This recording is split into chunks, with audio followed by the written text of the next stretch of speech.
Hello everyone, welcome to What If Deku Went to One Piece World and Joins Monkey D. Luffy Team Part 6. Before we start, please go support KingJoka for writing that awesome fanfic. Chapter 16. Good morning, my darling husband. Izuku grunts as he slowly tries to open his eyes. Once he narrowly opens them, he finds himself looking up to an unfamiliar roof. Izuku. Ugh, my head, where am I? What happened? Wait, that's right. Yesterday. Izuku. Hi. Izuku screams from the top of his lungs in the air while the hurricane rages on beneath him. Soon the electrical blizzard subsides and Izuku lands on top of Jack's beaten and frozen unconscious body. He spreads his wings out and yells up to the sky once more. Everyone on the battlefield would look to him and stare wide-eyed at his figure. Izuku stops yelling and remains in the same position while panting heavily. He then turns his head to the remaining beast pirates and angrily points his clenched snow fist at them. Izuku. If any of you still want to fight, bring it on, I'll take you all on myself. The beast pirates tremble from the aura of the young pirate. One by one, they all drop their weapons and drop to their knees. Izuku jumps off Jack's body and stands in front of it. At the same time, the ice dome surrounding Katsuki and Shoto shatters and the two run to Izuku's side. Izuku remains standing tall, covered in partially red snow. He glares steadfastly at Fujitora, who's standing amongst the disheartened beast pirates. The admiral stands there unfazed by Izuku's pressure. After about half a minute of silence, Fujitora turns around to face his fleet. Fujitora. Men, this war is over. Tend to the injured and capture the members of the Beast and Blackbeard pirates. Any other pirates are of no concern. Navy, yes Admiral. Thus, the Navy soldiers get to work in capturing and containing all the opposing pirates. Seeing this, Izuku's expression mellows and he lets a smile form on his face. Fujitora. Not yet. Izuku. Fujitora. You still have a bit of growing left to do. Fujitora says as he starts slowly walking away without having turned his back to look back at Izuku. Izuku. Huh? Hey, what do you mean by ah? Izuku's vision suddenly becomes blurry as he reaches out to Fujitora. He falls out of second and third gear and collapses onto the ground. The last thing he hears before everything goes dark is Katsuki and Shoto's calling out to him, being muffled by a loud ringing in his ears. Back to the present. Izuku. I must have passed out. Makes sense. I was exhausted and had lost a lot of blood when my arm got cut off. I wonder how much time has passed since. I hope the others are okay. Anyways, where am I? I don't recognize this ceiling, so I'm definitely not on my ship. The sunny are back in my room. This room smells sweet though. Like honey. Izuku continues looking up at the ceiling with narrowed eyes. Suddenly, a shadow appears and covers his whole body, causing his eyes to widen back to normal. Much to Izuku's confusion, a person seems to float down and land on his chest. Said person seems to be a young girl with long black hair tied into a ponytail that curls at the end and brown eyes. She appears to be wearing red tights, white loafers and a frilly red shirt underneath what looks like a white balloon suit with red polka dots.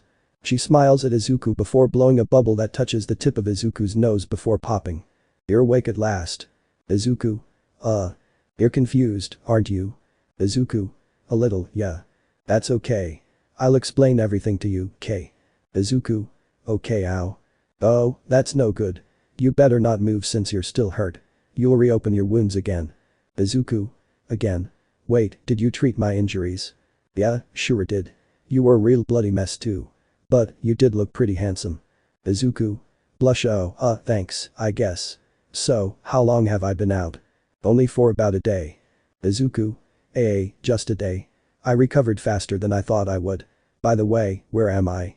This doesn't look like my ship. You're on the Queen Mama Chanter, silly. Izuku. Queen Mama Chanter. I don't think I quite caught your name. Her smile widens as she moves in closer to Izuku's face and places her hands gently on his cheeks. She presses her forehead against his and the tips of their noses touch in an Eskimo kiss, causing Izuku to go red in the face. I'm Charlotte Flamp. Officer of the Big Mom Pirates and 36th daughter of the Emperor, Big Mom. Izuku furrows his brows and his face returns to its normal color. Izuku. I knew it. There's only one person who would put Mama in the name of their ship. Flamp. Geez, there's no need to look so mad, you know. Izuku. What is your crew doing here? Flamp. Mama heard about the devil fruit trades from some underground informant of hers. Because we lost most of our crew to Katakuri and Isama, Mama's become desperate to raise our military might by any means necessary, devil fruits included. So, she sent me and Smoothie on Isama here with a crew of our choosing. We watched and waited out the war from a safe distance. And once everyone was beaten and bloodied to a pulp, we pulled ashore and invaded. Izuku. Where's my crew? Flamp. Oh, you mean that group you were with? They're all dead. Izuku's eyes slowly widen, and his expression changes from anger to more of a silent horror. Flamp. Oh, I like that face too. I can feel the emotion it's showing. Flamp says as she can feel the room start to shake. Objects in the room start to fall off the shelves, and the wooden floor starts to crack with some of the planks splitting up. Izuku. They're dead. Flamp. Yeah, well, maybe not. The sudden shaking of the room suddenly stops, and Izuku's expression becomes a confused one. Izuku. Huh. Flamp. Smoothie Onisama blasted them all away using a tidal wave of liquid she absorbed from the marines and the others. I guess it's possible they could have survived that. Izuku. Don't screw with me, that's not the sort of thing to joke with people about. Flamp. Now, there's no reason to get so mad over a little joke. Izuku. Give me one good reason why I shouldn't send this ship straight to the bottom of the ocean. Flamp. Because if you do, Mama will make sure that your crew really do end up dead. Izuku.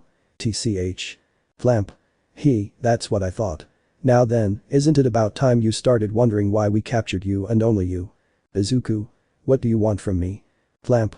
You know, you earned yourself a position on Mama's hit list. Taking down a sweet commander will do that to you. And because of that, we've all been given orders to capture you alive if we encounter you. Mama wants to deal with you personally. Izuku.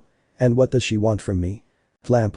Oh, she'll torture you and harvest your soul, that's all but guaranteed. But there's a deal you can make to save yourself from dying. Mama vouched that in exchange for Oven and Ayasama, Perispero and Ayasama, Defuku and Ayasama and Tamago's hearts, she'll settle for half your remaining lifespan instead of completely harvesting your soul. Pretty generous deal if you ask me. What do you say? Izuku. Tell her that if she wants their hearts back, she better cough up a lung to replace the one I lost to Oven. Flamp. Feisty. I know that's your way of saying no, but if I actually say that to Mama, she might really go and steal one. Izuku. I don't plan on making any deals with your crew. Flamp. Oh, that's too bad. Because there's another deal you could make that lets you keep all of your lifespan and saves you from getting tortured. Izuku. And out of curiosity, that would be? Flamp. It's simple really, all you have to do is marry me. Izuku. I'm sorry, the fuck did you just tell me to do? Flamp. Marry me, silly. If you marry me, then Mama wouldn't have to kill you or your crew. Izuku. Are you out of your damn mind? Flamp. That's not a nice thing to say to your future wife, don't you think? Besides, it was Mama herself who first suggested this option. Izuku. Why would Big Mom want me to marry one of her daughters? Flamp. Remember what I said about military might. This is the most practical and common way for the Charlotte family. Think about it, with your power and skill, you'd easily be welcomed as a sweet commander. Izuku. I'd rather bite my tongue off. You Charlottes trying to marry a straw hat hasn't ended well in the past, I'd expect you all to have learned from that mistake. There are plenty other powerful pirates who'd probably want to be under Big Mom's wing. Why didn't you choose one of them instead of going after me specifically? Flamp. Do I really need to spell it out for you? Mama decided it had to be you so she could get her hands on your Quirk. Izuku's eyes widen and he can feel his heart practically stop in his chest. Izuku. What did you just say? Flamp. Mama wants to get her hands on your Quirk, your super strength. That's what I said. Izuku. How do you know about that? How do you know what a Quirk is and what mine is? Flamp. It's not just us you know. There's an underground information dealer calling himself Clown who popped up recently. Pay him just enough and he'll reveal information about you specifically. Mama turned to him while she was looking for info about you that she could use to threaten you. And here we are. You have super strength strong enough to break your bones, but you somehow found a way to stop yourself from breaking them. You probably use hockey on your bones to make them harder. You can also make these weird black whips and use them to fight. A future generation of Charlottes with your abilities would make for a powerful army, don't you think? Izuku. They really do know about my Quirk. How? The only people who know about quirks are those within the crew and some of the allied pirate captains. Even then, how do they know the detail about my bones breaking? I haven't broken a bone from One for All in at least a year. Just who is this clown? However, there's one piece of information they seem to lack. One for All isn't originally my Quirk, it can't be inherited through my descendants or transferred if I'm not willing. In any event, this isn't a good situation to be in. I need to get out of here. Flamp. Oh, and don't go thinking you can just knock me out with Conqueror's hockey and escape. If you do, you won't get far in this ship without running into someone much worse than me. Izuku. What makes you think that's all I can do? Flamp. Clown also let us in on the fact that you can't hurt women. I bet just touching me makes it hard for you to move. Izuku. Son of a seriously, who is this guy? Flamp. Besides, even if you could hurt me, I doubt you can in your current situation. Izuku. Huh? What do you mean by that? Flamp. Just take a look at yourself. Izuku looks down to find himself wrapped up in bandages completely, making him look like a giant jelly bean with a face. Izuku. What the hell, you think bandages can stop me? Flamp. No, that's why we chained you up with sea prism stone chains underneath it. They're about as hard as diamond, so I think you'll have a hard time breaking out of them. Izuku. Ah, well damn it then. Flamp. Come now, honey, don't get yourself all worked up. Izuku. Don't call me that. And what makes you think I'll agree to marry you? Flamp. Oh, babe, you really don't have a choice in the matter. Izuku. Luffy senpai and the crew will come for me. You're basically bringing the destruction of your own crew down upon yourselves. Flamp. That's why we have to act quickly. Izuku. What do you mean by? Izuku is interrupted by Flamp suddenly and inexplicably presses her lips against his and forces him into a deep kiss. Izuku's face turns as red as a tomato and his mind starts panicking as he feels something wrapping around his tongue. After what feels like an hour to Izuku, Flamp pulls away leaving a spit line behind. Flamp. I mean we have to quickly start with making the next generation of Quirk-bearing Charlottes. Flamp says as her balloon suit deflates to look more like a regular outfit. Izuku. Blushing nosebleed, you're mad, there's no way in the 9 hells I'm doing anything like that with you. Flamp. Oh, I think you will. Or have you not noticed yet? Izuku. And noticed what? Flamp. The mist this room is filled with, that honey smell, it's an aphrodisiac. Izuku. Flamp. You've been popping one off for a while now. Look, you can see it bulging through the bandages. Poke. Izuku. Don't touch that. Flamp. What's the matter, nervous? This your first time? Don't worry, I'll be gentle. Izuku. Crap, this can't be happening, come on Izuku, don't let yourself lose to some mist stuck in your waist, bend back with all your might, why can't I bend back? Flamp. Trying to hide something? Well too bad. I slipped a muscle relaxant down your throat during our little smooch session. You know, just in case you try to show a little resistance. Now just sit back, relax and let me do all the work. Flamp says as she sits up straight and pulls out a pair of scissors from her suit. Izuku starts panicking and looks around the room for something to help him. In a moment of absolute desperation, Izuku looks straight up to the ceiling and opens his mouth. He shoots out a black whip tentacle that latches onto the ceiling. He retracts the tentacle and uses it to pull himself out from underneath Flamp. He dissipates the black whip and falls to the floor on his stomach. He quickly finds the nearest door and shoots out another black whip tentacle at it. He starts pulling himself across the floor towards the door. Flamp. You can crawl, but you can't run, darling. Izuku reaches the door and dissipates the black whip. Izuku. Yes, sweet freedom. The door opens causing Izuku to smile with tears of joy in his eyes. Those tears however quickly run dry once he sees who's on the other side of the door. Smoothie. There you are, we've been looking all over for you. What's the big idea playing this kind of prank, Flamp? This is really childish of you. War is right. You caused us more trouble than you're worth, isn't that right, Cinnamon? Cinnamon. Yeah, Galette. Geez, you had us really worried. Flamp. Hey, I wanna go first, you guys can just go wait your turn. Smoothie. First. What are you talking about? Izuku. Their turn. Flamp. Oh, you didn't think I was the only one, did you? Flamp says as she slowly walks up to Izuku. She rolls him over on his back so he can look at her. Flamp. You can't have an entire generation with just one child after all. Izuku. Mom, Dad, I'm sorry, but I think you're about to become grandparents. Flamp. Now then. Flamp sits down on Izuku and holds her scissors up above his bulge. Flamp. Where were we? Izuku.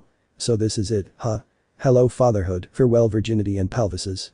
That's enough, Flamp. The loud familiar voice causes everyone in the room to go quiet and look towards the door. The 4 girls in front of the door step aside to make way. Walking into the room is none other than Charlotte Katakuri himself. Izuku. Katakuri-san. Flamp. Oh, come on. I was just joking around with him. Katakuri. Your joke crossed several lines. Get off of him. Flamp. Alright, fine. Flamp says as she gets off Izuku and inflates her suit once more. Katakuri. Thanks for the help in looking, you 4. You'd better go report the situation to Mama now. Smoothie. Got it. We'll give her the full story. Smoothie says before she and the other 4 walk out of the room. Flamp floats after them, but not before giving Izuku a peck on the cheek. Once she leaves the room, Katakuri closes the door. Izuku. Katakuri-san, what are you doing here? Katakuri. This is my room on my ship, Churchur delivered. Izuku. Oh, so this is your ship. No, wait, I mean, why are you here with them? Katakuri reaches into his pocket and pulls out what looks like a blue jelly bean. He flips it off his thumb and it lands in Izuku's mouth. Katakuri. That should deal with Flamp's drugs. Katakuri stretches his arms to 2 windows and opens them. He then stretches his arms to extinguish 4 candles in the corners of the room. Katakuri. She used my scented candles too. Can you move yet? Izuku. I think so. Katakuri. Good enough. Katakuri says as he pulls Mole out of his arm. Using Mole, he slices Izuku's bandages in half, revealing Izuku's chain-covered body. Katakuri picks Izuku up by the head and holds him straight, allowing the chains to fall off his body. He then lowers Izuku and allows him to stand on his own 2 feet. Izuku puts his arms through his sleeves and puts back on his top. Izuku looks at his body to see it still bandaged up with his right arm still in its dragonman form. Katakuri. Can't you turn it back to normal? Izuku. No, I think it might be stuck like this. Guess I was able to control it a lot better when adrenaline was pumping through my veins. Katakuri. I see. I'm sorry for my sister. Izuku. And no, I guess it was fine since no real harm was done. But what's going on here? I thought Smoothie was a member of the Big Mom Pirates. I had heard she and Cracker were there during the Battle of Punk Hazard. Katakuri. She was, but a lot of things have changed since then. After Mama's plan failed and she was defeated by Straw Hat, many of my remaining siblings began seeing the fall of the Big Mom Pirates as inevitable. Some of them managed to escape from Whole Cake Island due to Mama being absent thanks to the battle. However, those that were on the battlefield with her weren't exactly able to find any good opportunities to break free. Luckily, they were able to get in contact with me. And just like that, I had double agents working under Mama. They relay any vital information towards me via encrypted snail messages and act as recruitment agents on the other side. Of course, I'm aware that there's a chance some of them have ulterior motives. Flamp for example is unpredictable since she tries earning favoritism with the individual she finds the most interesting and is quite frankly easily prone to switching sides. Still, I'm not one to let my guard down against a possible threat. Izuku. I see. You've made some real progress towards freeing your family, Katakuri-san. By the way, about the situation being reported to Big Mom. Katakuri. There are chess pieces on Mama's ship who give live updates on the situation to her. While I may have disabled them using my Conqueror's Haki and stored them away, one of them had already reported to Mama about you being on the island. In order to avoid Mama growing suspicious or furious at the double agents, Smoothie is making up a fake report that I had raided the ship and rescued you after you had been captured. Izuku. That's some smart thinking. No blame would be put on your siblings, and Big Mom's anger would instead be directed at you. Brilliant. By the way, and this has been bothering me for a while, why are you here at this island, Katakuri? Katakuri. I came to retrieve the devil fruit and prevent Mama from gaining military might. She's trying to gain it through several means, you know. Izuku. Yeah, I heard from Flamp. To think she'd try and use me as a source for power though. Thank goodness Flamp was just joking around with me there. She had me scared there for a second. I'm glad I can rest easy with my chastity safe and sound. Katakuri looks down at Izuku in silence without so much as blinking. He then seemingly randomly turns his head away to avoid eye contact with Izuku. Katakuri. I'm sorry. Izuku. For what? Katakuri. I'll tell you when you're older. Izuku. Okay. By the way, why am I on your ship? Katakuri. Yesterday, while you were on your ship, you started sleepwalking to the kitchen and ate to your heart's content. Doing so caused your wounds to reopen. The doctor managed to patch you up again, but you just walked straight back to the kitchen and reopen your wounds again. I thought it would be safer to hold you on my ship where you don't know the location of the kitchen. In retrospect, I should have anticipated Flamp's hijinks. Izuku. Looks like I developed Luffy-senpai's habit of sleep eating. This can't be good for whenever I'm injured. Anyways, thanks for putting up with me. Katakuri. There's really no need for thanks. Come, I'm sure you want to see your friends. Izuku. Yeah, I want to make sure everyone's alright. Katakuri and Izuku exit the room with Katakuri leading the way while Izuku walks behind him. Looking around the hallway, Izuku can see several members of the Charlotte family watching him as he walks. Izuku. Everyone's eyes are glued on me. Katakuri. You defeated a sweet commander. Doing that isn't something just anyone can accomplish so naturally, you'll have earned some attention. There's also that information about you that Mama received which everyone in the crew knows about. Speaking of which, I thought I told you to be careful about letting your abilities be known. Izuku. I was. Or at least I thought I was. No one outside of the crew besides Lawson and Bonnie-san knows about quirks. And on its own, the information of quirks would be worrisome enough, but all those details about me, they shouldn't know about them. Katakuri. This clown must have some sort of ability that allows him to gather intel. Either that or Izuku? Or what? Katakuri. No, never mind. I'm sure that's not the case. Soon enough, Katakuri and Izuku reach a large metal door at the end of the hallway. Standing in front of said door is a figure with a long neck that shocks Izuku and makes him hackify his right arm. The man. I figured you'd react like that. Izuku. Katakuri-san, what is she doing here? She's one of Big Mom's spies. I thought you took care of her. Katakuri. I'm more different from Mama than I originally thought. Izuku. Katakuri. Abandoning my family is just something I cannot do. Even if they betray me, I just can't. Izuku looks at Katakuri and sees the sincerity in his eyes. He relaxes and unhackifies his arm. Amanda. You don't have to trust me. I know I haven't earned it back yet. Katakuri. Trusting my siblings is something I'm wary of. But caring about them is unconditional. Katakuri says as he steps forward and the metal doors seemingly open by themselves. A man follows him in with Izuku trailing behind them. He enters and finds himself in a small room with no other doors or windows. Izuku. I thought this was the exit. Katakuri. No, this is the elevator. Izuku. Elevator. Katakuri pushes a button on the right wall of the room, causing the doors to close. Izuku can then feel the room start descending. Katakuri. This is a really big ship. Izuku. Clearly. Katakuri. Did Flamp inform you of what happened after you lost consciousness? Izuku. She really only told me that you guys showed up. Katakuri. I see.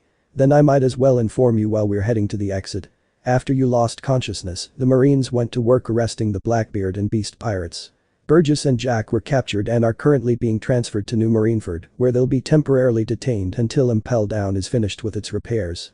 Unfortunately, the members of the Don Quixote family, Pika and Gladius, managed to escape somehow. It was only after the Marines had left did we come ashore. Izuku. Pika must have used his ability to dive underground and rescue Gladius. I imagine they escaped using the ship they came to this island on. Katakuri. I hope you realize what you've done. Izuku. Katakuri. You've made yourself a target. Taking down Jack will definitely inquire Kaido's rage. Mama would have just kept you as a breeding horse, but Kaido, he'll kill you. He already bears ill will against your crew and Straw Hat, but this will make him mad at you personally. You've practically signed your own death warrant. Izuku. I'm not scared. I'm a member of the Pirate King's crew and Mir Emperor doesn't scare me. If Kaido wants to come after me, I'll be ready. Katakuri. The strongest creature in the world, do you think you can prepare against that? Or rather, do you think you can survive against it? Izuku. I lost and reattached my own arm in 5 minutes using nothing but string, a sword and absolute bullshit I pulled out of my ass at the last minute. If that doesn't tell you I can survive on the edge of death and get right back into it, I don't know what will. Katakuri.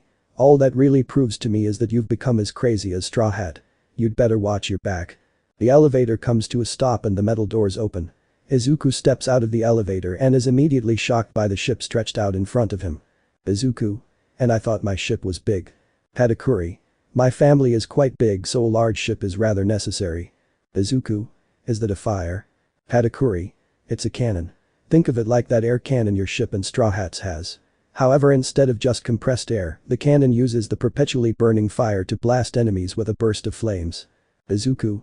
That sounds incredibly powerful. But why would you have that built into your ship? Katakuri. I wanted my ship to be built with extreme firepower as a necessity in mind. Izuku. Why? Katakuri. I have my reasons. Katakuri and Izuku walk down the deck passing the various buildings built onto it. They stop at the third lookout tower on the starboard side of the ship. He looks off the side of the ship and can see his ship as well as Bonnie and Urauge's in the water next to it. Izuku and Katakuri jump off the side of the ship and land on the Golden Deku's deck. All the bandaged up and recovering individuals on deck immediately turn their attention to the two of them. Izuku. Hey guys. Hiroshima. Midoriya, there you are, we've been looking all over for you. Ichako. Deku. Hancock. Izuku. Izuku gets tackled down to the ground by Ichako and Hancock who rush in out of nowhere. Ichako. Are you okay? Does your body still hurt? How about your arm? Hancock. Oh my baby, you had me so worried there. I was so scared when you lost your arm. Don't worry, your father and I will make sure that nasty elephant will pay for this. Izuku. My back. The two of them find themselves grabbed off of Izuku by Katakuri and get placed on the side. Katakuri then creates a donut made out of mochi and gives it to Ichako. Katakuri. Give the boy some space. Ichako. Drool mochi. Izuku. Looks like you guys are recovering well. Mirio. Yeah, we're practically back to full strength already. Niranjeki. Helps that Princess Manchuri used her healing on us. Bartolomeo. Young Master Izuku-sama, I'm glad to see you're back to your usual self.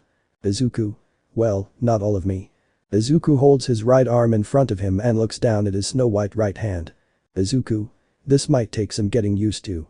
I'll ask Law-san to examine this. May. Midoriya. Izuku. Oh, Hatsum. May. About your arm.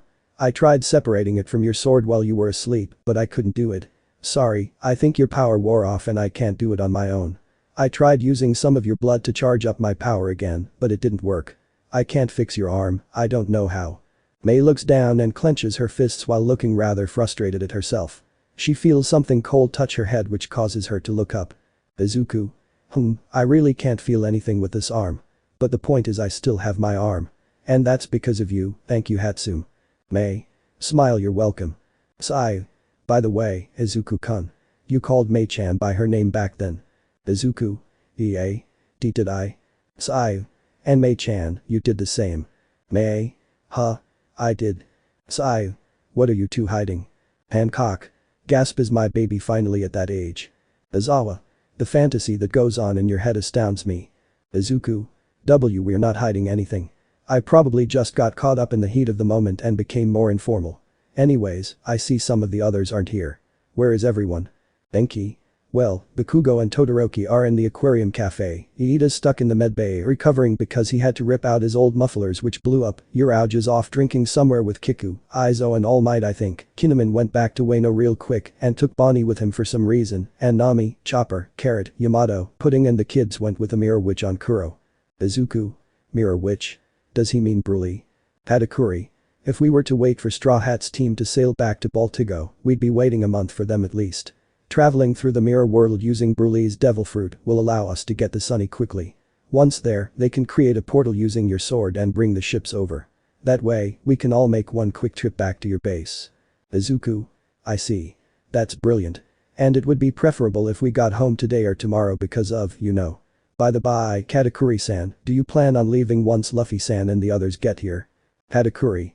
No, I have something I want to talk to Straw Hat about. My crew is also low on supplies so we'll be staying at your island for a while. Izuku. Really? Do you think you could help me with my training again? Katakuri. I don't see why not. Izuku. Smile, thanks. Just then, a portal opens up right in front of Izuku and Katakuri. Out of it walks Zoro holding Izuku's warp sword, Nami and Broly. Katakuri. That was fast. Broly. That bird was actually really quick. Izuku. Zoro-sensei. Zoro. Yo, Izuku. Heard you took down Jack. What's going on with your arm? Izuku. It's a long story. I guess you could say I kinda got carried away. Nami. You keep leaping headfirst into danger without worrying about the long-term damage. It's getting annoying how quickly you're turning into Luffy. Hancock. I think it's quite charming. Izuku. Shishi. Zoro. Well, whatever. You can tell me about it all later. For now. Zoro sheathes Izuku's sword and closes the portal. He walks to and jumps on the ship's railings so that he's facing the open sea. He unsheathes the sword and holds it over his shoulder. He swings the sword and fires a giant air slash. The slash cuts into the air and creates a giant black portal. After a minute or so, the Sunny as well as Beej, Drake and Law's ships come through the portal. The Sunny sets anchor next to Izuku's ship. Zoro sheathes Izuku's sword and closes the portal before tossing the katana to him. Izuku. The kids didn't come with you guys. Where are they? Zoro. About that, Momo wanted to talk to Luffy. They should be in the kitchen right now if you want to see them. Oi, Katakuri, you got any sake on that ship? Katakuri. There is if you plan on restocking for me. Izuku smiles at the two of them and holds his sword around his waist with his sash. He jumps onto the deck of the Sunny which is unnaturally empty. He walks to the kitchen and opens the door. Inside he finds the rest of the crew and the kids. Luffy and Momonosuke are sitting across from each other at the table, while everyone else is watching them with slightly surprised expressions on their faces. Momonosuke looks to be nervously awaiting something while Luffy stares at him with a neutral expression. After a while, Luffy smiles and raises his fist up to Momonosuke. Luffy. Sure. We'll be waiting for you, Momo. You better get stronger, you hear? Momonosuke smiles and stands up from his chair. He excitedly bumps fists with Luffy. Momonosuke. Yeah, I'll be strong enough to live up to my father's name. Izuku. What's going on here? Eri. Deku. Luffy. Oh, Izuku. Usopp. If it isn't the man of the hour. Yamato. Finally decided to get up, eh? Robin. He fought quite the battle, it's only fair for him to get some rest. Izuku. What are you all doing in the kitchen? Momo, I heard you wanted to talk to Luffy-senpai. Are you asking to be turned back into an adult again? Momonosuke. No, I'd rather age normally this time. What just happened was a promise between men. Izuku. A promise between men, eh? Sounds serious. Brook. Yo-ho-ho-ho, indeed it is serious. No bones about that. Frankie. It's gonna take a while to fulfill that promise, but it'll be super worth it. Izuku. Are you gonna tell me what this promise is? Luffy. Later. Right now, we gotta hurry home before we miss it. Izuku. Miss what? Luffy. Smile the victory party. At night, Riskana. Law. Interesting. Currently, Izuku is having his right arm examined by Law in the Thousand Sunnies medbay. Chopper and Manchuri are standing by right next to the bed. Law. I've never seen anything like this before. You said the Clank girl was the one who did this, right? Izuku. Yeah, it was a combination of May's devil fruit and my Quirk's power that I lent her. Chopper. You can control it, but you can't feel anything you touch with it, that's what you said, right Izuku? Izuku. Yeah, that's right. Law. Room. Scan. Law creates a room and imbues his sword with his devil fruit ability. He beams the sword across Izuku's arm with his eyes scanning over it as well. Law. No wonder, your arm is practically dead. No pulse whatsoever. You didn't heal your arm, you just attached a severed one, using your sword's devil fruit as an adhesive which in turn made it possible for you to control its movements. Let's see if we can fix that. Manchuri, if you please. Manchuri. Okay. Manchuri jumps off the bed and lands on Izuku's arm. She holds her hands together and closes her eyes. Golden glowing tears fall from her eyes and land on Izuku's arm. A golden glow covers his arm and Manchuri jumps back onto the bed. Law. How about now? Izuku raises his arm and looks at a nearby heat lamp. He touches the bulb with his finger and quickly pulls it back as the tip of his finger melts. He looks at his finger and a tree grows out snow before his eyes. Izuku.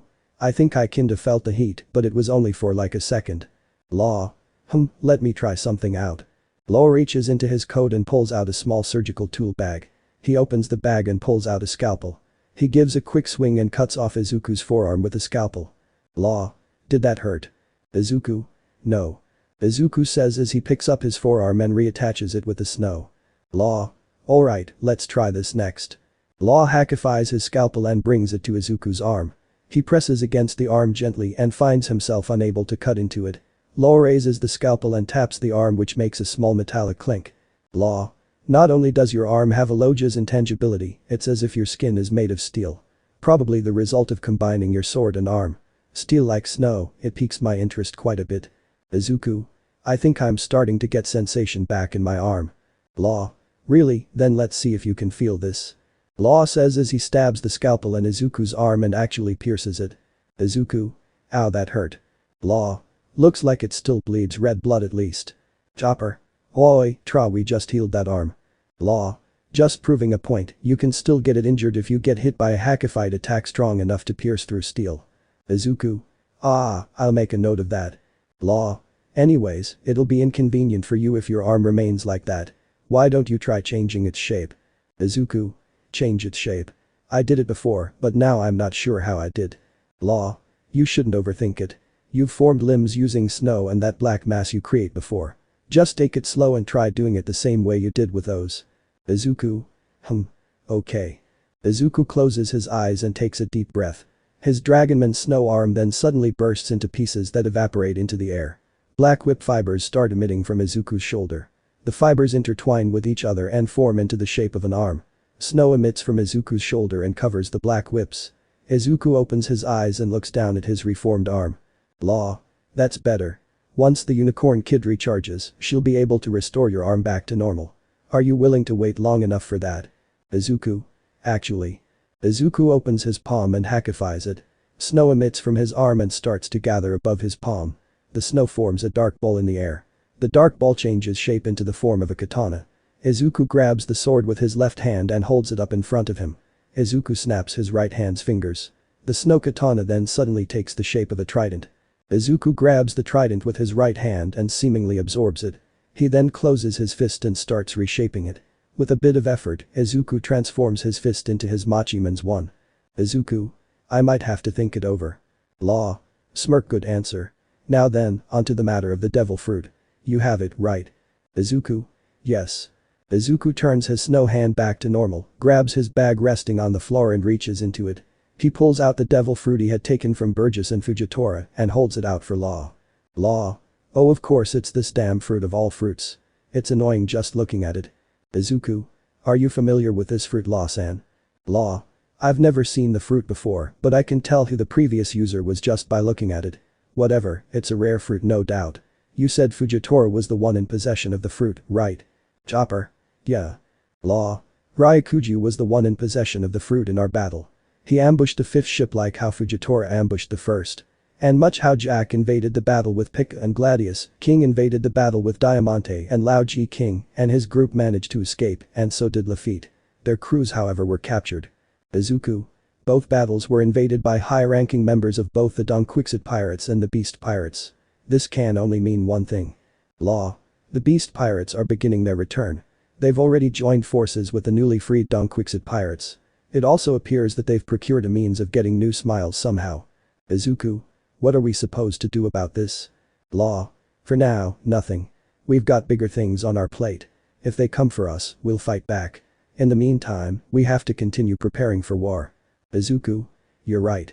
This isn't the time to split our focus. Law. That being said, however, tonight is an exception. We've achieved a milestone in our goal and deserve to celebrate it a bit. Izuku. Law. Go out there and party till you pass out. You've earned it. Izuku. Smile, thanks, Law-san. The party has just gotten started after all. It'd be a waste not to enjoy it. Let's get going, shall we? Chopper. Yeah, let's eat some sweets. Manchuri. This is going to be a lot of fun. The three of them get up and start walking to the door. Law. Oh, that's right. I almost forgot. Here. Izuku turns around and catches something thrown at him from Law. He looks down and sees what looks like a bundle of purple grapes with pink swirl markings on them. Law. You wanted to give that girl of yours a devil fruit, that's what the unicorn told me. If that's the case, give her that one. I've got plans for this one. Izuku. Wow, thanks Law-san. Melissa's gonna love this. Law. Just don't go saying I never gave you anything. Izuku smiles and gives a thumbs up to Law. He exits the medbay with Chopper and Manchuri behind them. Once the three of them are gone, Law comes out of the medbay himself. He closes the door and sits down to lean against it with his eyes closed. Law. Sigh finally.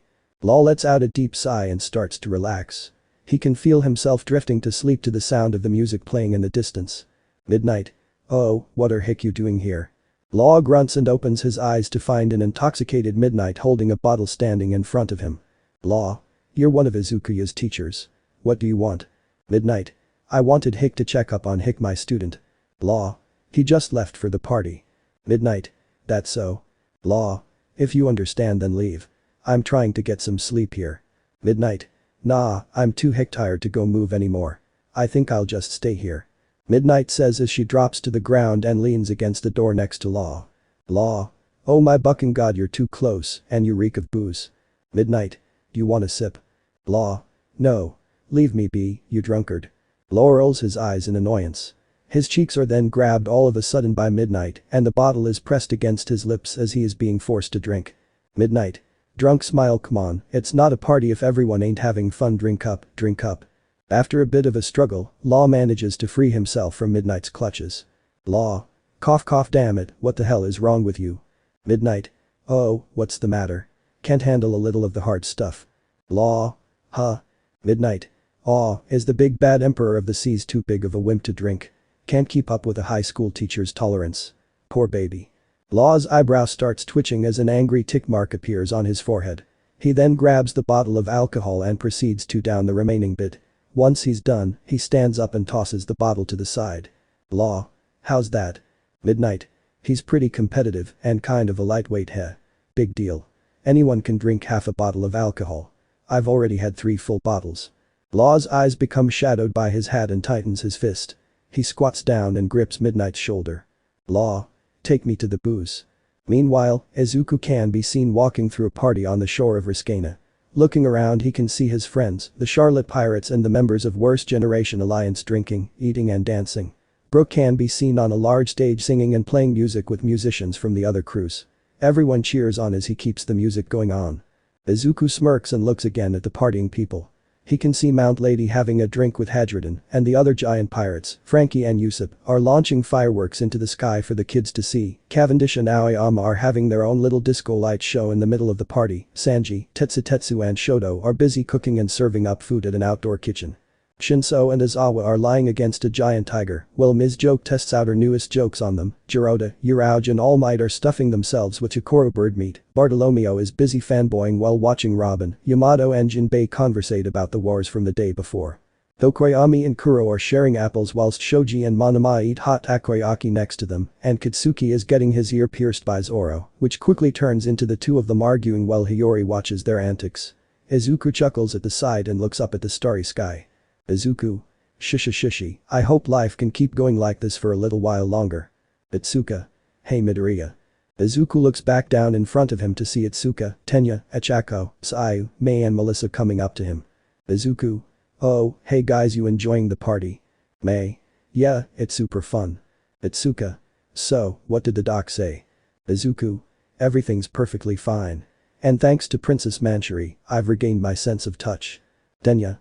I see, that's great news, Midoriya-kun. Melissa. Yes.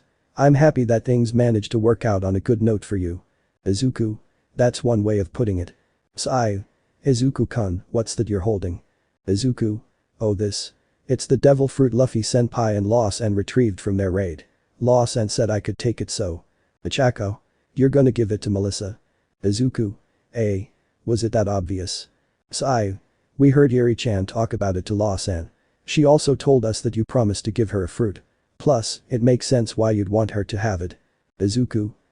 I'm beginning to think Eri might be clown. You may be a good sniper now Melissa, but it's honestly more reassuring for me if you take any advantage you can get in this world.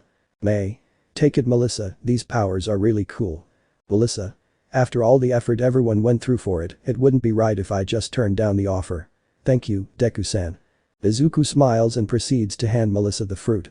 She plucks off one of the grapes and proceeds to place it in her mouth. After mustering up a bit of courage, she swallows the fruit which she instantly regrets. She grabs onto Mei's shoulder as she gags from the taste of the fruit. Mei. Tastes bad, doesn't it? Melissa.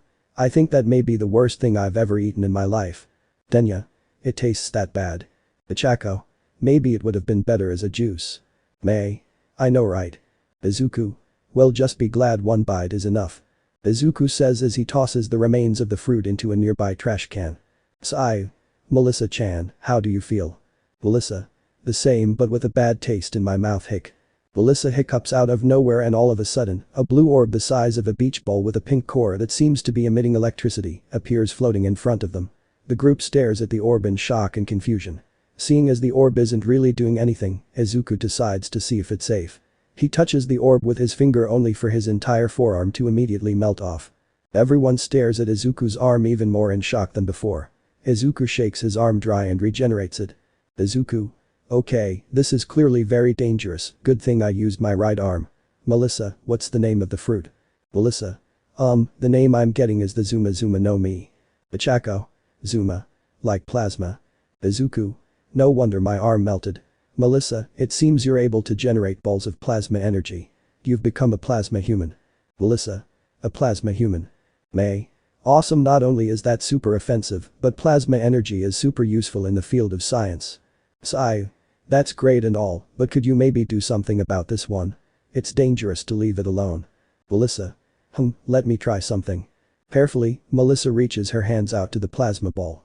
She grabs it, making it vanish into thin air. Melissa. Looks like it doesn't affect me. Izuku. It might take you a while to get used to this, but we're all here to help you out. Melissa. Thank you, everyone. Izuku. I wonder if Luffy senpai would be immune as well since he's made of rubber. Where is he by the way? Tenya. He's over there with Katakuri-san. They seem to be discussing something. Tenya says while pointing to the shore. There he sees Luffy eating a piece of meat and talking with Katakuri as well. Nami, Smoothie and Rebecca nearby, with Hancock watching Luffy while trying to hide behind a rock. Seeing them all grouped together, Izuku stretches his arm and grabs a drink from a nearby table before walking with Melissa and the others. Luffy takes a bite of meat before proceeding to laugh at something. Katakuri makes a sighing motion before shifting his eyes to look directly at Luffy. He seems to ask something, to which Luffy nods as a response. Luffy raises his right arm and hackifies it. Dark red streams of lightning surge from his arm, which causes Izuku to stop in his tracks and drops his drink. The pressure he could feel being exuded from Luffy's fist was overwhelming even from the distance apart that they were. Luffy cocks his fist back and punches at the ocean. The punch creates a massive shockwave that parts the seas in front of them, going so far out that it's beyond Izuku's field of vision. Izuku can feel himself trembling looking at Luffy right now. The parted waves die down and Luffy unhackifies his arm. Izuku. What the hell was that? What was that shockwave? A United Smash pistol doesn't even come close to that. Was that advanced armament hockey? But that pressure and that lightning, I've never seen anything like it before. I'm actually trembling. Whatever that is, it's something far beyond armament hockey. Denya. Did the rest of you just see that? May. See it. I felt that. Sai. Was that a technique of some sorts? Melissa. It looks like it could be. Ichako. Deku-kun, are you okay? Izuku. Why yeah, that just caught me off guard is all. With curiosity and confusion on his mind, Izuku continues walking up to Luffy. At this point, Luffy notices Izuku and turns around. Luffy. Hey, Izuku, you're here. Nami. What did Tron Chopper say? Izuku. They said I'll be fine with my arm like this. Hancock. Thank goodness, I was worried if my baby would okay with his new arm. Ichako. I don't think I can get used to her calling Deku-kun that. Denya.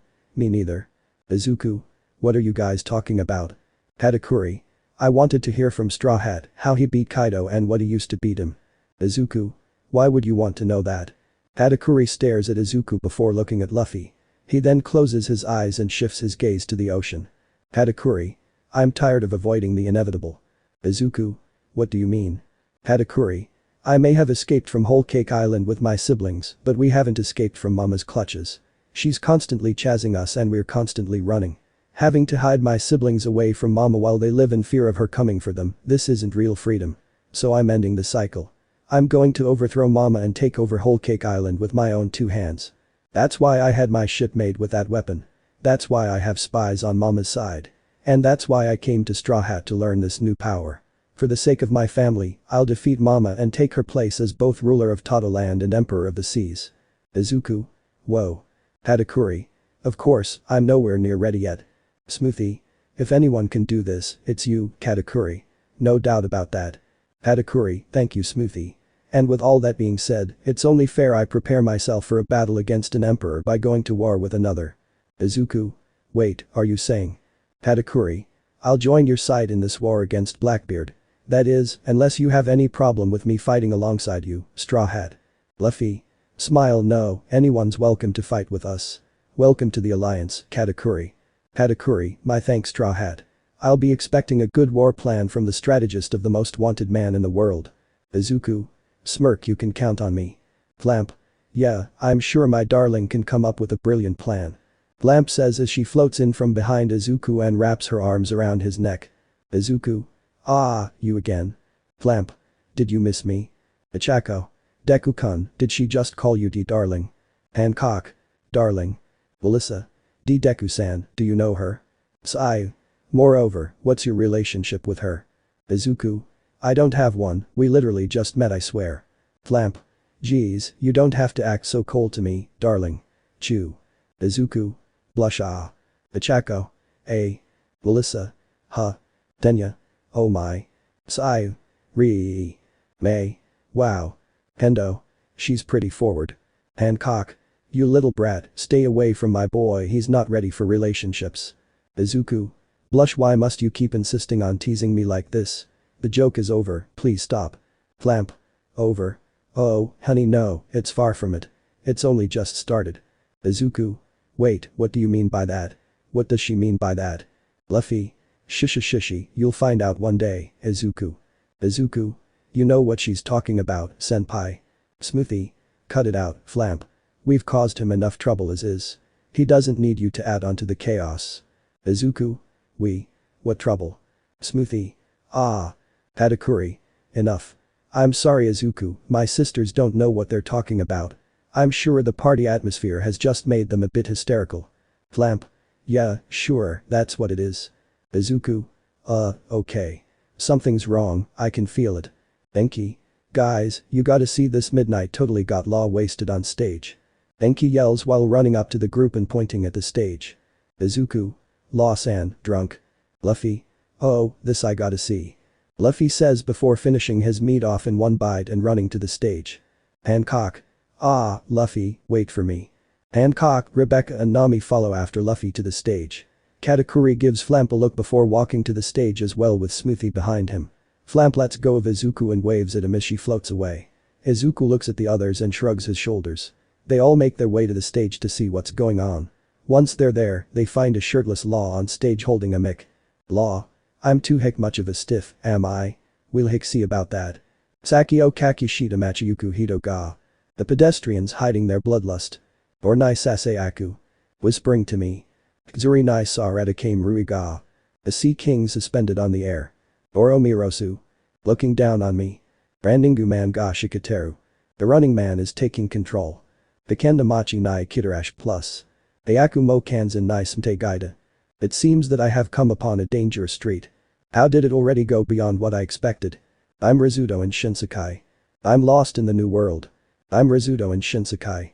Shanbiruzu Sareta Kanamachide. Or wa shita o miyushinao. Afureru hodo no takoyaki ya. Oko nai irundam ujiwariya. I'm lost in the new world. In these shambled streets. I lost sight of tomorrow. But these overflowing takoyaki stores. Where are you now? Straw Hat ya. Is Oranai Yukandits Kinkaku o Mezashide Aruku. In Skinkaku Tower upon the night sky. Aim for it and head out.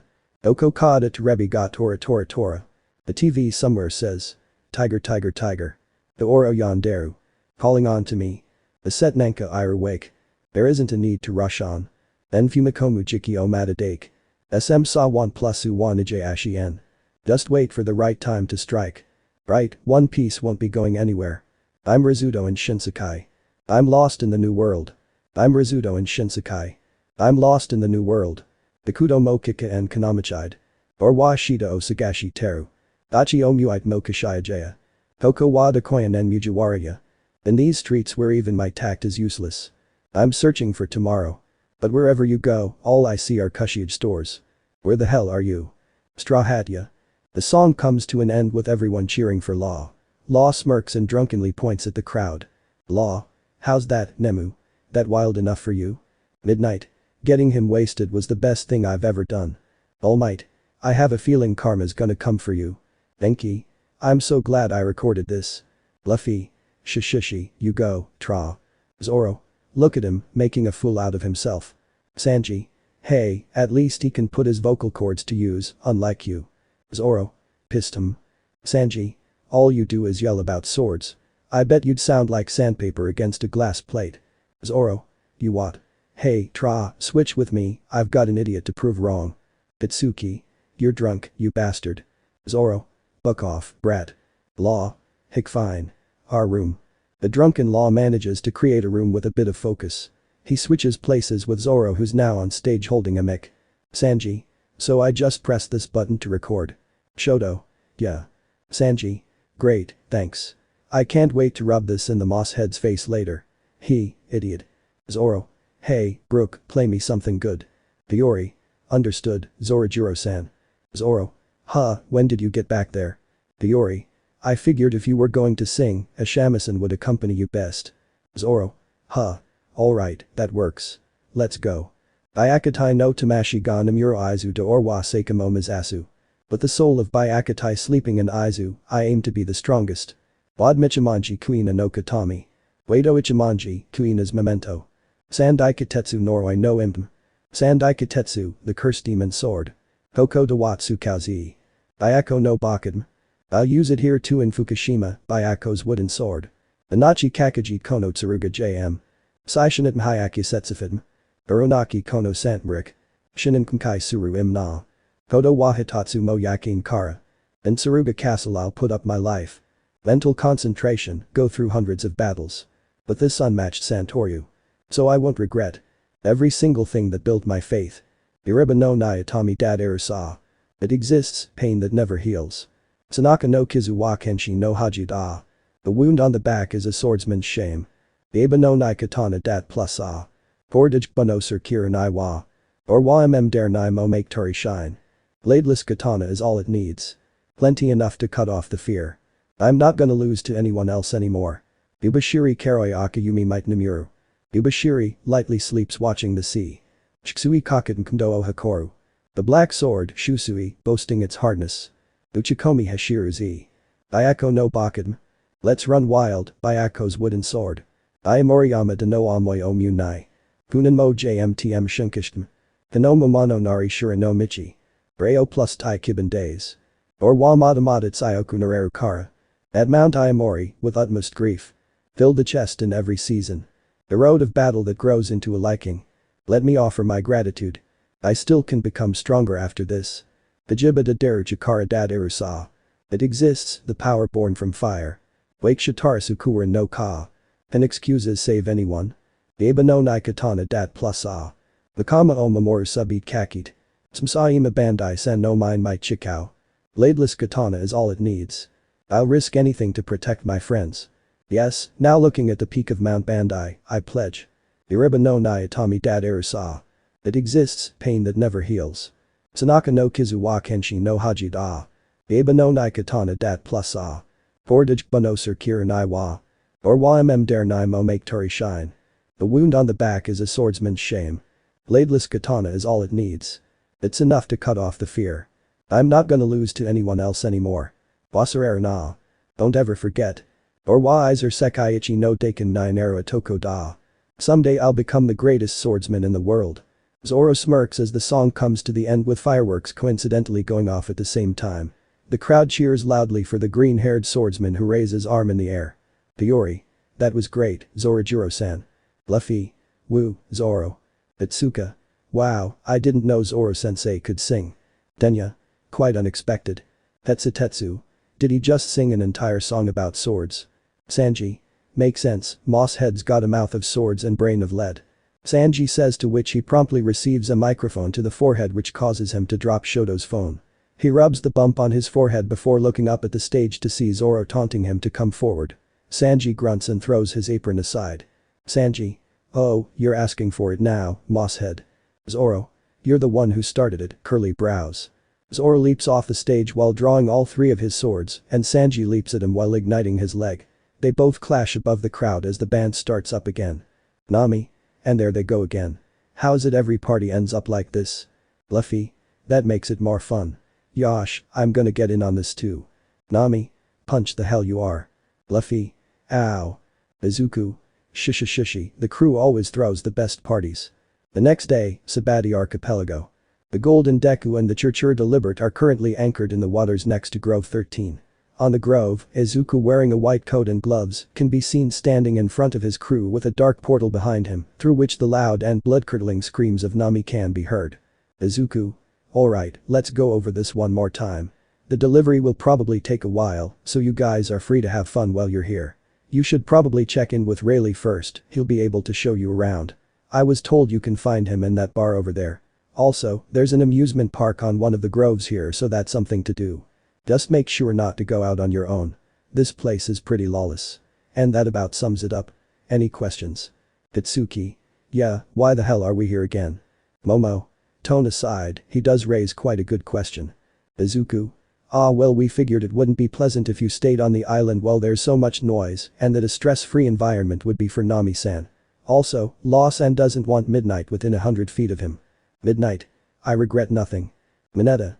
Are you implying that we're stressful? Monoma. Well, you certainly are. Usopp. Look who's talking. Enki. But for real, do we really need to move all the way here? Izuku. Trust me, you don't want to be on the same ocean right now. She's already scared all the animals to the other side of the island. Mirio. I think you might be over-exaggerating and overreacting. Nami. Luffy, I swear to God I'm gonna cut off your. Izuku quickly pulls out his gauntlet and snaps his fingers to create a sound barrier around Eri, Tama, Koda and Momonosuke. The four children watch as the expressions of those outside the barrier shift from surprised to alarmed to straight up terrified in the span of a few seconds. Izuku snaps his fingers once more and dissipates the barrier. Nami. Ever again. Mirio. Alright, you weren't overreacting. Izuku. MHMM. Manga. But why are you going? Izuku. When you sail from island to island, you're eventually going to have to deliver a baby or two when no other doctors are available. Granted, a good deal of them were animals, but a lot of them were pretty similar to humans. And there's also the fact that Lawson is still a bit hungover and it would be best if I assisted him. Vlad. Okay, but why is Robin there? Izuku. She's there to support Nami-san and to protect Luffy-senpai from Nami-san. Ginbei. Understandable. Izuku. I should really get going now. Oops, almost forgot. Izuku turns around and reaches his arms into the portal. He then pulls out a chained up Sanji and chained up Hancock. Izuku. Do you guys mind keeping an eye on these two? They'll just complicate things if left alone. Sanji. Let me go, Nami Swan needs me, she calls for me, I'll skywalk all the way back if I have to. Hancock. Luffy's children are my children, I need to be there so the first thing they see is me. Izuku. I can trust you guys on this, right? Katakuri. Of course. Yamato. Leave it to us. Izuku. Thanks. I'll come back once we're done. Izuku crosses over and closes the portal, leaving the others there. Vernon. So, what do we do now? All Might. I say we get started on enjoying ourselves. Let's ask Rayleigh to show us around here and if we can leave those two at the bar. Izawa. How long do you plan on staying like that? All Might. I dunno. I'm kind of liking being young again. Katakuri and Yamato pick up Sanji and Hancock and start walking with the others to the bar on the hill. They open the door to find Rayleigh sitting at the counter in front of tall slim women with dark hair who's smoking a cigarette. Welcome. Oh. Well, if it isn't Minky-chan's crew. Usopp. Hey, Shaki, Rayleigh. Rayleigh. Oh, well, isn't this a surprise? Denki. Who's this lady? Does she work here? Shaki. You must be the new recruits. Name's Shakiyaku, but you can call me Shaki. I run this bar with my man over here. Najire. Your man? Rayleigh. Yeah. I'm her husband. Tamaki. PFFT. Mina. You're married. Rayleigh. Yep. Is that really so hard to believe? Zero.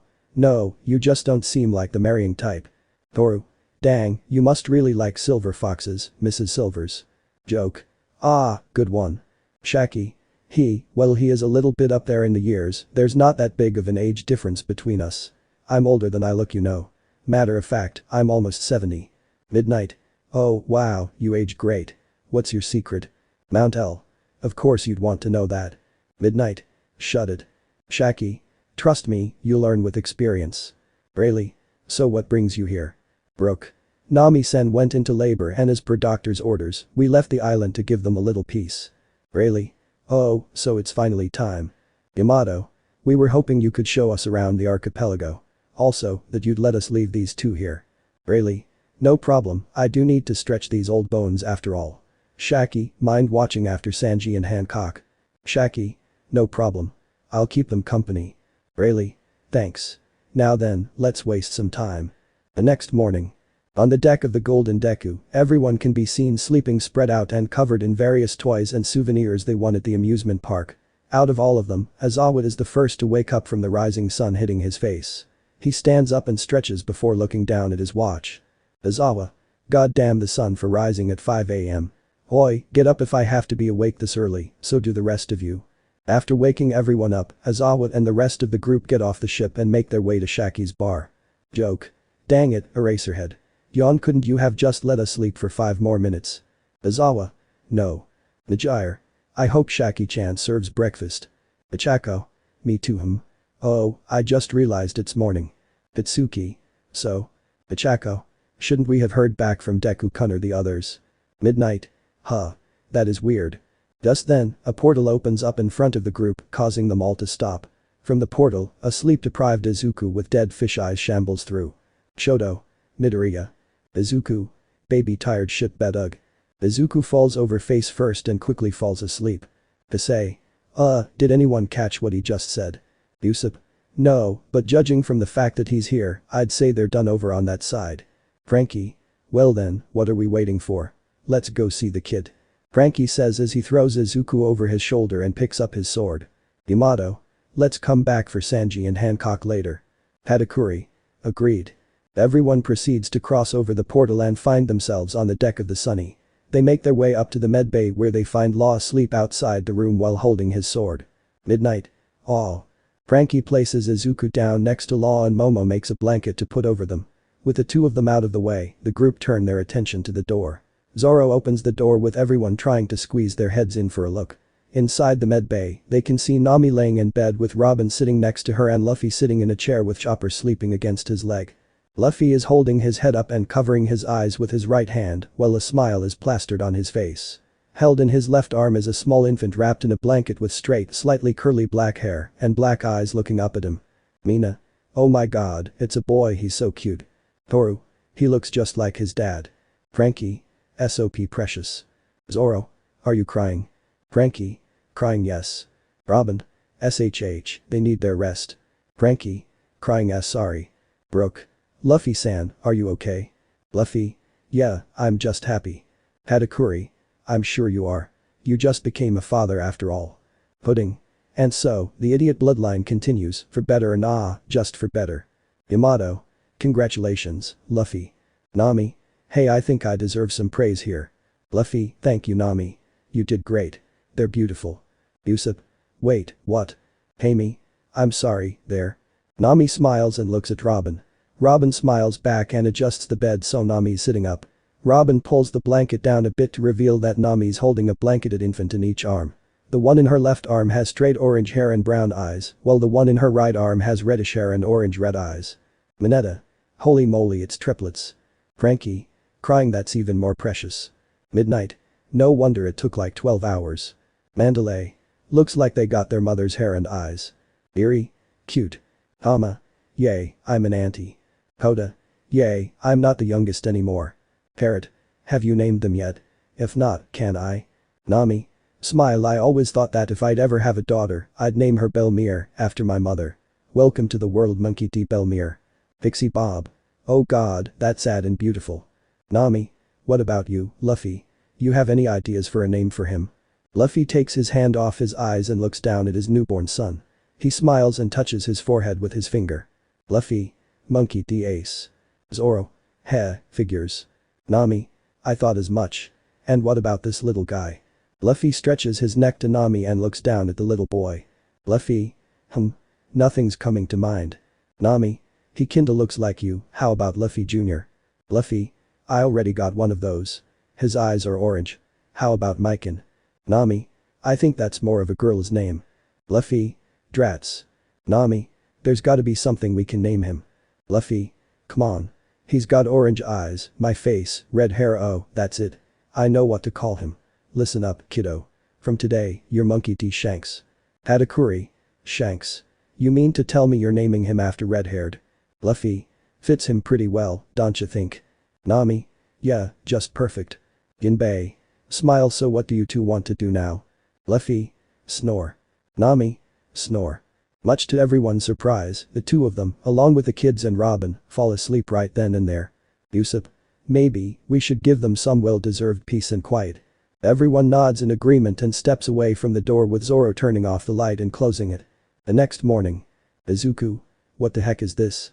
Izuku is currently in the Thousand Sunny's kitchen looking at the newspaper and his new wanted poster. Izuku. I fought through 3 armies, defeated Burgess, sliced a meteor to bits, wounded an admiral, lost my arm, and took down a high-ranking member of an emperor's crew. So why is my bounty only 990 million? Katsuki. Piss off, at least yours is still in the 900 millions, mine only went up to 500 million. Shoto. Same. Yamato. Bang, I'm sorry, Izuku, it looks like all the credit went to me for some reason, my bounty went up from 1.5 to 2 billion for a fight that I didn't even take part in. Izuku. Stop bragging about it. Really? It's been many a few years since I've last held a child like this. Isn't that right, Shaki? Rayleigh says as Shanks, who he's holding, grabs onto his beard while Shaki holding Belmere sits next to him. Shaki. Yeah, I'll say. Rayleigh. I wonder how Shanks will react when he meets this one. Izuku. Dang it, why? I was so close. Sanji. Well, it is hard for your bounty to increase after a 100 million. Zoro. Spoken like a sore loser whose bounty only went up to 2 billion. Sanji. Pissed, shut up, don't go acting cocky just because your bounty's a 100 million Beely higher than mine. Zoro. What's that? I don't speak third best. Sanji. GRR, why don't we take this outside? Zoro. Fine by me. Katakuri. My bounty has gone up to 2.1 billion as well. That's strange. And according to this paper, Massacre Soldier Killer has raised his bounty that high as well. Something about his crew clashing with Kizaru and Queen. Luffy. Shishy, we got a lot of new bounties in the crew. Luffy says as he looks over all the new wanted posters laid out on the table while Ace sits on his lap. Luffy. The rest of them better step up their game. Izuku. This totally sucks. Chapter 17. Spring is in full effect on the island of Reconnecting. Flowers are blooming in the forest and along the shore, birds are singing their cheerful tune, and even the Sea King seem to be in a good mood. On the grassy coast, Izuku can be seen sitting cross-legged by himself with his eyes closed and facing the ocean. He slowly opens his right eye, which is glowing crimson red. He then leans to his left and narrowly avoids a crimson red fist to the back of the head. Izuku springs onto his feet and turns around. He sees the fist retract deep into the forest. Izuku smirks and raises his right arm up to his face. Izuku. Gear 3rd. Izuku bites into his arm and pulls out a chunk of snow. Fierce winds blow out from the hole in his forearm and create a frigid hurricane surrounding Izuku. The hurricane disperses, revealing Izuku in his Gear 2nd enhanced Dragonman form. Izuku. Dragonman. Two red fists shoot out from the forest at high speeds and go straight for Izuku while zigzagging in the air. Izuku. Gomu Kenpo. Double Shiro Culverin. Izuku punches forwards with both his fists and stretches them as well. Izuku's fists clash with the red fists and break into pieces upon impact, while also stopping the momentum of the other fist. The fists retract whereas Izuku reforms his arms. A barrage of red fists then burst out all of a sudden and aim for Izuku again. Izuku. Twin Shiro Hydra. Izuku punches forward with both his fists once again and launches his arms out. The snow of the arms however branches out and forms 8 more hackified arms on each arm. Izuku manages to stop the majority of the fists, however they do manage to bypass his counter-attack. Izuku narrows his eyes and extends his 4 wings. He enlarges the wings using snow and freezes them into ice. Izuku. Glacial Wall. Izuku brings his wings in front of him and uses them to block the remaining fists. Once the attack loses momentum, the other fists vanish as if they were mere afterimages, and only 2 pressed up against Izuku's wings remain. The 2 fists immediately pull back and Izuku returns his wings to his back. Just then something jumps out of the woods and into the air. Izuku looks up to see Luffy in his snakeman form. Luffy. Gomu Gomu no. Rhino Stampede. Luffy kicks rapidly with both his feet and sends out a high-speed barrage down on Izuku. Izuku flaps his wings and takes off. He dodges the attacks as he ascends, getting hit and grazed a couple of times in the process. Using Skywalk, Izuku gives himself a burst of speed and launches himself upwards. Izuku appears right above Luffy and upside down with his right leg outstretched. Izuku's leg glows brightly beneath the snow before bursting into black flames. Izuku. Flamage Shot. Luffy quickly raises his arm and blocks Izuku's blazing leg. Luffy gets launched down to the ground but manages to land steadily on his feet. He fires his fist upwards at Izuku and tries to knock him out of the sky. Izuku initially dodges the fist but gets punched on the head by the fist after it circles around in the air. Izuku crashes down hard onto the ground leaving a large crater. Izuku gets back on his feet to see Luffy compressing his right fist. Luffy. Gomu Gomu no. Izuku understands what Luffy's about to do and in response, cocks back his right while also freezing it into black ice. Izuku. Gomu Kenpo. Luffy and Izuku then both simultaneously launch their fists at each other. Luffy's faster fist reaches Izuku first, but instead hitting Izuku dead on, the fist goes right past him. Luffy's fist makes 2 left turns behind Izuku and heads back to him. The fist makes 2 more left turns behind Luffy before once more going straight to Izuku. Izuku's fist in the meanwhile does several zigzags as it sparks with green lightning and snow swirls in the air around it. Steam engulfs Luffy's arm and takes the form of a giant golden king cobra. Snow accumulates around Izuku's fist and takes the shape of a giant reptilian head. The cobra and reptile roar before 2 enlarged fists burst out from their mouths. Luffy. King Cobra. Izuku. Leviathan. The 2 large fists collide and result in a massive clash of conquerors' hockey. Izuku and Luffy smirk as their struggle continues. The ground beneath their feet cracks from the pressure of their hockey. This goes on until Izuku's snow fist cracks. Unable to withstand any longer, Izuku's fist breaks into pieces and Luffy's fist plows right through it. Taking full advantage of the minuscule amount of time his arm is buying him, Izuku reinforces his left arm with snow and tries to block Luffy's attack. Luffy's King Cobra hits Izuku's palm and ends up dragging his feet through the dirt. Seeing as how he's quickly approaching the ocean, Izuku decides to try and redirect Luffy's attack. His haki spreads to cover his left eye and torso, and his left arm bulks up. Using all his strength, Izuku manages to redirect Luffy's fist upwards. Feeling that enough is enough, Luffy retracts his arm while Izuku reforms his right. Their eyes both then suddenly glow red as they sense an oncoming threat. Luffy leans out of the way to avoid bullet-like drops of water, and Izuku bends backwards to avoid an air slash launched at him. Luffy looks to see Jinbei with water dripping from his hand, and Izuku looks to see Zoro with all three swords drawn. Luffy smirks and bolts towards Jinbei as Zoro dashes to Izuku. Jinbei. Samegawara Seiken. Zoro. Inbimi and Ezu Onigiri. Jinbei punches forward and launches a shockwave in the air towards Luffy, and Zoro tries to slash Izuku with all three swords.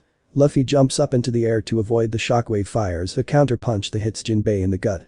Izuku. Fallen Angel. Izuku throws his right arm out to the side. His right arm grows longer and changes into the shape of a large feathery wing. Izuku. Tabirayuki. The feathers of Izuku's wing turn into sharp snow blades. Izuku swings his blade and clashes against Zoro's swords. Zoro. Smirk, you're getting pretty good control of that arm now. Izuku. It's kinda a necessity for me at this point. Izuku and Zoro enter a fierce exchange of slashes, causing sparks of haki to fly between the two of them. Izuku jumps back and dodges a hakified slash to the chest. Izuku. Fubuki. Izuku flaps his wing and creates a large blizzard of black snow that surrounds Zoro. Zoro raises his blades and searches the snow for traces of Izuku. Hidden in the blizzard behind Zoro is a pair of glowing red eyes. Izuku. Deshinken. Yukigami. Zoro quickly turns around and raises his swords to block a hakified overhead slash from Izuku's arm. The clash results in a burst of Conqueror's haki that completely dissipates the blizzard. Izuku tries his hardest to lay down the pressure, but Zoro's blades don't budge even an inch. As the two are clashing, a loud howl catches their attention. Izuku and Zoro look to their side and see what looks like a large horned wolf with a ribbon-like trail of flames around its shoulders charging at them. The wolf jumps up in the air and proceeds to transform into a giant wolf hybrid. Yamato. Oi, Zoro, let's spar. Zoro. Sure, sounds good. Just got a shake of my partner. Zoro's biceps bulk up and he pushes Izuku's wing off them. He then slams the back of his blades into Izuku's side and sends him flying. Zoro faces Yamato and holds his two-hand swords at an angle. Purple streams of lightning surge from Zoro's swords as he spins them rapidly. Yamato smirks and imbues her club with haki. Her club and arm then surge with orange streams of lightning. Zoro. Santoryu Ogi. Ichidai Sanzen Daisen Sekai. Yamato. Shinsoku Hakijaku. Zoro leaps forward and swings all his blades, and Yamato swings her club with both hands. The two of them don't even make contact, yet a massive Conqueror's haki clash occurs. Izuku looks at the two of them in complete awe from the sidelines. It's as if an invisible force is stopping their attacks from actually connecting. Izuku. Such insane pressure, and they aren't even touching. Izuku is snapped out of his focus by a fast bullet-like object shooting past his face, grazing the tip of his nose. Izuku turns to the direction the bullet was fired from and sees Katakuri standing there. Katakuri motions Izuku to come at him with his hand. Izuku cracks his neck and proceeds to cock both his arms back while pressing his chest out. Izuku then punches both his fists together. His wings wrap around him and form into a giant snow mound. The mound bursts into pieces to reveal Izuku in his Machiman form. Katakuri. So you've developed a new form, have you? It looks familiar. Izuku. Just take a look at what this one's got in store. It's on a different wavelength than Dragonman. Katakuri. Interesting. Let's see if you can back up that talk. Kakumachi. Katakuri turns his arms and hands into machi. He then compresses and hakifies them into blocky shapes. Izuku punches the ground with his right fist and covers it in snow. Izuku stands back up and holds his arms out to the side. Katakuri does the same, and a white mass encompasses his hands. I&K. Muso donuts. Izuku creates two large donut-like rings made out of snow from the ground, and Katakuri uses his devil fruit to turn the ground into machi and create two rings out of that. All of the rings then create giant blocky arms out of them. I&K. Chikara Machiyuki. Izuku and Katakuri both punch forwards with their right fists and send the giant donut fists to their right forward as well. Their fists collide and create a massive shockwave on impact. With their fists in a stalemate, the two punch forward with their other fists which collide as well. Their Conqueror's haki explodes as the two of them try to overpower each other. INK. Naguri Machiyuki ora. Izuku and Katakuri rapidly punch at each other, with their gigantic fists clashing repeatedly against each other. Izuku starts to sweat as he has to keep moving his arms faster and faster in order to keep up with Katakuri. Katakuri notices this and decides to increase the pressure. A giant donut forms behind Katakuri and rises into the air. Izuku looks up to see the donut get coated in armament hockey and form spikes on its surface. Katakuri. Kurimachi. The donut starts firing the spikes at Izuku while continuously reforming new ones. Izuku acts fast and stomps his foot on the ground. Izuku. Akami no Mon. Izuku creates a massive black snow wall directly in front of him that blocks the spikes from hitting him. Izuku. Muzo Kashiwayuki. Izuku sends his giant hands to the spiked donut. Izuku slams his hands together and crushes the donut between them. Just then, Izuku's giant fists get punched and melted through by a giant flaming fist.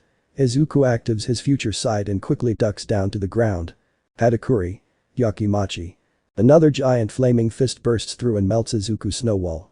Looking through the melted wall, Izuku can see Katakuri's giant donuts melting. Katakuri. It's about time to get serious. Katakuri says as he takes off his jacket and tosses it to the side. Izuku. Full power, huh? Izuku throws his right arm back and stretches it. His forearm becomes enlarged and spiked. Katakuri then transforms into Machi and spreads himself on the floor. The Machi Katakuri then jumps into the air and turns into a donut. Katakuri rolls at Izuku extremely quickly and Izuku charges at him with his arm being dragged behind him. Katakuri hops and bounces high up into the air. In the air, Katakuri transforms back to normal with his forearm above his head, hackified and also enlarged and spiked. Izuku jumps up in the air and brings his arm forward.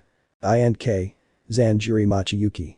Izuku and Katakuri clash forearms, creating a burst of black lightning in the air. Many birds flying in the air fall unconscious and land on the island. Izuku gives in his best effort, but the forces of gravity are working in Katakuri's favor. With Katakuri pressing down harder on him, Izuku uses skywalk to keep himself in the air. Katakuri. I know you can't last much longer, there's too far a difference in power between us. Izuku. Maybe so, but a power difference doesn't decide the outcome. Right you are, fledgling.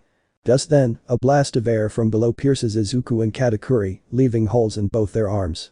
Izuku. Nani? Katakuri. Rising up from the ground, Rayleigh appears and slices off half of both their forearms. Rayleigh. You two aren't the only ones on this battlefield. This is a free-for-all, you shouldn't focus on just one opponent. You've got that right, Yoi. The three of them look to see Marco in his half-beast form flying above them. The hybrid phoenix soars up into the air and his talons glow a myriad of colors. Marco. Who in? Marco dives straight at Rayleigh with both his talons out. Rayleigh blocks Marco's talons, but still ends up heading straight to the ground with Marco. The two of them crash and still manage to maintain an equal power struggle. Rayleigh. Smirk, you've gotten stronger since last time, Bluebird. Marco. Smirk strong enough to warrant more than a finger, eh? The struggle goes on for a while, but Rayleigh eventually manages to push Marco off of him. At that moment, Katakuri lands between the two of them and towers in front of Marco. Katakuri. It's considered rude to get in the way of someone else's fight, Phoenix. But if you want a brawl, you've got one. Marco. The superhuman, huh? This'll be tough. Rayleigh. I'm still here, you know. Katakuri. I know. And so is he. Rayleigh. Oh. Rayleigh looks over his shoulder and sees Izuku in the distance. Said young pirate is standing with Nidai Kitetsu and Okiku's sword drawn and hardened. Izuku. Oden Notoryu. Gun Madoki. Izuku charges at Rayleigh and crosses his swords like an X. Rayleigh raises his sword and coats it in hockey. Izuku clashes blades with Rayleigh who doesn't even budge an inch.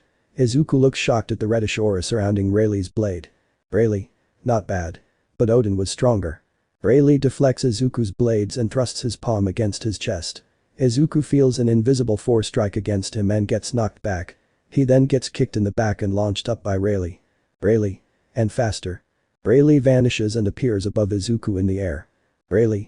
It's not enough to just know Oden's techniques, you have to use them with the same amount of skill he had. Rayleigh slashes his hackified sword against Izuku's chest and sends him crashing down to the ground. Rayleigh lands on the ground, however Izuku appears to have vanished from the crater he left. Izuku. That's so. Well then. Rayleigh looks up to see Izuku in front of him and sheathing his swords. Izuku. I'll give my all at what I'm best at. United Smash Burst. Izuku's left arm bulks up and his right increases in size using snow. The hockey covering Izuku's arm spreads to cover his eyes and chest. Izuku's legs proceed to bulk up as well and spread their hockey to cover his lower torso. Izuku throws his arms back and creates two massive black whips. The ground beneath Izuku's feet cracks before he disappears into thin air. Izuku reappears right in front of Rayleigh with green sparks of electricity and strands of black whip surrounding his body. Izuku. Condor Bazooka. Izuku brings his black whips forward and clashes with Rayleigh's blade. A conqueror's hockey clash erupts between the two of them. The ground caves in from the pressure while Rayleigh and Izuku just stare each other in the eye with huge grins on their faces. While all of this is happening on the coast, the others at the docks are watching this play out. Denki. Wow, the billions and conquerors are really going all out for training. Zero. I think Midoriya is still upset about seeing his bounty this morning and is channeling all his frustrations into training. Mineta.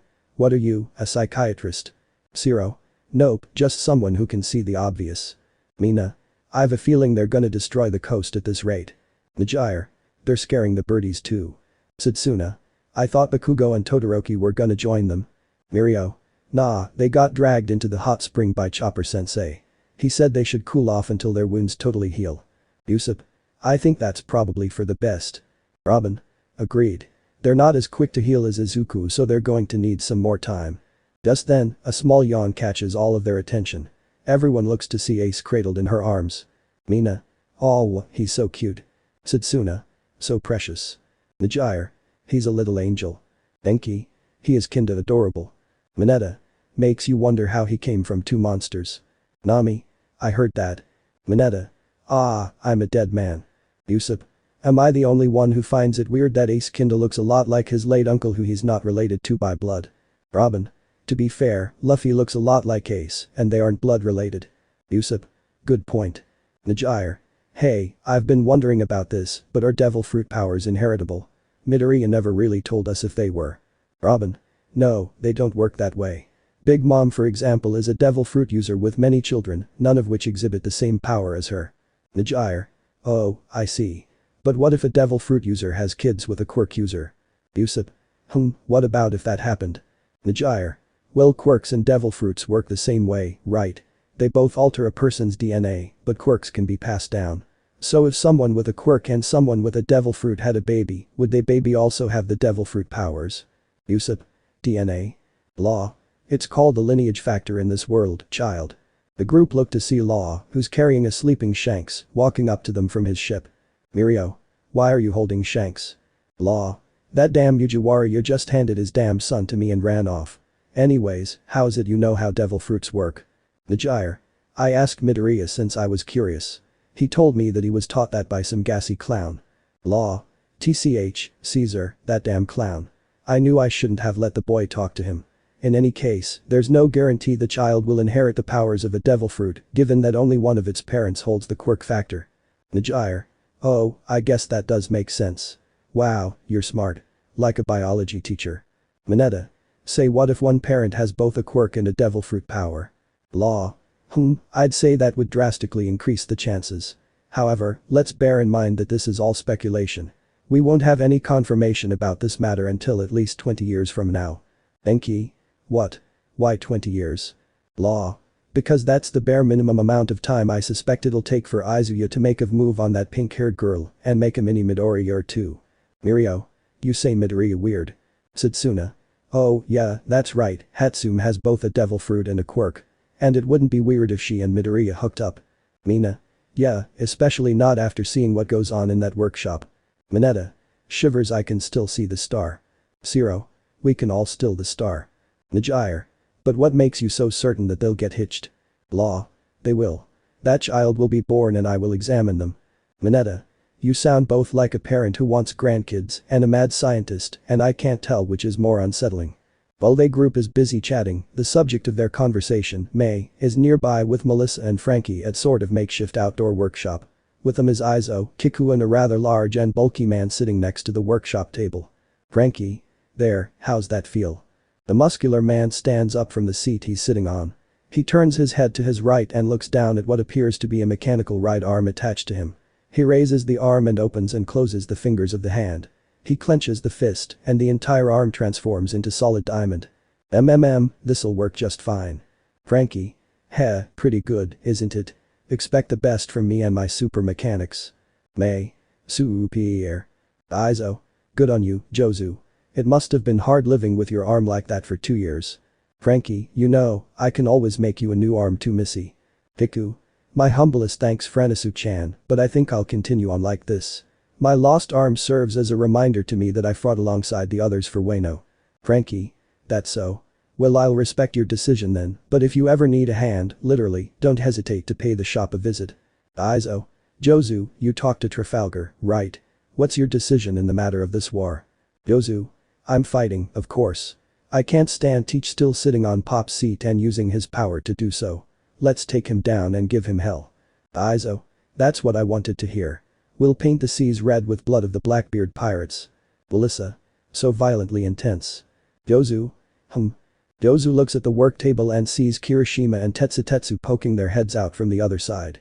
Jozu. What are you two doing? Kirishima. We sensed another hardening type nearby and just had to see who they are. Tetsutetsu. Not only are you a hardening type, you're a big shot pirate too, we demand a fight for supremacy. Jozu. Oi, what's with these two? Izo. They happen to have similar abilities to yours. It looks like they want to see if their powers are stronger than yours. Hey Auntie. Heck yeah we do. Kirishima and Tetsutetsu jump over the workbench and face off against Jozu. Kirishima punches his fist into his palm and hardens his whole body. Kirishima. I can harden any part of my entire body. The more damage I take, the harder I get. Tetsutetsu punches his fist into his palm as well and turns his entire body into steel. Tetsutetsu. I can turn my skin into steel. The more iron in my diet, the stronger I get and the longer I can last. Hey Auntie. If you think you're tougher than us, let's trade blows and see if you can back up the big talk. Jozu. You two sure are loud for your size. Izo. Why don't you humor them, Jozu? Show them not to underestimate a Whitebeard commander. Jozu. Fine. This'll give a good idea of the power our army's got. Jozu proceeds to turn his entire body aside from his head into diamond. Jozu. Bring it on, you two. Kirishima. Alright, let's show him Tetsutetsu. Tetsutetsu. Yeah, let's crack this diamond prick. Kirishima cocks back his right fist and Tetsutetsu cocks back his left. They both yell and punch their fists into Jozu's diamond gut. While a crack can certainly be heard, rather than from Jozu, it's coming from Kirishima and Tetsutetsu's fists. Hey Auntie. Internal screaming. The two of them drop to their knees and grab their fists while unhardening. Kirishima. That hurt. How did that hurt us? Tetsutetsu. We're hardened, we shouldn't be able to feel a thing from our own punches. Jozu. Such pitiful hits won't break diamond. If you want to leave a scratch, you're gonna have to do a lot worse than that. Kirishima. Ow, ow, ow, ow, that's so. Tetsutetsu. Ah, frick. In that case, we should let loose a bit. Kirishima and Tetsutetsu stand up and shake their painting hands. They both fist bump each other before holding their arms to their sides. Kirishima. Max out. Tetsutetsu. Full power. Hey Auntie. Uriah. The duo yell as they fire themselves up. Tetsutetsu's body heats up and he starts glowing white hot with flames surrounding his body.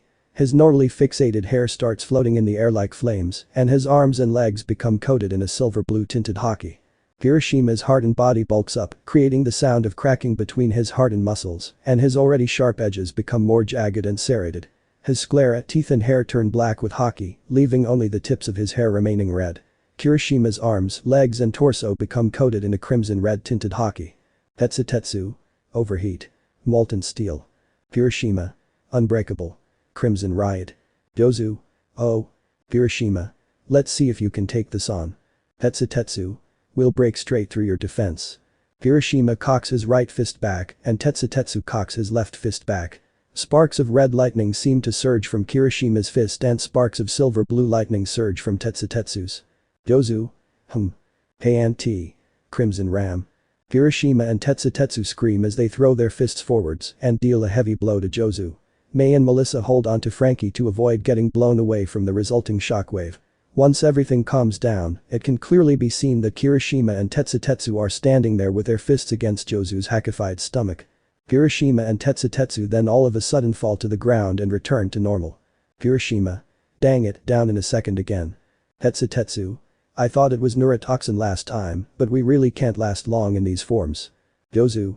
Izo, you saw that too, didn't you? Izo. Yeah, anyone who's sailed on the Moby Hick can recognize what that is. They've definitely got potential. Jozu. I'll say. Jozu says as he looks down. He can see in the wood floor that he'd actually been pushed back a few inches. Tetsu. Hey, wait a minute, you used hockey. Kirishima.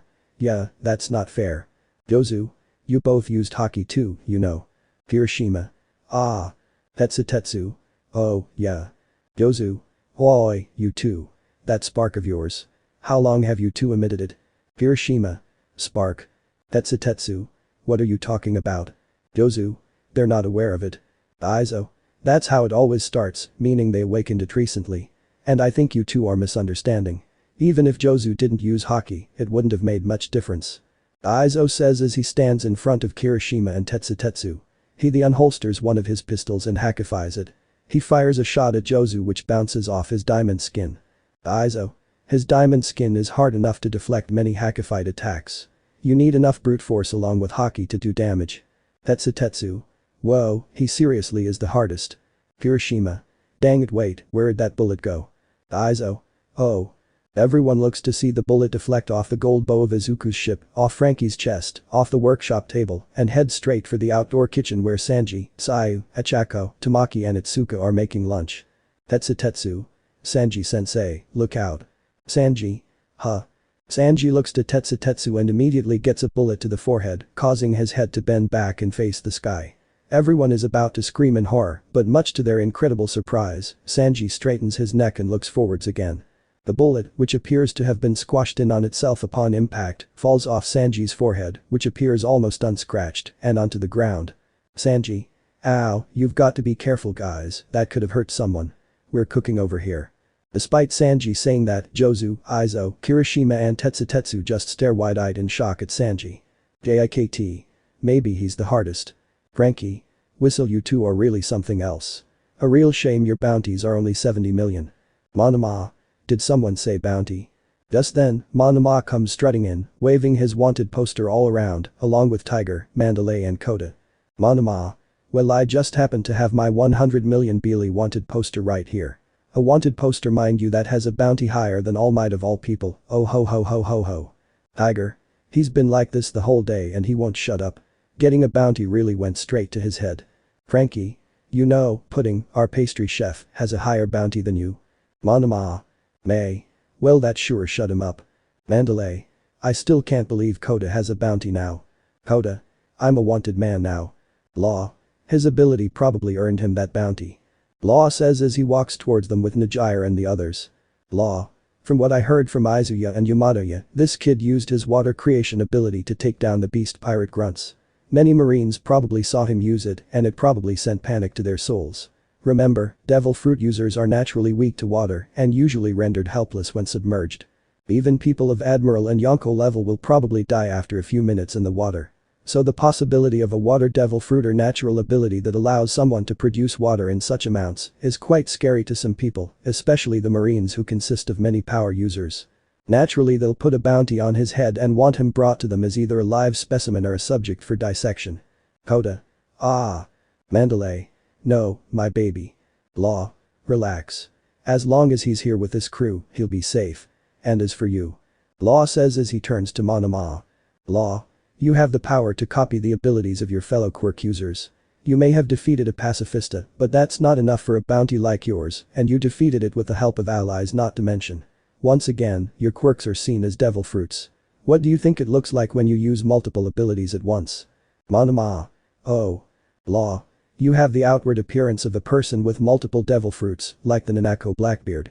His initial display of multiple powers shook the world enough, your appearance just makes things worse, because now it seems like more than one person with multiple devil fruits has appeared. Much like the boy, you'll also be wanted as an experiment for study. Monoma. Oh boy, that's not good for me. Law. This is why I said to be careful with showing your powers. Sanji. A lot of them rely on their powers to fight, so you're essentially asking the impossible for many of them, Tra.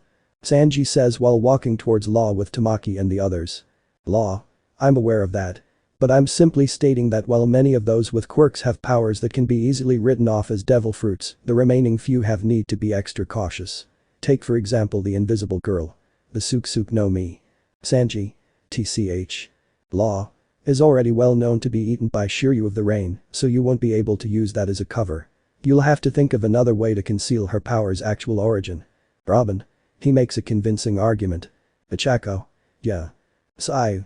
Maybe Toru can pose as a chameleon. Law. Well, at least one of you is thinking. In any event, let me give you this warning.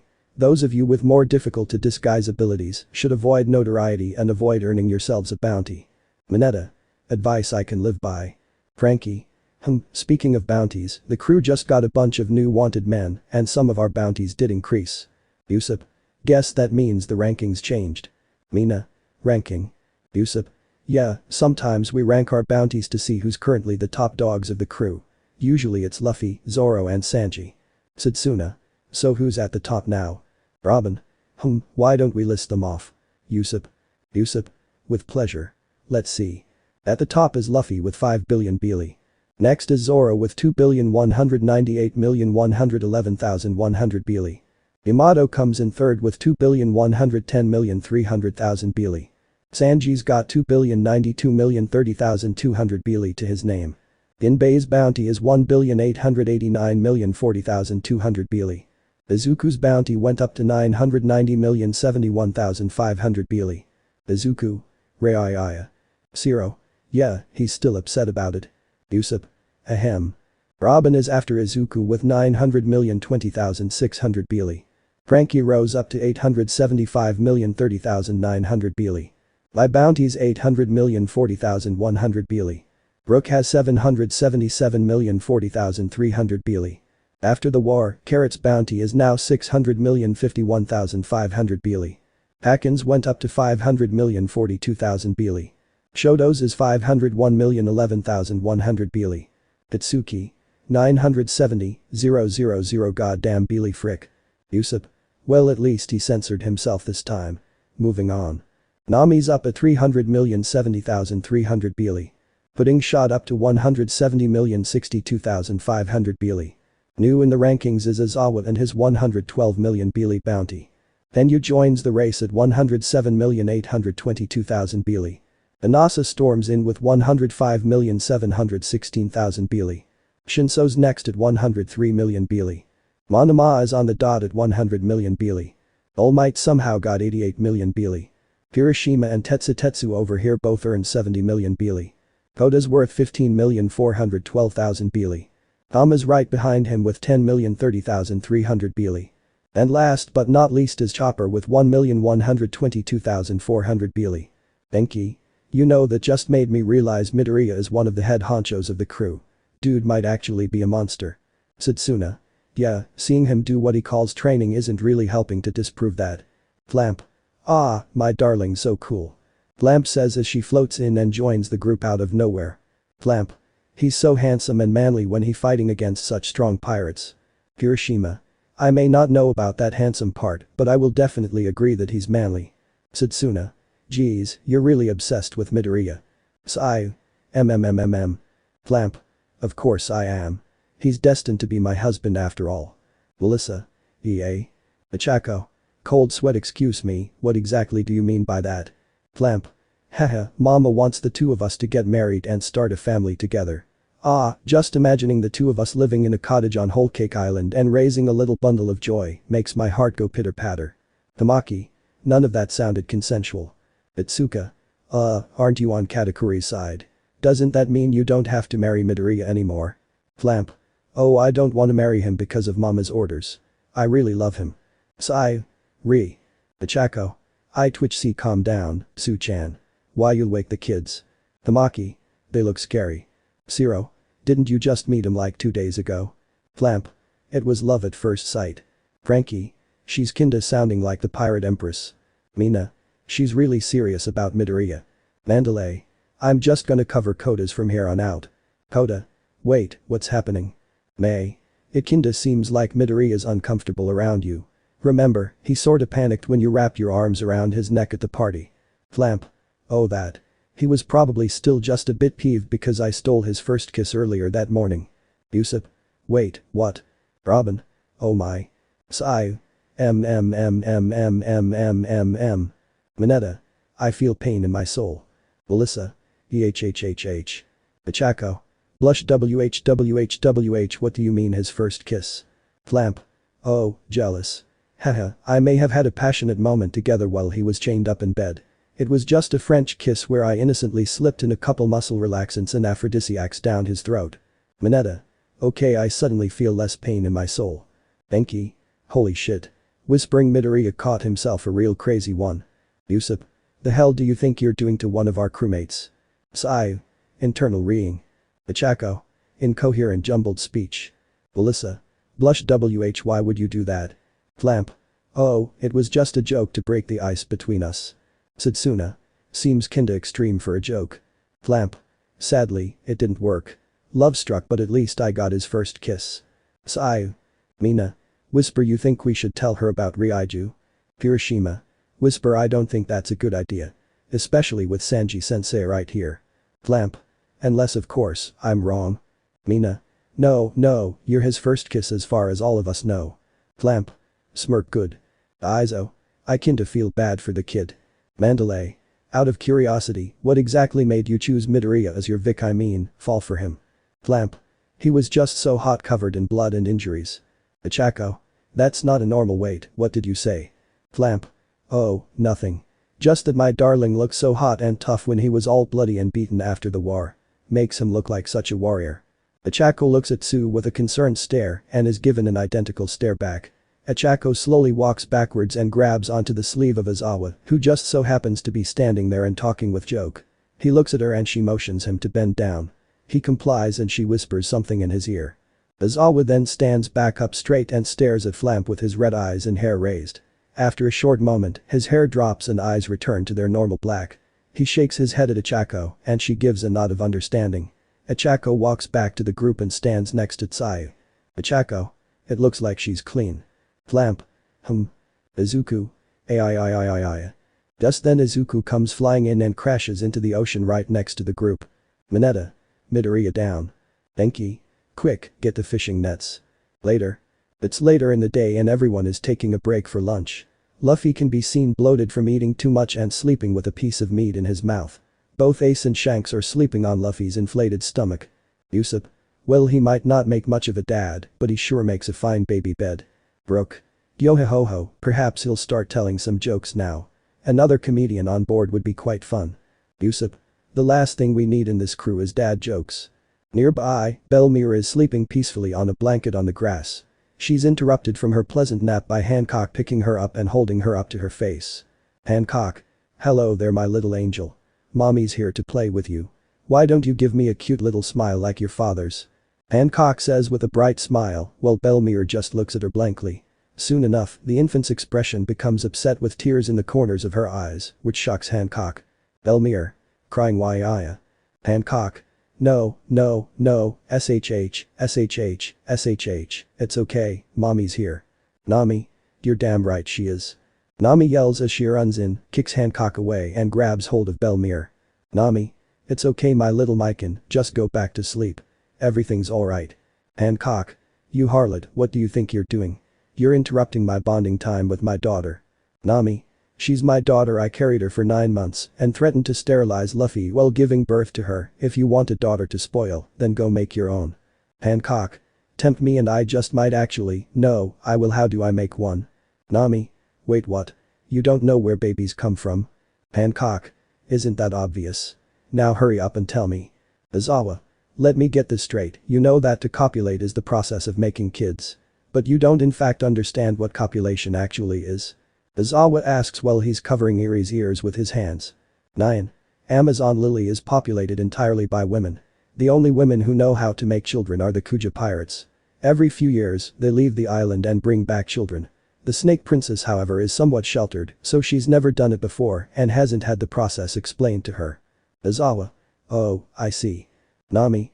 She's about as ignorant as Luffy is. Chiffon. If you'd like, I can teach her about it. 9. I don't think she'll calm down otherwise. I ask you to please be patient with her. Chiffon. No worries, it'll be like talking to a little sister. One who's older than me, but it'll be easy. Nami. Thank you Chiffon. Chiffon. Don't mention it. I've got nothing to do while my hubby is busy with Trafalgar and Lola and Gotti are looking after Pez. I figured they could use the practice. Meanwhile, in the library of the Thousand Sunny, Izuku, Law, Beej and Katakuri can be seen sitting around the center table and eating lunch. Law is eating onigiri, Beej is eating spaghetti and meatballs, Katakuri is sneaking donuts under his scarf, and Izuku is chowing down on pork katsudon. Izuku is noticeably wrapped in bandages with various bags of ice taped all over his body. Law. Let's go over our war plan and the progress we've made so far. Izuku. Alright, as per Law-san's strategy, we've successfully managed to neutralize the first and fifth ships of the Blackbeard pirates. Beej. Blackbeard's crew has numbers in the thousands, so taking down 2 of their ships in advance is a great move on our part and increases our chances of success by a lot. Katakuri. Well, the plan succeeded, however, only the captain of the first ship, Jesus Burgess, had been captured by the Marines. Lafitte, captain of the fifth ship, managed to escape and avoid capture. Taking down a ship is fine, but they can always recruit more pirates. Finding replacements for their powerful captains is more difficult, which is why it would have been all the better had you managed to capture or better yet kill Lafitte. Law. In addition to this, the Marines, Beast Pirates and Big Mom Pirates invaded both battlefields. This makes the situation more complicated because now all 3 of them are aware that we're starting a war against Blackbeard and are going to invade Hachinosu. Big Mom we can prevent from interfering since we still have her son's hearts, but Kaido and the Navy aren't so easy to repel. Izuku. We have an advantage though, we control exactly when we're going to invade. As long as the date doesn't leak, we can invade without the threat of a third force disrupting our plan. Law. We can't count on that. We can probably keep our information hidden from the Beast Pirates, but the Marines have their ways. Which is why I've taken precautions against that. Beej. How so? Law. Remember the 2 devil fruits we stole from the Marines? The one I took from Izuya I decided to use as a bargaining chip. I came into contact with another well-known pirate and offered him the fruit in return for their services. Not only will he alter the battlefield in our favor, his crew will prevent anyone else from coming near the island. Izuku. Who is it? Law. Let's just say he's someone with a bone to pick against Straw Hat. Though he won't miss out on a chance to kill Blackbeard. Izuku. Beej. Regarding our own forces, not only do we have our crews ready to fight, but we also have Straw Hat's Grand Fleet willing to aid in at his disposal. So we have over 5,000 pirates, which include giants, on our side. Law. Additionally, with Jozu joining our side, we have 3 of the 14 former Whitebeard commanders on our side. Izuku. I thought there were 16 commanders. Law. There were. Izuku. Ah. Law. Anyways, it'd be in our best interest to try and recruit the remaining 11. However, even with Marco, Izo and Jozu's help, it'll still take a while to make contact with all of them. Katakuri. Any leads on the whereabouts of any of them? Law. Marco has told me he can probably find out Vista's location within a month. Jozu has also come forward with the island Haruta is located on and also might have an idea on the whereabouts of the subordinate captain, White Bay. The subordinate captains are also powerful, so gaining their help will also be a power move. It's also necessary for Inuyasha and Nakamamushi to join the war. Izuku. The leaders of the Mink Kingdom. Law. I planned this attack on the night of a full moon. They're hellishly strong in their Sulong forms. They'll be powerful allies on our side. Izuku. I see, it's a good plan and I'm sure they'll be willing to help. Law. Then we're all on the same page. Now, about our battle plan.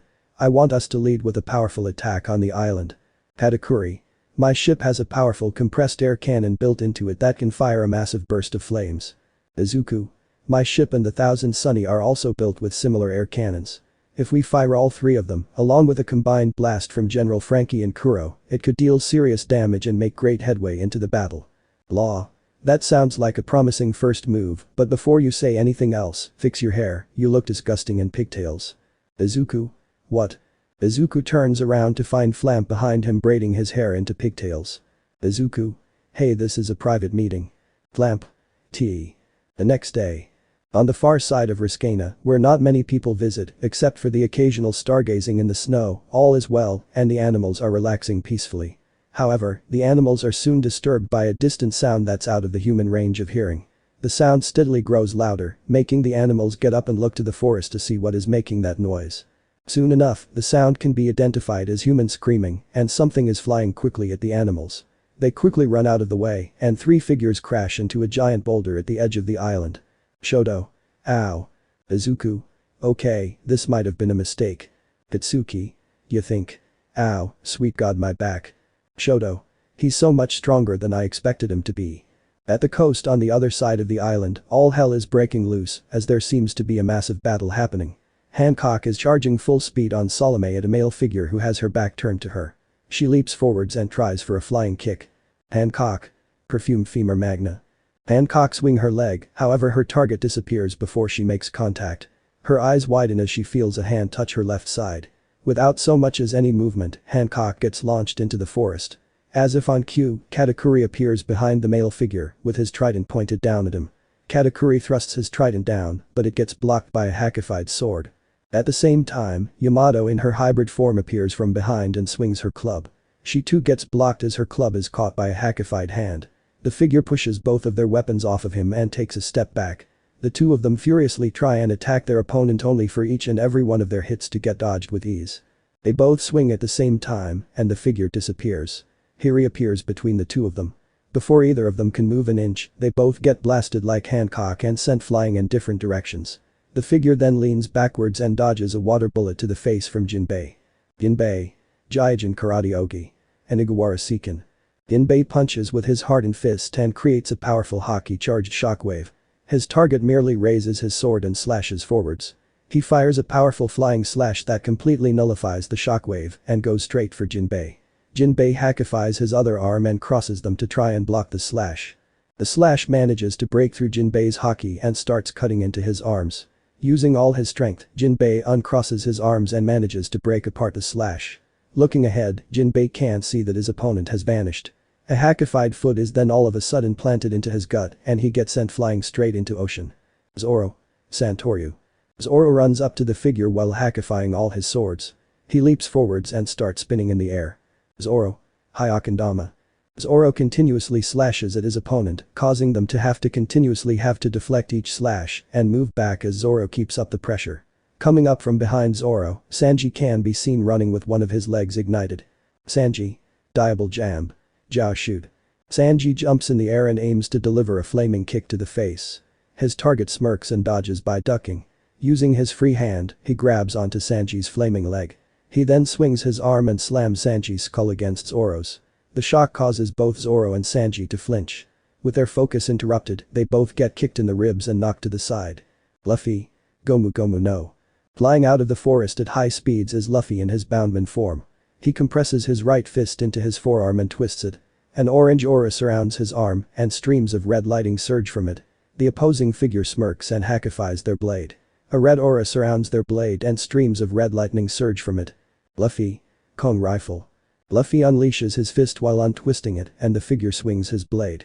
An enormous clash of conquerors hockey erupts between their attacks, which don't even make physical contact. The ground beneath the two of them starts cracking and the atmosphere becomes thick and heavy. Neither of the two of them are barely giving an inch. Luffy's fist will at moments gain the upper hand and the sword of his contender gain it the other half of the time. After pushing against each other with full force, there's an explosive surge in the clash of conquerors hockey. Luffy gets pushed back along with the figure. Smirk not bad, Luffy. You've become so much stronger since we last trained together. I'm proud, you've come far. Hearing this, Luffy gives off a smirk identical to his adversary. Luffy. Shishi, you're one to talk really. You're stronger than ever. Really? Haha, well it's been a while since I've been in such great shape after all. But now that I'm in my prime, I can give far harsher training than before. I hope an emperor such as yourself can handle it. Luffy. Yeah, bring it.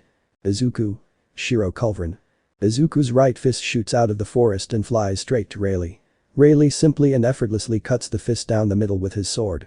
Izuku in his dragonman form then flies out of the forest and lands in front of Luffy. Rayleigh. Oh, you want to step up to the challenge again? Izuku. I was caught off guard last time, but this time I'm ready to go all out. You don't mind if I go ahead of you, do you, Luffy-senpai? Luffy. Shishi, nah, I've still got plenty of time. He's all yours. Izuku. Thanks. Izuku draws Nidai Kitetsu and Kiku's sword and hackifies them. Izuku. Yuki no Yoru. Izuku opens his mouth widely and accumulates snow in front of it. The snow takes the form of a large crucifix-shaped sword and Izuku bites down on the handle while hackifying the blade. All three blades then simultaneously catch fire. Izuku. Izuku looks at his flaming blades and raises an eyebrow. An idea pops in his head and he smirks. Black whips then surge and cover the blades of his swords. The black whips extend to over twice Izuku's length. The whips catch fire and become completely enveloped in black flames. Izuku. Now then, this ought to be a lot more of a challenge. Santoryu. Kakujo. Oh Tatsumaki.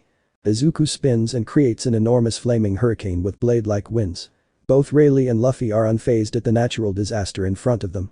The hurricane suddenly becomes enveloped in a dark aura and increases in size. Izuku. Asura. Yugi. Rayleigh. Oh, I can see his haki is manifesting well. But, he's still not ready for the big leagues yet.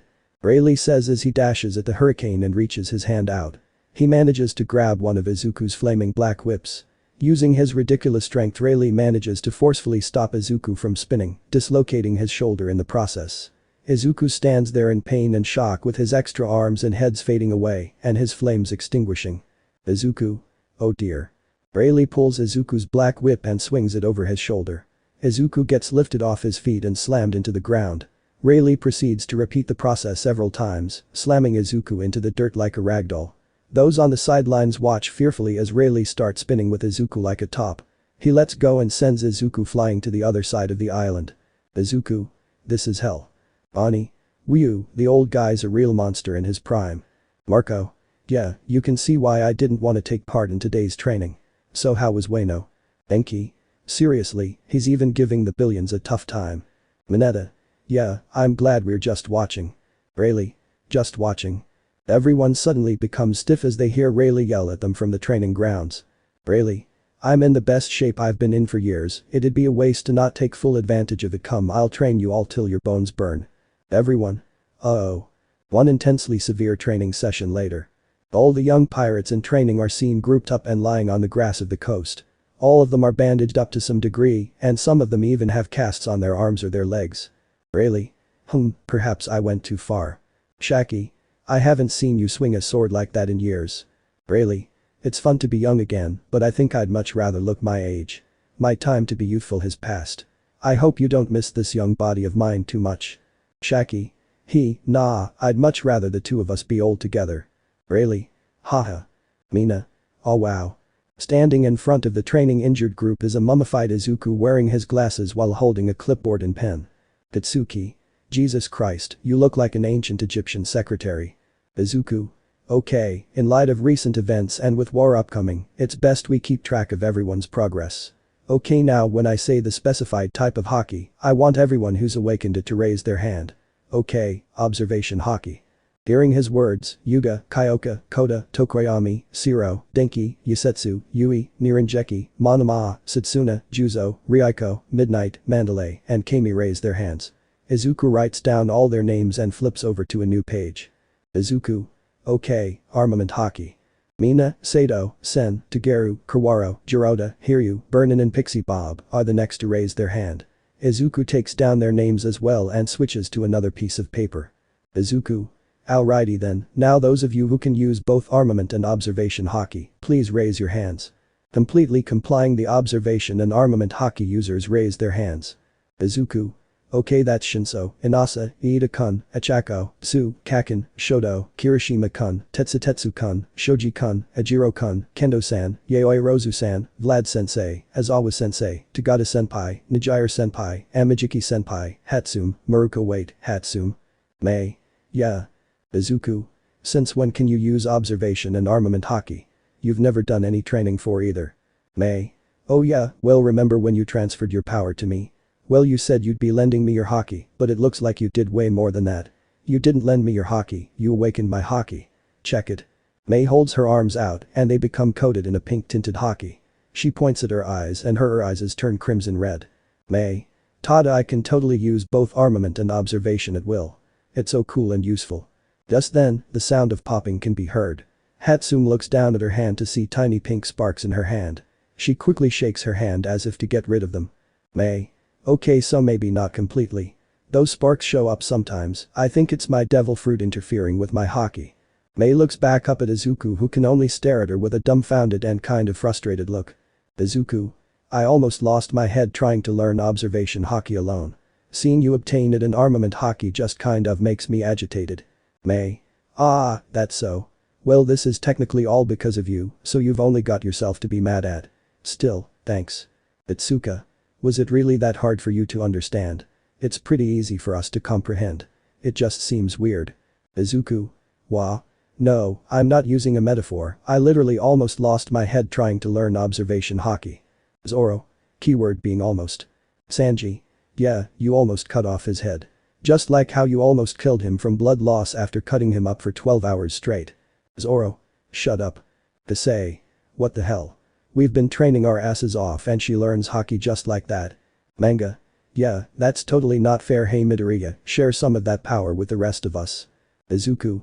It doesn't exactly work like that, guys. I was in an extremely desperate situation back there. Mineta? Excuses, you just won't share it with anyone but Hatsune, you're hexist, Midoriya. Izuku? How am I hexist? I gave it to Kakin. Mineta? Gay. Mineta says, to which he receives an explosive slap to the back of the head. Mineta? Worth it. Izuku? Alright, let's just put all of this behind us. Hatsune, looks like you'll be doing training to gain a proper handle on your haki. May? Okay. Izuku? Oh, and that reminds me, Melissa, you need to join Hatsune for training, mainly so we can give you a proper crash course on using your fruit. Melissa? Got it. Izuku? Okay, now that that's out of the way. Conqueror's haki users, raise your hands. Bitsuki, Shoto and All Might are the only ones who raise their fingers at this. Izuku? Looks like it's still just the four of us. Shinso? Yeah. Izuku? There's something you want to say, Shinso? Shinso? No, it's just we didn't test everyone, did we? Izuku? Huh? Oh, that's right, we didn't test the teachers, did we? Izawa? We wanted to test you kids to see if and you had the potential to awaken Conqueror's haki. We don't care if we unlock Conqueror's haki, if it happens, it happens. For you lot it's different, we want to awaken your potential and help you maximize it as soon as possible, even if the chances of you having it are minuscule. Shinso? So, he says. Izuku? Well, if that's how you guys feel, I'll respect that. Just come forward if you show any signs of awakening Conqueror's haki. Usopp? Hey, we never tested the kids either, did we? Izuku? I guess we didn't. But we didn't bring them here for training, so I don't really see the need. Anyways, with all that taken note of, I'd say we've made some progress. However, with war 7 months away, we need to step things up. Those of you who didn't raise your hands will have to start taking more intense training if we don't see results soon. Toru? I want to ask something. Izuku? Oh. Hagakure-san, is something the matter? Toru? Yeah, I wanted to know if there's something that can help me fight. Izuku? Excuse me? Toru? Even if I have haki, I can't really fight all that well. I tried learning techniques like all the others, but none of them really turned out well. Zoro? She's right. She can't keep up with the sword training the others are doing. Brook? And she doesn't exactly have the speed necessary to use a saber. Chopper? She's trying her best to learn medicine, but martial arts are not her strong suite. Usopp? She can't really line up a shot either. Robin? She's incredibly stealthy and she's good at grappling techniques, but observation haki users can detect her, and she's not exactly strong enough to take down larger foes. Toru? I'm sorry. Izuku? And no, it's alright. Besides, I've heard you're making great progress as a patissier. Right, Sanji-san? Sanji? Yeah, I've heard nothing but good news from Pudding-chan. She speaks so brightly and enthusiastically about her. Pudding? Shut up, Sanji-san. Izuku? Guess she doesn't like people to know how she actually thinks about them. Toru? I got saved by Midoriya and tossed around like a ball during the war. And I also couldn't do anything against Mr. Rayleigh, I felt really useless. Everyone? None of us could do anything against him. Izuku? I understand your frustration, Hagakure-san. All we can really do though is try and raise your physical abilities through training. Although there's no telling how long it could take. Frankie? Why not just give her the raid suit? Izuku? Raid suit. Frankie? Remember that suit Sanji wore during the observation haki training a few months back? Sanji? Against my will I might add. Frankie? Hey, I had to test it. And you're the only one who's worn a legitimate one. Sanji? You know how I feel about the raid suit, Frankie. I destroyed that damn thing for a reason. Frankie? I already told you, the copy isn't the same as the original. And you still used it to spy on the women's bath. Sanji? That's not the point here. Toru? What exactly is a raid suit? Frankie? They're technologically advanced outfits designed for combat. I'll spare you the origins of the suit because a certain someone doesn't want to talk about it. Not only are they extremely durable, they enhance the wearer's physical abilities and natural fighting abilities. They're resistant to fire, water and grant the wearer the ability of flight. The capes are bulletproof and Sanji's in particular can generate a shield. And here's the kicker, Sanji's suit turns invisible, so you never have to worry about being naked when you want to be stealthy. Now normally the canisters are biometrically locked, but the one I made based off the remains of the original can be worn by anyone, it's just fitted to Sanji. Sanji. I should have never given you my measurements. Izuku. That sounds like it'd really be good for compensating for Hagakure-san's physical abilities and could actually make her a force to be reckoned with. What do you say, Hagakure-san? Toru. Are you kidding me? That sounds so awesome, I'll be super strong and I'll finally have a hero costume of my own, I'll take it. Frankie. Love your enthusiasm. A small hand pops out of Frankie's left hand. He uses said small hand to open up a compartment in his right forearm. He scratches around in there and pulls out a black can with a yellow 3 on it. Frankie. Here, go nuts with it. Frankie says as he tosses the can to Toru, who catches it. Toru.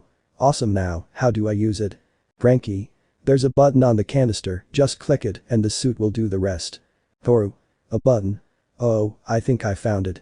Toru presses a button on the side of the can. The can then starts to rapidly rotate and a substance shoots out from both ends. There's a bright flash of light causing everyone to look away. Once the flash dies down, everyone can see Toru wearing an oversized black suit with sunglasses and what looks like headphones.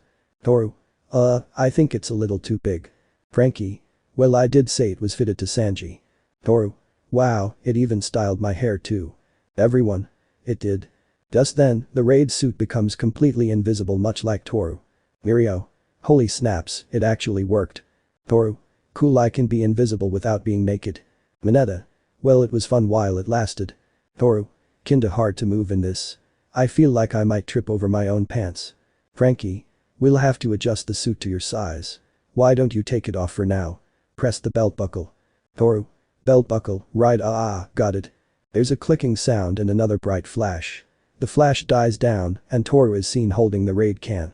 Frankie. Come by the workshop later, Usopp, Izuku, Mei, Melissa and I will fix the suit for you. Toru. Thanks guys. Izuku. Okay, that's Hagakure-san taken care of. I know the rest of you all have made great progress in expanding your arsenal by learning new techniques and fighting styles, but you're gonna need to find new ways to boost your efficiency in fighting. Shoji. Like what? Really? You could always try combination attacks. Zero. Huh, will that really work? Really? Depends. If you and your allies are completely in sync, you'll be able to perform attacks that will practically be unstoppable and have devastating results. A good example of this is Big Mom and Kaido's conquest of the sea. It's a hellishly destructive attack and practically suicide to try and stop. Zoro. Pretty much, yeah. Sanji. Maybe it'd be best to give them a live example. Luffy. Alright, Izuku, Shoto, Kaki, why don't you show them all how it's done? Katsuki. The buck you call me? Izuku. I'm fine with doing that, but maybe we should get a health boost before we attempt that. Chopper. Agreed, I'll go get Princess Manchuri. One quick healing later. Izuku, Katsuki and Shoto are standing in their gear in front of the others waiting to watch their example. Izuku. I feel much better. Shoto. So do I. So what exactly are we using for practice? Izuku. I'll take care of that. Izuku removes his right gauntlet and holds his right hand out in front him. A large ball of black snow appears above his hand. He tosses the ball forward and it hovers above the ground in front of them. Izuku. Black Knight. The snowball starts taking in moisture from the air and uses it to grow in size.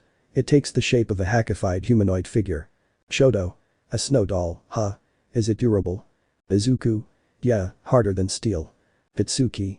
Yeah, let's just get this over with. Izuku. Not very patient today, are you, Kakin?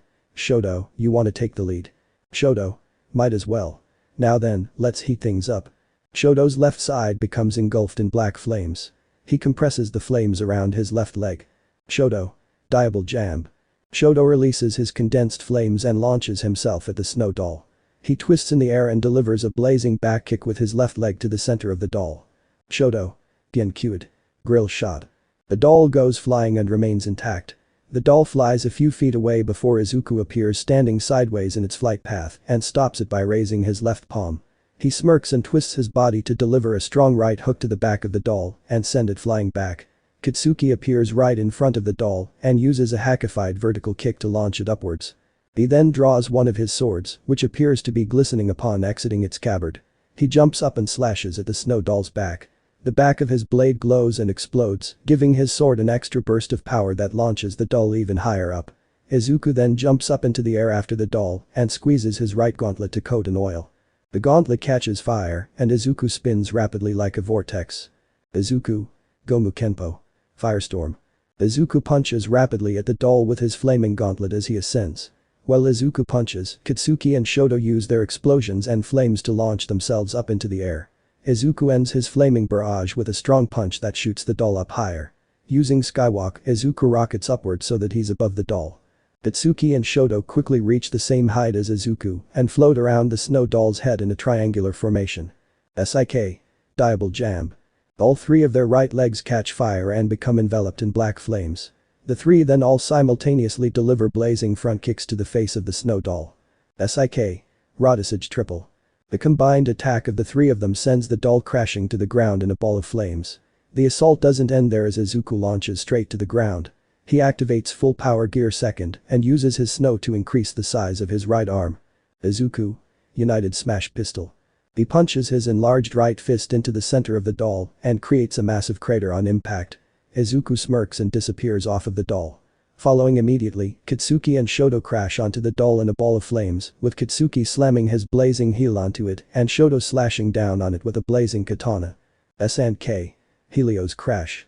A massive explosion occurs reaching high into the sky. Katsuki and Shoto then appear alongside Izuku in front of the group watching with their backs turned to the explosion. Izuku. There you go. Now you guys have an idea of what a combination attack is meant to be. You guys should aim for something like that too. Everyone. Like hell we can do anything close to that. Izuku. But that wasn't really anything too intense. Shinso. Maybe for you three it wasn't. Katsuki. You soft assess. Really? In any case, I hope you paid attention. They were completely in sync and were able to read each other's movements.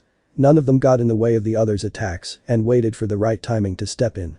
Follow their example and experiment in order to find out how you're able to fight together with such levels of teamwork. Understood? Everyone? Yes. Really?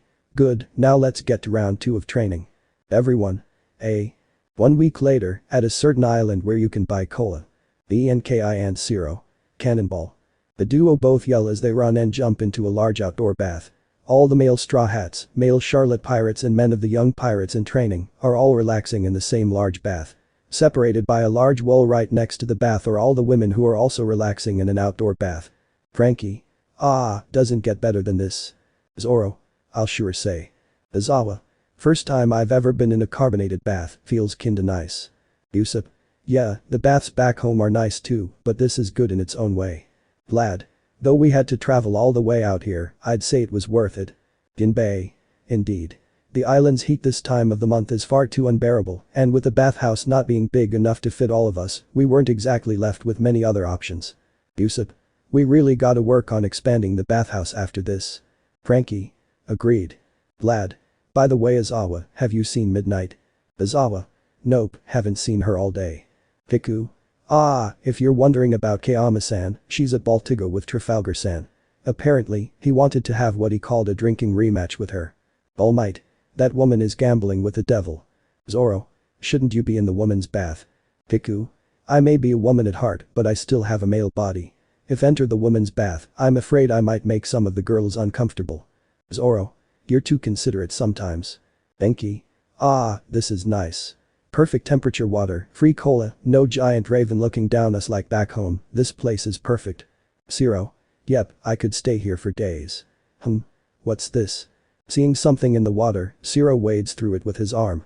He soon feels something and manages to pull it out of the water. In Zero's hand, he and Denki can't see what looks like a finger. The and S. Yeah. Izuku. Sorry, that's mine. Denki and Zero look to see Izuku in the water nearby waving his right arm up in the air. He appears to be missing the index finger of his right hand. Zero and Denki look at each other before Zero tosses the finger at Izuku. Izuku catches the finger and reattaches it with snow. Izuku. Thanks, it just melted off my hand because of the heat of the water. Shoto. Maybe you should just keep that thing in a plastic bag. Denki. Hey, have you seen Mineta? Just then, a large arm stretches over the two of them and reaches to the wall. It then plucks off Mineta, who's been trying to secretly climb the wall. Mineta looks to see the arm attached to an angry-looking Katakuri who's sitting with only his legs in the water and a large towel covering his mouth. Katakuri. Peek on my sisters and you die. Mineta. The heck? I thought you fruit users got weaker in the water. Katakuri. We're fine as long as we keep our upper bodies dry. Katakuri then stretches his other arm and grabs Sanji, who too was trying to climb the wall. Sanji. Damn it, curse your observation hockey. Katakuri. Why don't you two cool off outside the bath? Katakuri says coldly before tossing the two of them over his shoulder and out of the bathhouse. S&M. Why? Izuku. Are you okay, Katakuri-san? You look like you're in a bad mood. Katakuri. Choices were made. Horrible, horrible choices, but choices for the better nonetheless. Izuku. Okay. Well, if there's anything I can do to help, just let me know. Katakuri. You're half the problem. Izuku. Luffy. Cannonball. Izuku and Katakuri turn to see Luffy running up to the bath and jumping in the air. Izuku. Luffy-senpai no. But it was too late. A big splash happens and completely soaks everyone. On the other end of the splash, Luffy is quickly sinking to the bottom of the bath. Brook. Ah, Luffy-san hang on, I'm coming. Chopper. Luffy, I'll save you. Izuku. Stop it. Later. The golden-orange sun is setting on the island of Reconnecting. The hot spring group is seen walking out of a large portal with many of them carrying barrels and crates of cola. Nami. Ah, what a day. No training, just relaxing in luxury. Frankie. Yep, we gotta go back there every once in a while. What do you guys say we crack open a barrel of cola and watch the sunset? Izuku. Sure. Sounds like a perfect way to end the wait, sunset. Oh snap, I forgot about midnight. Izuku quickly grabs his warp sword and slashes open a portal to Baltigo. After a moment, a very angry and inebriated-looking Law walks out of the portal carrying a blackout-drunk Midnight. Midnight. Aw, you treat me so nicely. Law grunts and drops Midnight on the ground. Law. Buck you and I'll see you tomorrow. Law says as he angrily stomps back through the portal. Izuku closes the portal behind him and looks down at the drunk Midnight. Izuku. What exactly did you do, Midnight-sensei? Midnight. Hick, I won free healthcare for life and a new drinking buddy, that's what I did, haha snore. Midnight passes out right then and there on the ground, causing everyone to sweat drop at her. Izawa. Say what you want about her, she's practically winning at life right now. While everyone is busy dealing with that, back on Baltigo, Law is busy walking to his room. Law. Ugh, I need a nap after all her bullshit. Captain. Law grunts and turns around to find his first mate, Beepo, standing there holding a transponder snail. Law. This better be important, Beepo, I'm not in a good mindset right now. Beepo. It is, I figured you'd want to hear from this person. Law rolls his eyes and picks up the receiver. Law. Who is this? The papa, sounds like I caught you in a bad mood, Trafalgar. Law. Apu. What do you want? Have you changed your mind about the alliance? Apu. Maybe. Depends. Law. On what? Apu. Well, that's what I called you about. See, I'm not exactly all for joining an alliance that doesn't have all its cards on the table. Law. Get to the point. Apu. Alright. I've got something I want to tell you about. For the sake of your alliance. It's about Drake. Bonus short. Spring Workshop. 1 month before Chapter 15, Reconnecting. It is currently the end of extreme fall and beginning of extreme spring on Reconnecting. There's no training today as it is far too hot for anyone to do anything. The animals are laying all over the island, too phased by the heat to move an inch, while the pirates and trainees are busy cooling themselves at the outdoor baths with ice baths. However, there was a certain group who unfortunately had to bear with the scorching heat. The group in question is in front of the door of the Golden Deku's workshop. Mineta. Dear God, why is spring so hot? Setsuna. I dunno, nothing on this god-forsaken island makes sense. Zero. I'm pretty sure I'm drenched in more sweat than there's water in the ocean. Enki. Damn it, why are we out here while the others get to cool off in the baths? Mina. Because we broke curfew to watch that meteor shower and got caught. Enki. Oh, that's right. Mineta. Listen, let's just pick up the training weights as Awa-sensei told us to get the torture over and done with. ESM. Right. Mina.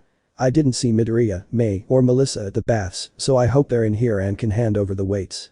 Enki. Welp, only one way to find out.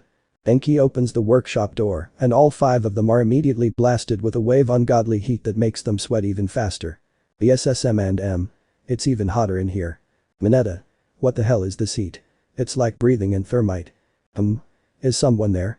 The group enters the workshop hearing a voice and walk through the opaque steam. They see a feminine figure and walk closer. The steam gets thinner and they can make out the person. They boys immediately blush with blood dripping down their noses as they Melissa wearing nothing but a bikini top and shorts. BSM. So hot. Setsuna. Melissa. What are you doing dressed like that? Melissa. Blush I just need to dress lightly in here because it's so hot. So I asked Nami-san for some spare clothes. Mina. I don't know if I'd call those clothes. Hey, Melissa, who are you talking to? Walking out of the steam and towards the group is May, who's wearing gloves, goggles, a tank top and a bikini bottom. May. Oh, it's you guys. BSM. Even hotter. Mina. Hatsum. Why aren't you wearing pants? May. Because it's hot, duh. Besides, I'm wearing half a swimsuit so everything's covered up. Setsuna. You're missing the bigger picture here. Eyes, what's with all the noise back there? It's hard to focus. The group shudder as they hear a third voice and footsteps coming towards them. From the steam comes none other than Izuku. He's wearing a speedo with a star printed on the hem bulge, an open Hawaiian shirt and his father's scarf tied around his forehead like a headband. Izuku. Oh, hey guys. What's up? BSSMM. Too hot. The five of them yell, startling Izuku, before running out of the workshop at full speed, in the process neglecting to ask about the training weights. Izuku. What was that all about? May. I have no idea. Melissa. They didn't really say anything about why they were here. Izuku. Huh, well that was weird. Oh, well let's get back to work on the stormer and let's put some super enthusiasm into it. M&M. Yeah, super. Chapter 18. It's early in the morning on Riskana and the young pirates are all already up and training. While the others are doing simple hockey training exercises, Izuku is currently doing combat training with young Rayleigh. The young greenet is in his gear second enhanced Machiment state. Izuku is throwing high-speed punches and kicks in an attempt to hit the Dark King. Rayleigh however manages to easily dodge each and every one of Izuku's attacks. Getting frustrated, Izuku jumps back and draws Nidai Kitetsu and Kiku's sword. He covers both swords in hockey and bulks up his left arm while increasing the size of his right with snow. Izuku. Oden Notoryu. Tojin Tetsuka. Izuku leaps forward at Rayleigh while swinging his blades like an X. Rayleigh hackifies his blade and collides with Izuku's slashes. Izuku puts in all his power into his arms, however Rayleigh doesn't budge at all. Rayleigh overpowers Izuku and knocks him back. Izuku recovers only for Rayleigh to appear in front of him. Rayleigh deals a heavy punch to Izuku's stomach that knocks the wind out of him. Izuku coughs up blood and proceeds to fall on his back. Rayleigh. You made that easy. Where's that full power form you used? Izuku. I can't just use United Smash Burst whenever I like. It drains too much power, and even using it just once puts an unbearable amount of strain on my body. Izuku says as he falls out of second and third gear. Izuku. Sigh Rayleigh-san, what am I doing wrong? I'm following the steps to Oden Notoryu that Kinemon taught me, but it's still not as strong as it should be when I use it. Rayleigh. Heh, it isn't so much as what you're doing wrong, but rather what you're missing. Izuku. What I'm missing? Rayleigh. You see, young man, you lack Oden's Ryo. Izuku. Oden's Ryuo. If I remember correctly, Ryuo is the term people of Wano use when referring to advanced armament hockey. Rayleigh. Correct. Without advanced armament hockey, you'll never even come close to Oden's level of swordplay. An unperfected form with hardening alone was able to deal such major damage to an ancient zone user with a bounty of 1 billion.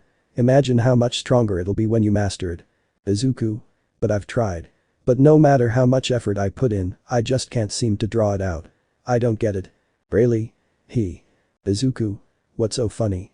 Rayleigh. No, sorry, it's just that you reminded me of someone. Anyways, you're naturally more in tune with observation hockey. Just like it took a bit more effort for you to unlock armament hockey, it'll take a lot more effort for you to unlock advanced armament. You need a little push to break through the ceiling you've reached. An even bigger push than going against Jack. Izuku. Even bigger than Jack, huh? Rayleigh. You lost your arm. That is in all honesty a very common occurrence among pirates in this world. But it's fair to say that you would have survived even if you had continued fighting as is. To be pushed to the absolute brink of dying yet still getting back up and fighting with everything you have left, despite the idea that you'll die once you stop hovering in your mind, is the limit-breaking experience you need to burst through that ceiling. I'm sure if you continue on these seas long enough, you'll encounter someone strong enough to give it to you. Izuku. Rayleigh. In the meantime, I can train you to improve your proficiency with armament hockey a little. I can even give you some swordplay tips while I'm at it. Izuku. Really? Rayleigh. Yeah. It's been many years since I last trained a swordsman, so I kinda want to give it a shot again. Ah, that last boy, he was a real prodigy. Picked up a sword and started training at a young age. He learned fast, thanks to those sharp eyes. Izuku? What happened to him? Really? He went out on his own and made quite the name for himself. I just hope he doesn't stay isolated for the rest of his life though. Izuku? Is he that strong? Really? Let me put it this way. As I am in my prime, I'd most definitely give him a run for his money, but he's long since surpassed me as a swordsman. Izuku? Oh. Izuku stares at Rayleigh, surprised from his statement. It's hard for him to imagine a better swordsman than Rayleigh in his prime. Rayleigh's eyes suddenly turn blood red, and he makes a sharp turn of the head to look directly at the crow's nest. Rayleigh? The crow's nest? Who's in it right now? Izuku? I believe Law-san and Drake are in there. Why? Rayleigh? Training suspended right now. Go see what's happening in there right now. Following Rayleigh's instructions, Izuku curiously climbs the ladder to the crow's nest. As he reaches closer to the top, he can sense an increasing bloodlust. He peeks his head through the opening and is shocked at the sight he sees. He sees Law stabbing his Kikoku in Drake's chest, going straight through his heart. Despite Law's attack clearly making contact and there being no room active, there's no blood at all. Strange enough, Law's blade appears to be coated in a thin aura of sorts. Law? You bastard, all this time, you've been working with the Navy behind our backs. Drake. Trafalgar, I guess Apu must have talked. Law. Our strategies, our advances, the success of war itself, all of this is at risk because of you. How much have you said to the Navy? Drake. I haven't said anything, I swear on my life. Law. That's a bold choice of words given your current standing with Kroom's anesthesia. Attacking you now means certain death. So don't you dare try and lie to me. Drake. I'm not lying, I'm speaking the honest truth when I say that I haven't leaked any information of the impending war to the Navy or anyone else. I owe Straw Hat far too much to betray his trust in me like this. Drake says while staring Law dead in the eye without a trace of fear in his face. Law. You better give me one pretty damn good reason why I shouldn't kill you right here, right now. Drake. Regardless of whether I'm a pirate or marine, I'm fighting for one reason and one reason only. I have a debt to repay to the future Pirate King. How could I possibly call myself a man if I don't do this? If you still don't trust me, then steal my heart if you must. Law grits his teeth angrily in the face of Drake's boldness. Out of the corner of his eye, he notices Izuku poking his head out. Izuku notices Law noticing him and quickly drops down. He turns his eyes back to Drake and grunts angrily. He pulls Kikoku out of Drake's chest, and the aura disappears. He then creates a small room and thrusts his fingers into Drake's chest. Drake's heart pops out behind him in a cube and falls to the ground. Law walks around Drake and picks up the heart. Law. If I see even one marine at that war, consider yourself dead. Got it? Drake. Yeah. Drake says before collapsing and passing out there. Law jumps down the entrance to the crow's nest and lands next to Izuku, who's standing there nervously. Law. Not a word of this to anyone and you better take care of Drake, yeah. Izuku. Okay. Law walks away while tossing Drake's heart to Izuku, who rather begrudgingly catches it. He then creates an extra large room and pulls a single coin out of his pocket. He flips the coin and swaps it out with Midnight. He grabs her by the arm and starts walking away together. Law. I'm borrowing your teacher to help me cool off after that, we'll be back in a few hours. Midnight. Huh. You're early today. Oh well, no use saying no to a good time. The two of them walk away, leaving Izuku alone by himself. Izuku looks down at the heart he's holding. The heart pulsates and Izuku immediately passes out from shock. After recovering from shock, Izuku carries Drake's body and leaves him in Chopper's sickbay. Currently him and Sanji are facing the ocean with Toru standing in front of the two of them and holding her raid can. Izuku. Ready whenever you are, Hagakure-san. Toru. Alright, let's do this. Toru says as she holds the can up to her waist and presses the button. There's a brilliant flash of light as the raid suit materials shoot out from the can. The materials wrap around Toru's body and form a well-fitting raid suit. Toru. Yes, it worked. Sanji. Whistle, you guys really modified that thing fast. Izuku. Well, with Frankie-san and Hatsume-san, modifying anything is really easy. Toru. Wow, this shows off my figure real nice. Izuku. Blush ya, let's just get on with the test drive. Sanji. How about we start with the acceleration devices? Toru. Roger that. Okay, I know how to do this, just gotta take it nice and ah. The accelerators on Toru's boots activate at full power and launch her straight up in the air. She flies around uncontrollably, doing several loops and zigzags. Sanji and Izuku keep track of her from the ground. Izuku. How did you manage to master those things on your first try? Sanji.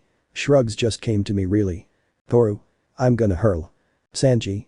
You should probably stop her. Izuku. Right. Izuku says as he pulls his right arm out of his sleeve and bites into his shoulder. Snow surrounds his body and he switches into Dragonman. He takes off and hovers in the air. He locks onto Toru and stretches his arms. He grabs hold of her and manages to hold her still. Toru. Oh thank you Midoriya. Izuku. Alright Hagakure-san, let's try that again. I want you to slowly hover towards me. I'll be supporting you so take it easy. Sanji. Don't put too much power into the accelerators, just think of it like sliding on ice. Toru. Okay, sliding on ice, got it, just gotta go with the flow. Take it easy. No need to, oh dear. As expected, Toru's accelerators burst forward at full speed and rocket her straight at Izuku. She rams headfirst into Izuku's gut. Izuku recoils from the blow and coughs up blood. His stretched out arms retract while still holding on to Toru. Toru. Midoriya, are you okay? Izuku. I'm good. Hurts, but could have been a lot worse if you flew lower. Let's just land and test out your other abilities. Izuku and Toru slowly lower themselves down to the ground. Izuku lets go of Toru and allows her to back up. Izuku. Alright, let's see if the suit's invisibility still works. Go for it Hagakure-san. Toru. Gotcha. With little to no effort at all, Toru's raid suit turns completely invisible. Izuku. Great, it's working perfectly. Let's test the shield next. Toru. Okie dokie. Toru becomes visible once more and grabs her cape. Izuku. Now Hagakure-san, I'm going to throw a punch at you. Bear in mind that I won't actually hurt you. If I sense that the shield won't activate using my future vision, I'll immediately stop, okay? Toru. It's alright, Midoriya, I trust you. Izuku smiles with a slight blush and cocks his left fist back. Sanji. He picked up Chopper's habit, huh? Toru pulls on her cape so that it covers her front. Izuku's eyes glow red as he throws a punch. His fist gets stopped from coming into contact with Toru by a shield generated out of thin air. Izuku pulls his fist back and gives a thumbs up to Toru. Izuku. Alright, another test successful. Toru. Sweet, what's next? Izuku. Well, we still need to work on the suit's durability as well as the strength augmenters, so there's not really much else we can do. Let's just go ahead and see if your ability to refract light doesn't get any interference from the suit. Toru. How do we do that? Izuku. Well, since Frankie-san is busy with another project and Aoyama-kun is training with Cavendish, I'll be your light to bend so to speak. I've been wanting to try out my new gauntlet upgrade, so it's a win-win here. Izuku says as he evaporates the snow covering his gauntlets. He places his right hand above his left and forms a small circle. He points his hand circle out to the ocean. A yellow shine emits from Izuku's hands, catching the attention of Toru and Sanji. Izuku. Radical beam. Izuku fires a yellow laser from his hands that stretches far across the open sea. Izuku. Shishi, this is the kind of firepower I've been looking for. Toru. Whoa, that's so cool. Izuku. Now, try redirecting the dot upwards. Toru. Okay. Toru holds her hands out to Izuku's laser beam and concentrates. Using her quirk, Toru manages to redirect Izuku's laser straight up to the sky. Izuku. Okay, no interference. Alright, with that I think we've done enough testing for now. Nice work, Hagakure-san, you did great. Toru. Aw, shucks, thanks Midoriya. Toru says as she sheepishly rubs the back of her head. This dip in concentration causes her to inadvertently redirect the laser away from. Izuku and Sanji quickly look at the laser's new trajectory and see Mirio, Nijira and Tamaki in the way. Izuku. Tagada-senpai, look out. Mirio. Wah. Seeing the impending laser, Mirio quickly phases down into the ground and manages to narrowly avoid it. Izuku separates his hands and stops his laser. A naked Mirio then rises from the ground. Sanji. Ahem, I think this is a good time to stop for lunch. Izuku. Yeah. Later, after lunch. Izuku can currently be seen walking along the shore of the island. In his arms is baby Belmere, who he's currently trying to burp. Izuku. You may have your mother's face, but you've got your father's stomach. I don't get how Nami-san can even stand up after feeding all three of you. Burp. Izuku. Seems you've also got your father's manners, shishishi. Flamp. Izuku-kun.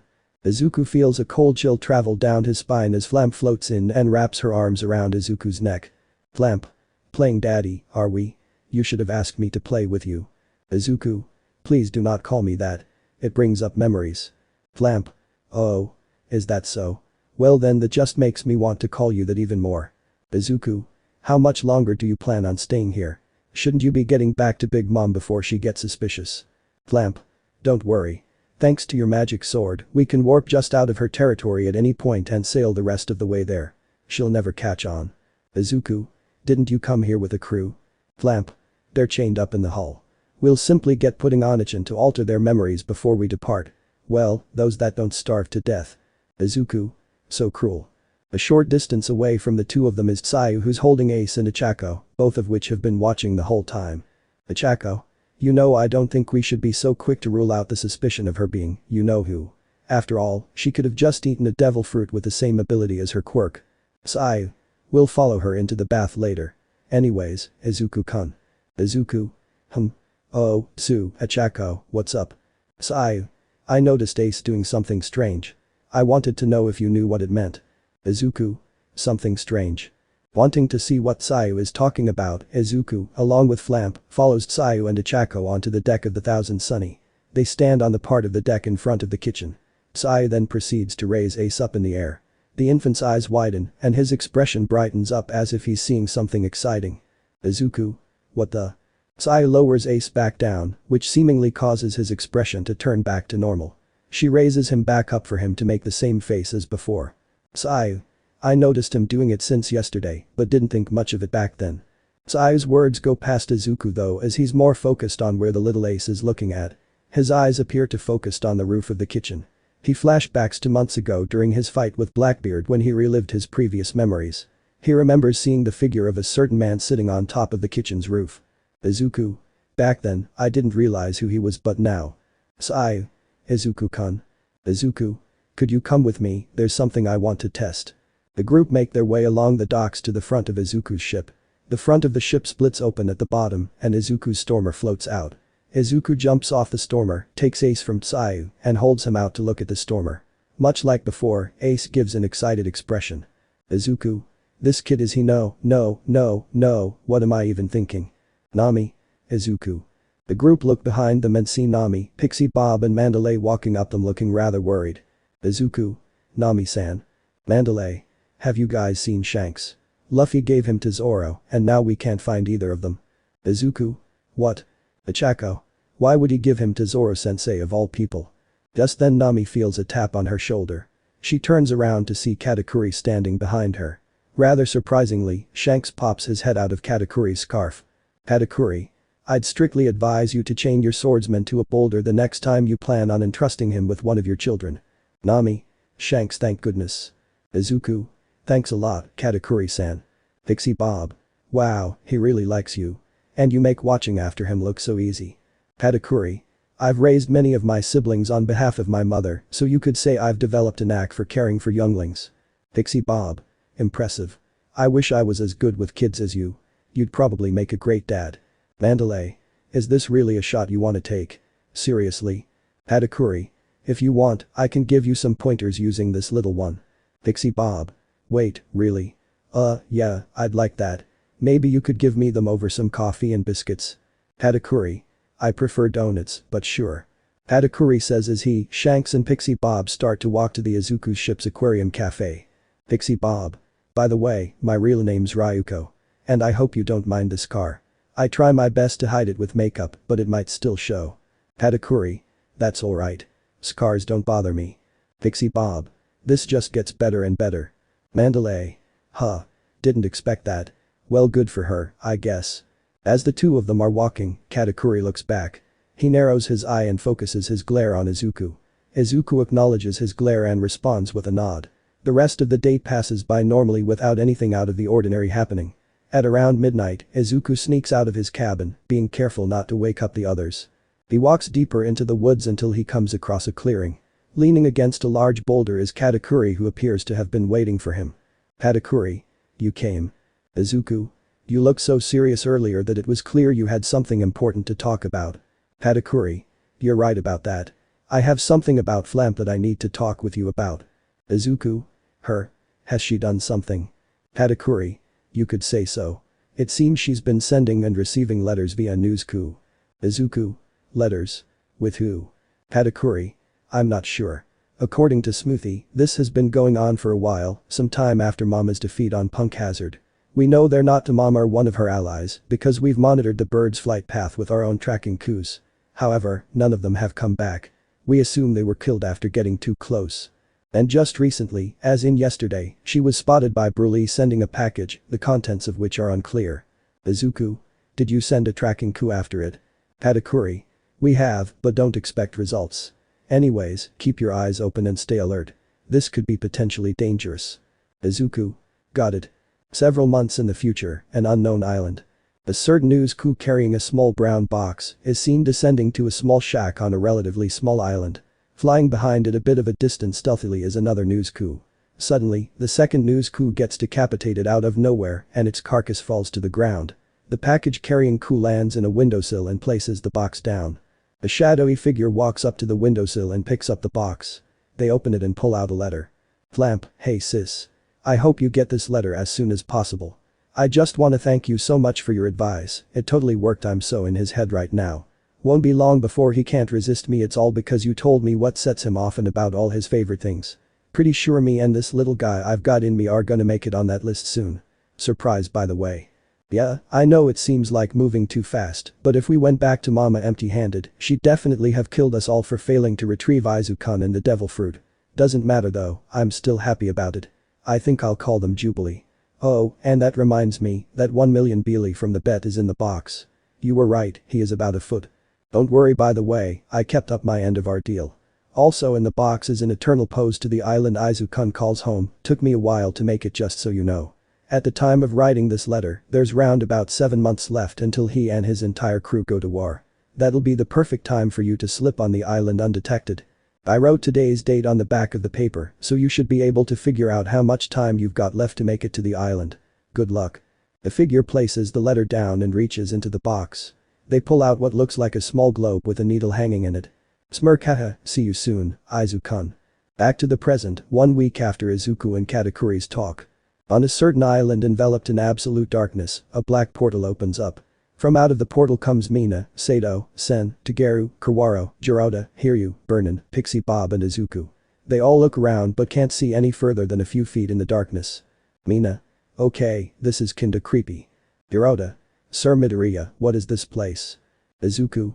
It's the island known as Kurayami. Robin-san has apparently been here before during her Revolutionary Army days. This island is always enveloped in complete darkness for some reason. Hiryu. Okay, but why are we here? Izuku. You guys are here to train your observation hockey. Sato. How exactly? Izuku. You see, Robin-san has set up base here and will constantly be on the hunt for you guys. You guys need to use observation hockey to detect her and survive her onslaught. Pixie Bob. Wait, you serious? Izuku. Yep. I'll be back to pick you guys up in a few hours, so try to not get caught until then. Tageru. Wait, Midoriya, you can't just leave us here all on our own. Izuku. Welp, too bad, I already have. Sen. What? Izuku raises 2 fingers up and proceeds to fade into thin air. Mina. Son of a gun, he was a mirage. Pixie Bob.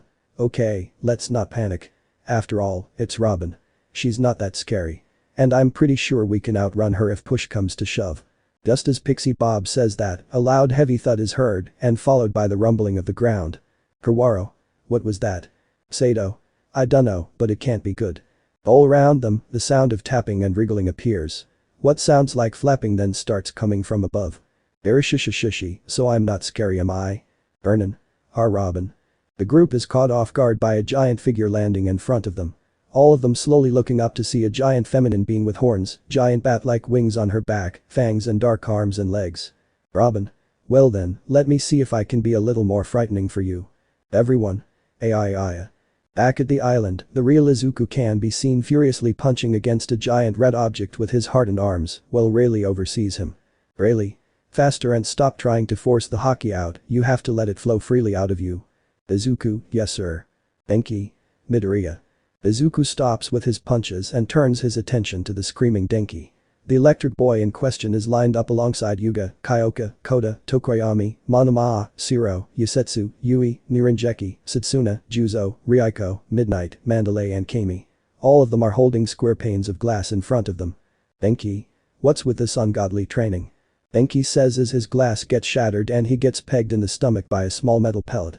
The pellet happens to have been fired by Usopp, who's taking aim at them from a short distance away.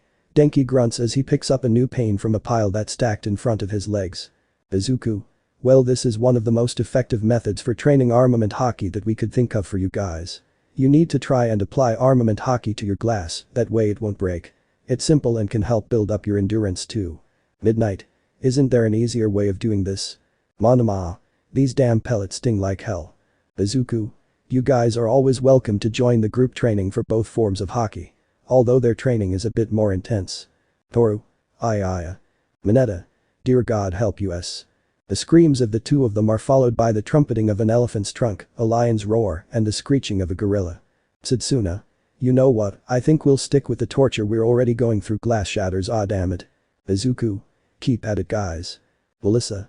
Deku-san, Deku-san. Melissa all of a sudden runs up to Izuku looking rather excitedly, surprising Izuku. Izuku. Melissa, what's going on? Melissa. I was just training my powers and managed to discover a new ability. Look. Melissa places her hands against each other and concentrates. Electricity discharges from all around her body in small bursts, making Izuku step back slowly. Izuku's eyes widen as he sees Melissa start to levitate off the ground. This only lasts a second as she suddenly stops and drops back on her feet. Melissa. I can fly, this is so cool. Izuku. She's like a child on Christmas. Though I can understand her excitement. Incredible plus magnetic flight. I've only seen this ability in old comics.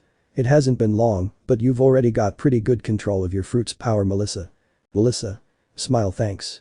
Say, do you mind helping me with practice later? I think it'd be best if I had someone who could actually fly help me. Izuku. Sure. I'll give you a hand after I'm done here. Melissa. Thanks. By the way, what are you punching? Izuku. Luffy-senpai. Melissa looks at the giant red object carefully to see that it is indeed Luffy in his tankman. Stuffed version form. Luffy? Ugh, I ate so much mochi. Really? Keep at it, Luffy, you'll burn through all that fat. Taking Izuku's blows head on. Law. Oi, Izuya. Continuing to interrupt Izuku's training is Law walking up to him with Katsuki and Shoto straddling behind him. Izuku. Law-san. Law. Big news, Izuya. We need to talk. Izuku looks to Rayleigh and raises his eyebrow. Rayleigh nods and Izuku turns back to face Law. Izuku. What is it? Law. First of all, catch. Law says as he tosses something to Izuku. Izuku catches and holds it in front of his face. Lo and behold, it's another human heart in a cube. Izuku topples over, but luckily he's held up by Melissa. Izuku. Why do you keep giving me these?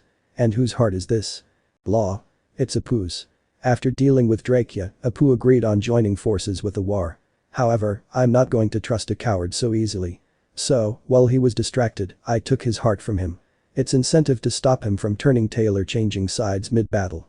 If he does though, we crush it right then and there. Izuku. How heartless. Law.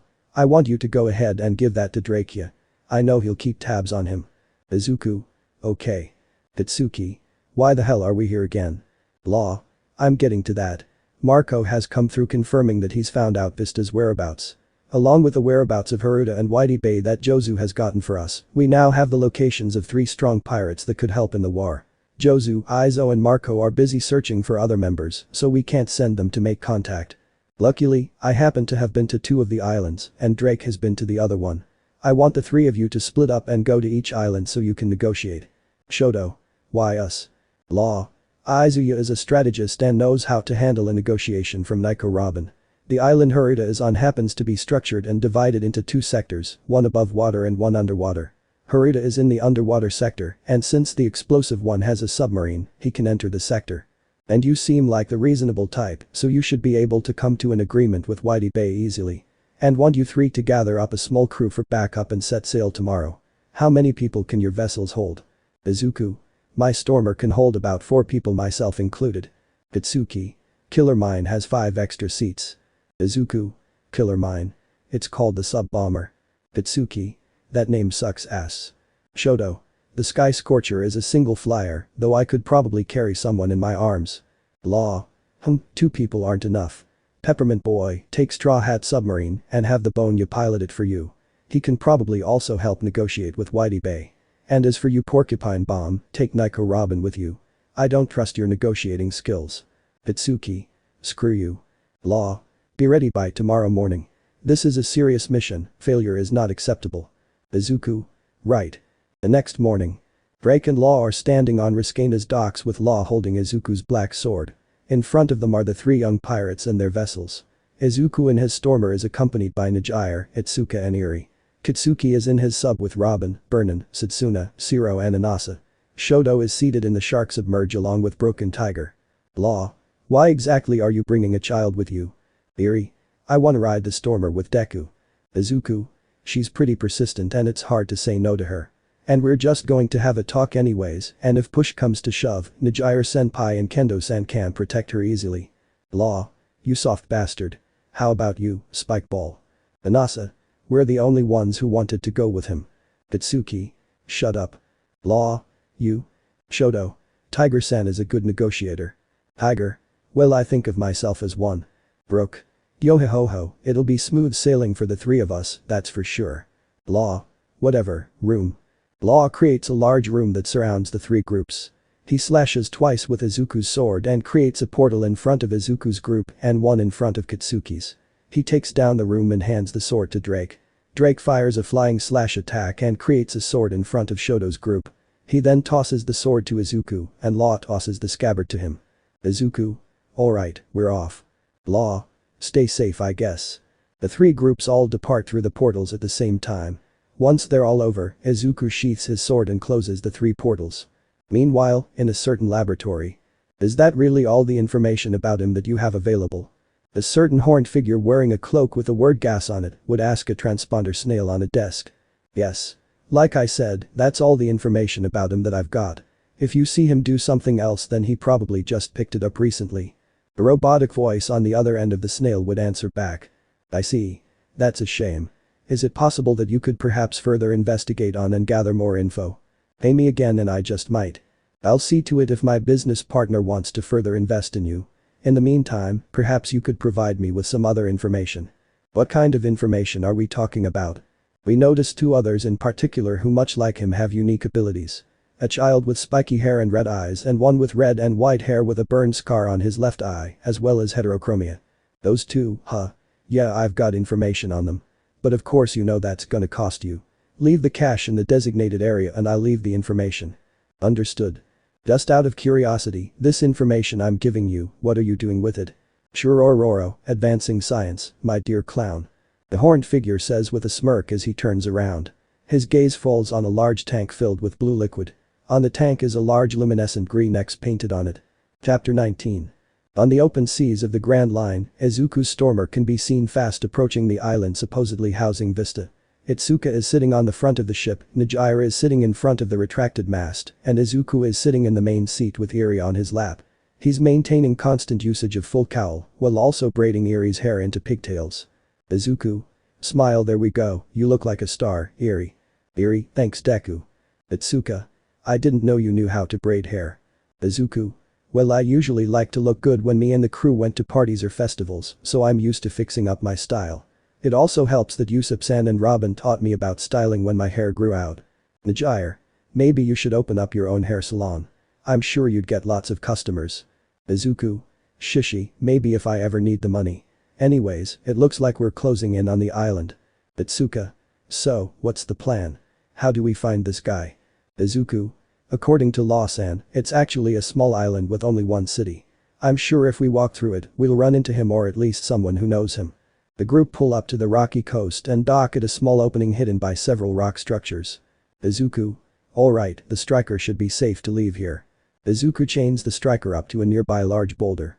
He along with the three others make their way out of the opening and find themselves standing in front of a large area of waterless dry earth stretched out before them. Izuku. Okay, he did not mention that this was a desert island. This might be harder to traverse than I first thought. Eri. It's hot. Nijire. Yeah, I'm already starting to sweat. Itsuka. Same here. Hey, Midoriya, lend us your arm. We need to cool down. Izuku. Well, I could do that, my arm will melt soon after in this heat. Although I do agree that we need to cool down. Izuku says as he pulls his arms out of his sleeves. He then proceeds to pull his right gauntlet and glove off. Izuku. Let me see what I can do. Izuku hackifies his arm and holds his palm in front of him. He creates a hackified snow sphere that levitates above his palm. He scratches his chin in thought before an idea pops into his head. The sphere takes the shape of an umbrella and Izuku grabs hold of it. He gives it a quick shake and causes black snow to fall from it. Izuku. Voila, an umbrella that constantly snows and melts at a far slower rate. Now we have a means of blocking out the sun and keeping cool. Very cool. Itsuka. That's pretty smart. Najire. You're getting really good with that arm of yours. Izuku. Yeah, I kinda have to. Izuku says as he increases the size of the umbrella to cover all of them. Izuku. In any event, we now can get to the city despite the island's heat. Let's get going. Right. Some hours later. Izuku is still walking through the harsh drylands with Najire and Itsuka by his side while Eri rides on his shoulder. Izuku reaches into his pocket and pulls out a telescope. He switches his eye patch to his right eye and uses the spyglass on his left. Najire. Why do you even wear that eye patch anymore? Hasn't your eye healed already? Izuku. Well, my scar isn't exactly pleasant to the eye and puts people off. Anyways, I can see the town, it shouldn't be too long now. Izuku places his spyglass back into his bag and switches his eye patch back. As if on key, Izuku hears grumbling coming from Eri's stomach. Eri? Sorry. Izuku. It's alright. It's pretty early and none of us have had breakfast. We'll get something to eat in town. Najire. Hey, wait, what's that? Najire says as she points at a structure in the near distance. Izuku focuses to see what appears to be an old-timey saloon. Izuku. Huh, looks like one of those bars from old western cartoons. Itsuka. You think they're still in service? Should we check it out? Izuku. I don't know. It's a saloon. I'm pretty sure the only those things sold were alcohol. Itsuka. Well, it couldn't hurt to look. Besides, you wouldn't want Eri to go hungry now, would you? Izuku. You know how to twist my arm all too well. Alright, let's make a stop. Letting their curiosity and hunger get the better of them, the group make their way to the old saloon. Izuku dissipates the umbrella and lets Eri down in front of him. Once they all walk inside, they see that the place looks to be more of a cafe of sorts. Good morning. Standing behind a counter and greeting the quartet is a young blue-haired woman wearing glasses who's pouring a cup of coffee. Welcome to the Spider's Cafe. My name's Zala, what can I do for you guys? Izuku. Oh, hello ma'am, we were wondering if we could get something to eat here. Zala. Sure thing, dearie. Just take a seat and order what's to your tastes. They walk up to the counter and sit down on the stools, Eri of course having to be helped up by Izuku. Zala hands regular menus to Izuku, Najire and Itsuka and gives Eri a child menu. Zala. Haven't seen you for around these parts. You new in town? Izuku. Sorta. You could say we're here on business. Zala. That's so. Well, I hope you enjoy your stay. Izuku. Thank you. By the way, this place is a bit far from town, don't you think? Zala. Yeah, but don't worry about us, we get plenty of business. Izuku. I see. That's good to hear. Eri. Can I get this please? Eri says as she points at a picture on the menu. Zala. Scrambled eggs, 2 strips of bacon, a tomato, 2 hash browns, 2 lightly toasted slices of bread and an orange juice. That alright with you, hun? Eri. Yeah. Izuku. She sure has picked up an appetite. Itsuka. I think I can guess from who. Najire. I already had a bit of breakfast today, so I'll only have a vanilla bean frap and a slice of the golden desert cake. Zala. No problem, sweetie. Itsuka. Laying it on there pretty sugary, senpai. Izuku. I'll have a large cola and a large chicken and pork rib pizza. Itsuka. Pretty heavy for breakfast, but I'd expect that from you. Zala. Deep dish. Izuku. Yes please. Zala. Got it, we'll have that out for you in a minute. What about you little missy? Itsuka. I'll just have 2 sausage omelets and a black coffee. Zala. Okay then. Just give me a minute on the coffee and the princess will bring out your food. Izuku. Princess. Zala. Walking in from the entrance is a man dressed like fireman carrying a large bag of onions. I got those onions you asked for. I'll drop them off in the back and see if I can do something about that creaky door. Zala. Thanks Gem. The fireman, now identified as Gem, walks around the counter and goes to the back of the building. Izuku. You have a fireman working here? Zala. Yeah, he's sort of a jack of all trades. He does odd jobs around the place. Anyways, here's your coffee, frap and soda. Izuku. Wait, already? Itsuka. Wow, you work fast. Zala. Thanks. Zala hands Izuku, Itsuka and Najire their drinks. Just then, the sound of a bark from behind catches Eri's attention. The unicorn child turns around and sees what looks like a dog combined with a tank carrying a glass of orange juice on its back behind her. Eri. Ah, doggy.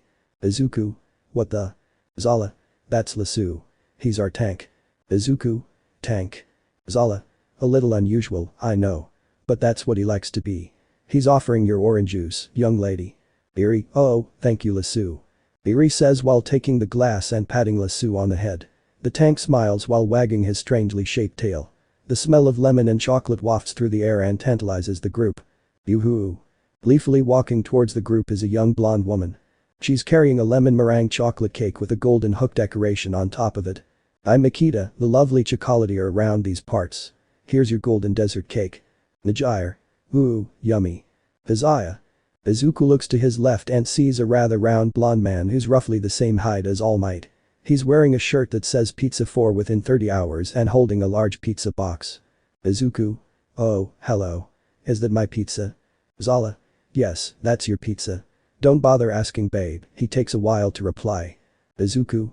Okay, well thanks for the pizza, babe-san. Izuku says as he takes the box from the large man and places it next to his soda. Zala. Hey, Drafi, are those breakfast plates on their way? Drafi. They're ready. The voice calls out in tune as a shorty elderly looking woman wearing a princess dress appears carrying Eri and Itsuka's plates. Drafi. Salutations my young citizens. I the Princess Drafi have brought you your delicious delicacies. Itsuka. Thank you. Eri. Thank you Princess Granny. Drafi. It is my pleasure. Izuku. This pizza is really good. Najire. Yeah, and so is this cake. Makita. Happy that you enjoy it. Zala. How's the coffee treating you? Itsuka. Honestly, I love it. This really hits the spot. Najire. And this frap is tasty too. Zala. Well I'm glad you guys are enjoying the food and drinks, make sure to savor it. Eri. Okay. While he's eating, Izuku feels something tug on his hair from behind. He turns around while still having a whole slice of pizza in his mouth and sees a small little girl. She's wearing a beret and has a mustache and is carrying a paintbrush and palette. Izuku sucks in the pizza slice and swallows it whole. Izuku. And who might you be young lady? I'm Mary Ann. Izuku. Well, Mary Ann-chan, is there something I can help you with? Mary Ann. Can you pull your hair back? I'm trying to paint you all, but I can't see the marking on your back clearly. Mary Ann says as she points to an incomplete painting on an easel. Izuku. Oh, you're an artist. Well sure then.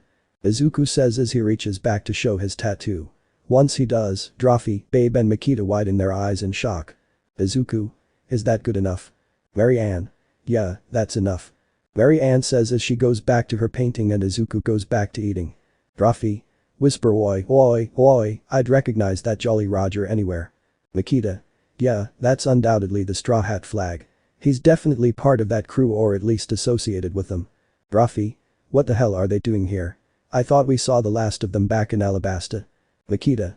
Let's calm down. These guys weren't back there so they probably don't know us. Izuku. Oh, that's right. Miss Zala-san, do you happen to know where I can find a man named Vista? Zala. Vista. Yeah, he's staying in the middle of town at the inn, although people say they often see him at the outskirts of town at bar. You have business with him? Izuku.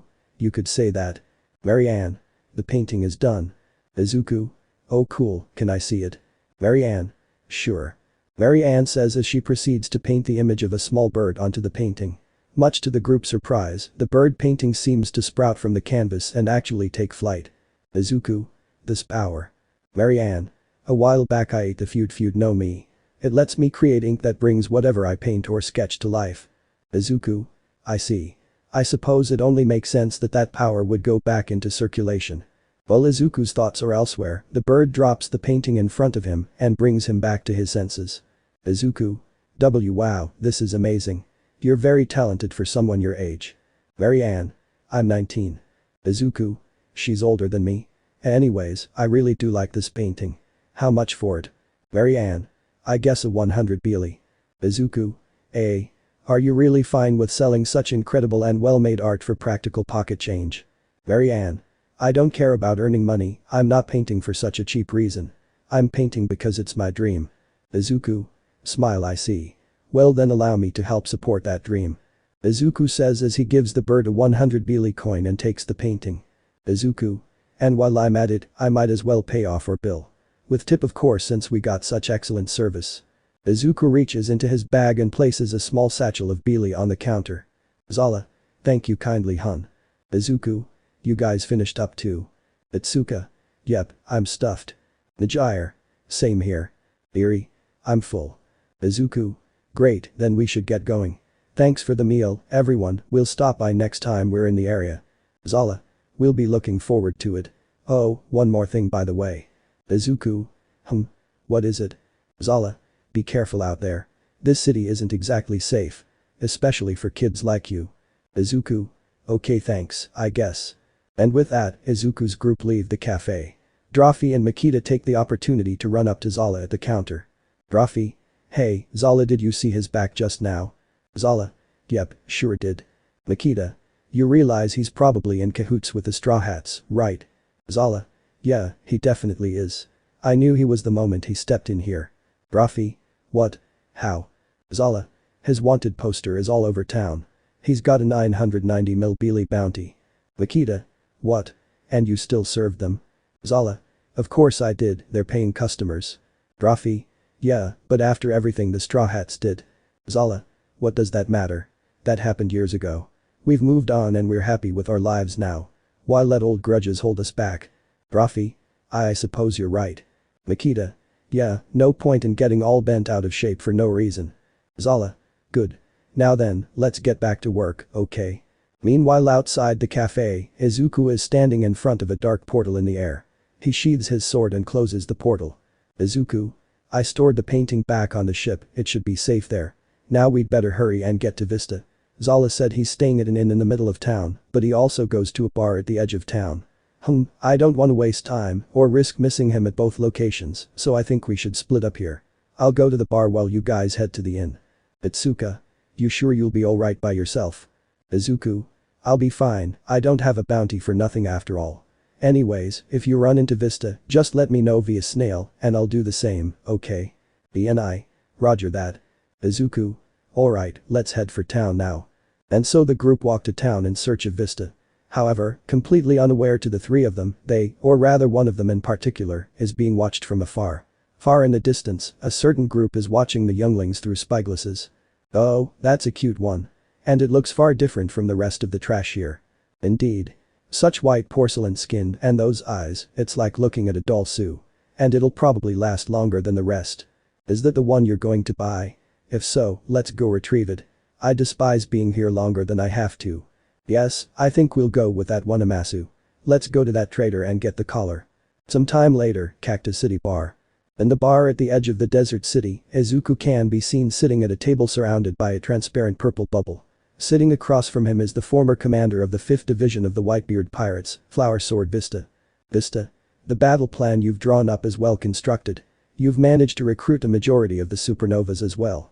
Have Nakamamashi and Inurashi agreed to fight? Izuku. No, not yet. We plan on seeking out their help though within some time in next few months. But Marco, Jozu and Izo have agreed to fight on our side, and at this time 2 more teams of ours are currently negotiating with Whitey Bay and Haruta. Vista. I see. Izuku. Well. I've told you everything that I can at this point. If you want to learn any further details, you'll need to agree to fight with the Alliance. So tell me, do you feel compelled to fight alongside us? Vista. Heh. At the Paramount War, Pops ordered us to support Straw Hat Luffy in battle. He had respect for that young boy, and after everything he's done now, I can see why. If you're asking to fight on the same side of the pirate Pops had faith in a battle that would be avenging Pops, then I'm in. Vista says with a smile as he holds his hand out for Izuku. Izuku smiles back and proceeds to shake his hand. Izuku. We'll be counting on your support, Vista-san. I suppose it'll be best to have you meet Law-san now. He'll be happy about this good news. Izuku says as he gets up from his chair and takes down the sound barrier. Izuku. My comrade should be right outside waiting for us. Once we join up with them, we can warp back to base. Vista. Okay then. The 2 of them exit the building and step outside. Once outside, they hear the distinct murmuring of people. There appears to be a crowd gathered nearby. Izuku. Did something happen? Vista. Something doesn't feel right. Let's get a closer look. Feeling the uneasiness that Vista is feeling, Izuku and Vista move closer towards the crowd. As he gets closer, a weak familiar presence causes Izuku's eyes to widen. He quickly runs ahead and pushes himself to the front of the crowd. Izuku is shocked and in disbelief at what the crowd are gathered around. He sees a brutally bloodied and injured Najire crawling on the ground while carrying an equally wounded and unconscious Itsuka. Behind them both is a long trail of their blood. Izuku. Kendo-san, Najire-senpai. Najire. Midoriya. Izuku quickly gets closer, drops to his knees and grabs hold of the two of them. Izuku. What happened? Who did this to you? And where is Yuri? Najire. I'm so sorry they took her. Najire weakly cries out as tears droop down her face. Izuku. What? Najire. We don't know who they are, they just appeared out of nowhere when we exited the inn and demanded Eri. We tried to stop them, but we couldn't do anything, they were too strong. Itsuka tried her hardest, but she was beaten in front of me and they took Eri. I'm sorry. Izuku. Why did this happen? Why you two, why Eri? Vista. Someone most likely wanted her as a slave. Vista says as he walks up to Izuku from behind. Izuku. What? Vista. Ever since the fall of Sabati's human auctioning house years ago, the slave trading business saw growth in several other locations, one of which being this island. The reason I chose to come here was to prevent kidnappings from occurring and to ultimately take down the underground slave ring. I'm sorry to say, but this ally of yours was most likely attacked and kidnapped because someone with money took an interest in her. Najire. Midoriya, please. Najire grabs onto Izuku's arm with what strength she has left. She looks up at him tearfully. Najire. Crying, you have to save Eri, please, you're her only hope now, please save her. The pain and massive blood loss finally overcomes Najire as she falls unconscious. Izuku sits there holding the two of them in silence. He slowly tightens his hold on the two of them as his body starts to shake. Izuku. Vista-san. Vista's attention is grabbed by Izuku's sudden change in tone. Izuku. Could you please take care of my friends? I am going to make sure that whoever did this. The people surrounding Izuku and Vista all suddenly fall unconscious from a heavy pressure leaking out from Izuku. Izuku's teeth grind against each other and veins bulge all over his face. His eyes are narrowed and bloodshot, glowing crimson red from his absolute rage and fury. Izuku. Will pay in blood. After leaving Najire and Itsuka in Vista's care, Izuku fueled by bloodlust charges through the town at breakneck speeds, using max power gear second, in search of Eri and her captors. Using his observation haki, Izuku searches the entire town as he moves through it in search of Eri's life force. Izuku. Damn it, where is she? I can't even pick up a trace of her, don't tell me they left town already. In a matter of minutes, Izuku covers the entire town only to pull up no results. He starts running outside of the city and roaming the vast desert. He continues running desperately until he trips over his own feet and skids across the ground. He punches the ground out of frustration and creates a miniature crater. Izuku. Damn it, why can't I sense her? Did they already leave the island? No, please no, wait, I need to calm down. Observation haki doesn't function at full capacity when you're not calm. Izuku takes deep breaths and closes his eyes. His hair starts to float as his surroundings darken. His observation haki's range expands, but he still cannot sense anything. Izuku. Come on, I need something, anything. Even just the slightest trace of Eri is all I need. Izuku powers down and exits gear second. He focuses solely on his observation haki. Deep in his search, Izuku manages to sense something. Not a presence, but something for sure. Izuku. What is this? It's not a presence, but I can sense it. I can feel it. It feels afraid, gasps Eri. Izuku's eyes dart wide open and he immediately powers back up. He makes a mad dash in the direction of the source of what he's feeling. As he hastily moves forwards, he starts sensing a powerful aura. He chooses to ignore this and instead focuses on a weaker, smaller aura. He blitzes through the drylands like a bolt of lightning. Izuku comes to a quick stop in front of the auras, creating a cloud of dust as his feet drag on the ground. Eri. Deku. Izuku's eyes shoot up and he's able to see Eri restrained by a collar and chain. Behind her are three people wearing strange suits that have bubble helmets. Behind all of three of them is a giant humanoid on all fours who also is collared and chained. He appears to be heavily injured with many swords jutting out of his back and one of his eyes seeming severely damaged. Oh, what is it now? Can't we go 5 minutes without some nuisance showing up out of nowhere? Calm down, father. I'm sure it's just another plebeian coming to beg for money, Amasu. Can I shoot this one like I did the last? Izuku. You, who the hell do you think you are? How dare you hurt my friends and take Eri? Oh, you're with those two. They didn't seem to know who we were either. I am Saint Rosward. This is my beloved son Charlos and my beloved daughter Shaoria. We, you filthy runt, are the gods of this world, the celestial dragons. Izuku. Celestial, for frick's sake, of course, who the hell else did I expect would buy slaves anyways? You bastards are gonna pay for what you did to Najire senpai and Kendo-san, and I'm taking back Eri. Charlos. I would think not. I paid good money for this one-of-a-kind slave girl. Besides, it's their own fault for trying to defy a god's wishes. They brought it upon themselves. Izuku. What did you say? Shaurya. Indeed. We tried to settle this peacefully by simply asking for the girl. But they wouldn't just do that. We even gave them generous offer to join her and serve us a masu. They weren't displeasing to the eye after all, and much like this child happened to be in far better shape than the other slaves for sale. But then of course, they refused and tried to retaliate Sue. Brosword. It's such a shame.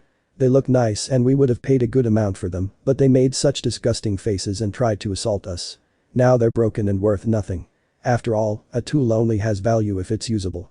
Izuku's eyes widen and his pupils dilate while turning red. Having Midoriya and Itsuka referred to as tools served to fuel his anger. Charlos. Brosword. What's wrong, Charlos? Something the matter? Charlos. The face that Brad is making, it seems familiar. And it's pissing me off. Charlos says as he pulls out a golden pistol and points it at Izuku.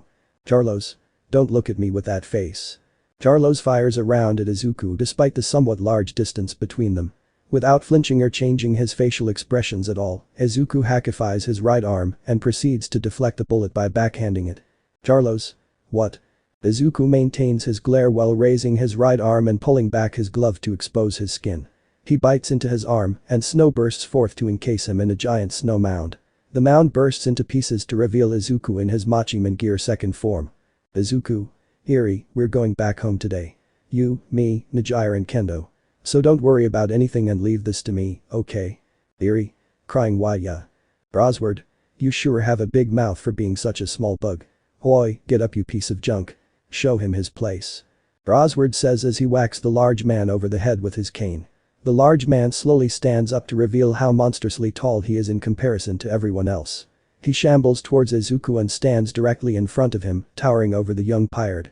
Izuku raises his head to look the man directly in the eyes. Izuku. Former Shichibukai, Bartholomew Kuma, I presume. The man Izuku has identified as Bartholomew Kuma remains completely silent. The former warlord stares down at Izuku while also scanning him using his cybernetic enhancements. He identifies Izuku by his wanted poster and bounty. The giant cyborg unexpectedly and quickly raises his palm. Kuma. Pad ho. He thrusts it at Izuku and fires an air pressure blast at him. Izuku instantly vanishes into thin air and dodges the attack. Izuku. I'm already well aware of your ability. I can predict whatever you throw at me. Izuku reappears with Nidai Kitetsu drawn in a reverse grip with his right hand. Izuku. Ice Veil. Izuku's katana becomes surrounded by a misty white aura and black ice forms around the blade. Izuku leaps forward at Kuma and tries to slash him. Izuku. Aishban. Izuku tries to slash Kuma, but the large man moves backward so fast it seems like he teleported and avoids Izuku's slash. Izuku hackifies his face just in time to tank an air pressure blast from Kuma that sends him flying back.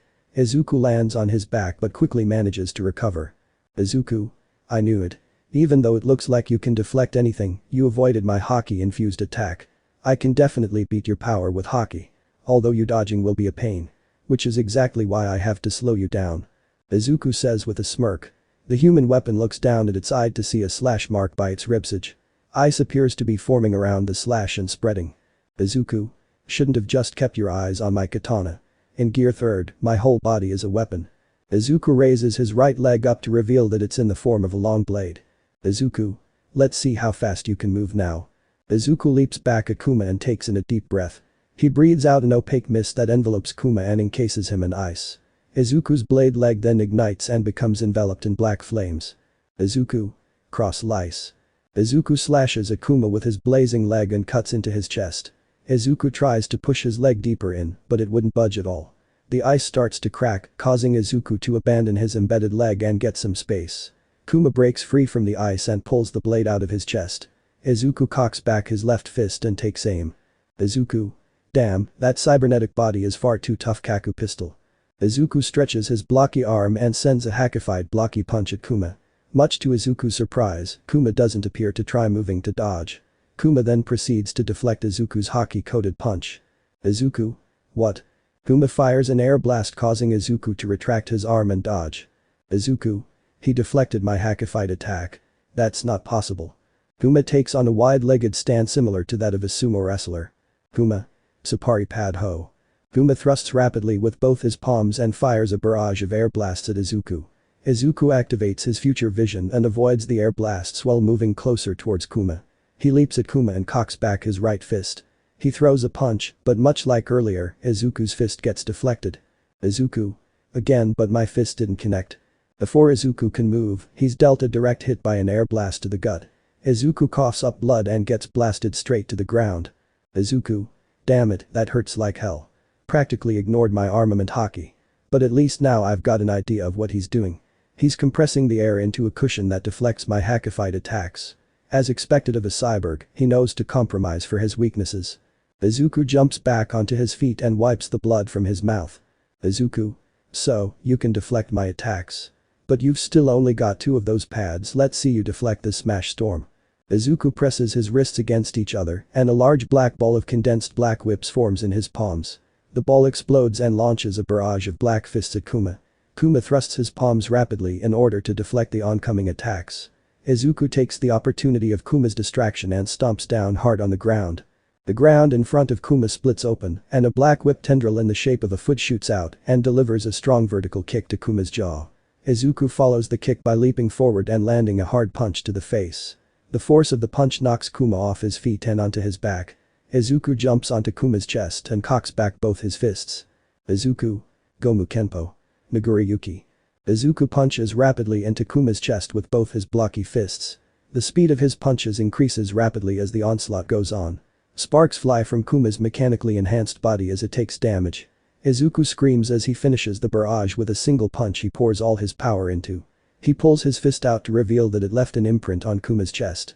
His danger sense gets triggered, causing him to jump off to avoid getting grabbed by Kuma. The cyborg proceeds to stand up as if Izuku's attacks did nothing. Izuku sighs and raises his hands into a fighting stance. Izuku. Alright, fine. I can do this all day. Kuma suddenly disappears, causing to become alert about his surroundings. He senses danger from above and quickly tries to roll away. Kuma lands where Izuku is standing. Izuku manages to avoid Kuma's drop but gets caught up in the resulting shockwave. He then gets hit by 2 more air blasts to the stomach and knocked back even further. Kuma disappears and reappears in Izuku's way. Izuku crashes and bounces off of Kuma, who proceeds to repel him against the back of his head and send him face first into the ground. He slams his paw pad into Izuku's back and repels him directly against the ground. Izuku's entire body spontaneously ignites in black flames, which causes the pacifista to back away. Izuku pulls himself out of the ground and then ignites. He growls angrily and holds his right hand out in front of him. He creates a long staff-like weapon with blades on both ends and a small grip in the middle out of snow.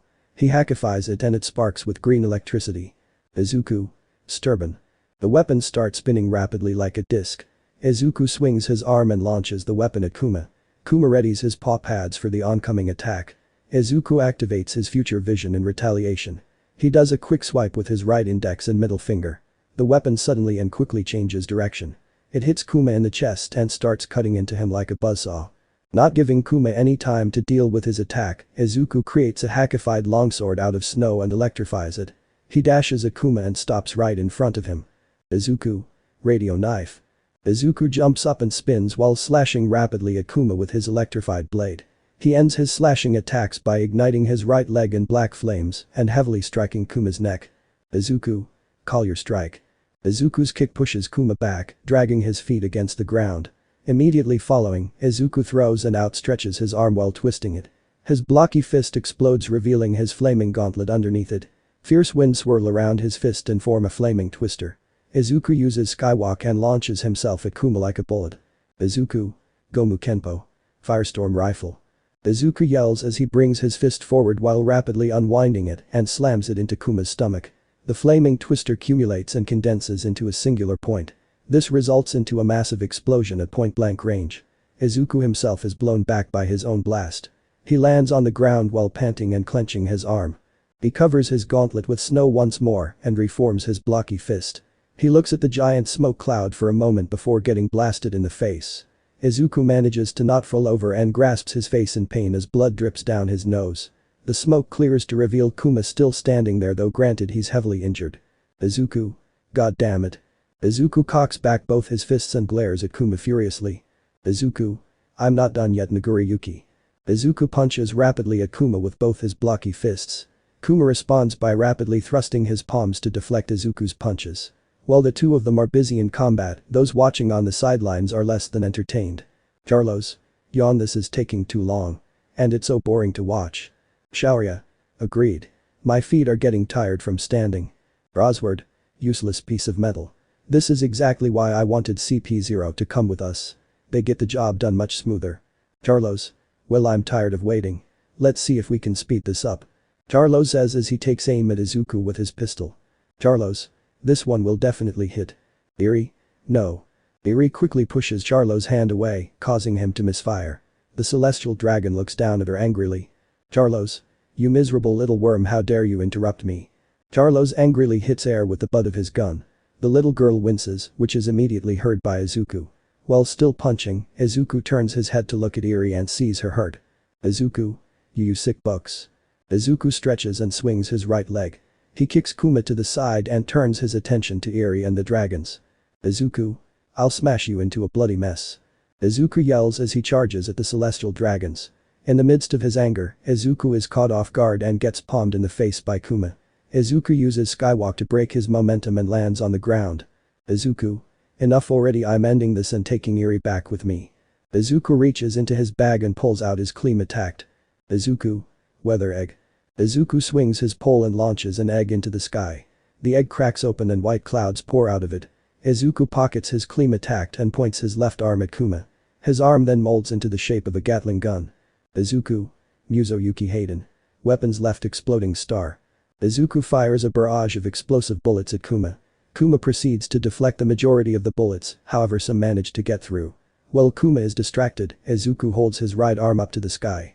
He clenches his fist, causing the clouds from his egg to swirl up in the air. Snow falls from the clouds and forms a giant donut. Izuku's fist sparks and in turn so does the donut. Izuku. Kudabur Pomola no KLK. Izuku yells as he throws his right fist and slams it straight into the ground. In a burst of lightning, the giant donut creates a massive electrified blocky fist. The fist descends incredibly fast and strikes Kuma's head. Electricity spreads from the fist and surges into Kuma. Izuku's giant fist explodes and creates a miniature blizzard surrounding Kuma. Within the blizzard, several mini donuts form around Kuma. Izuku. Yuki Ginshaku. All the donuts produce hackified fists that attack Kuma from all directions. Izuku takes out and assembles his Klima tact once more. Izuku. Ninpo. Bunshin no Jutsu. Izuku swings his Klima tact and creates a small cloud of smoke that surrounds him. From the cloud of smoke, multiple Izukus come charging out. They all run in different directions without even trying to attack Kuma. Despite getting continuously punched by the snow fists, Kuma attempts to monitor the movements of all the Izukus. Unbeknownst to Kuma though, all of the Izukus are in fact illusions. The real Izuku is camouflaged and still standing in the same spot.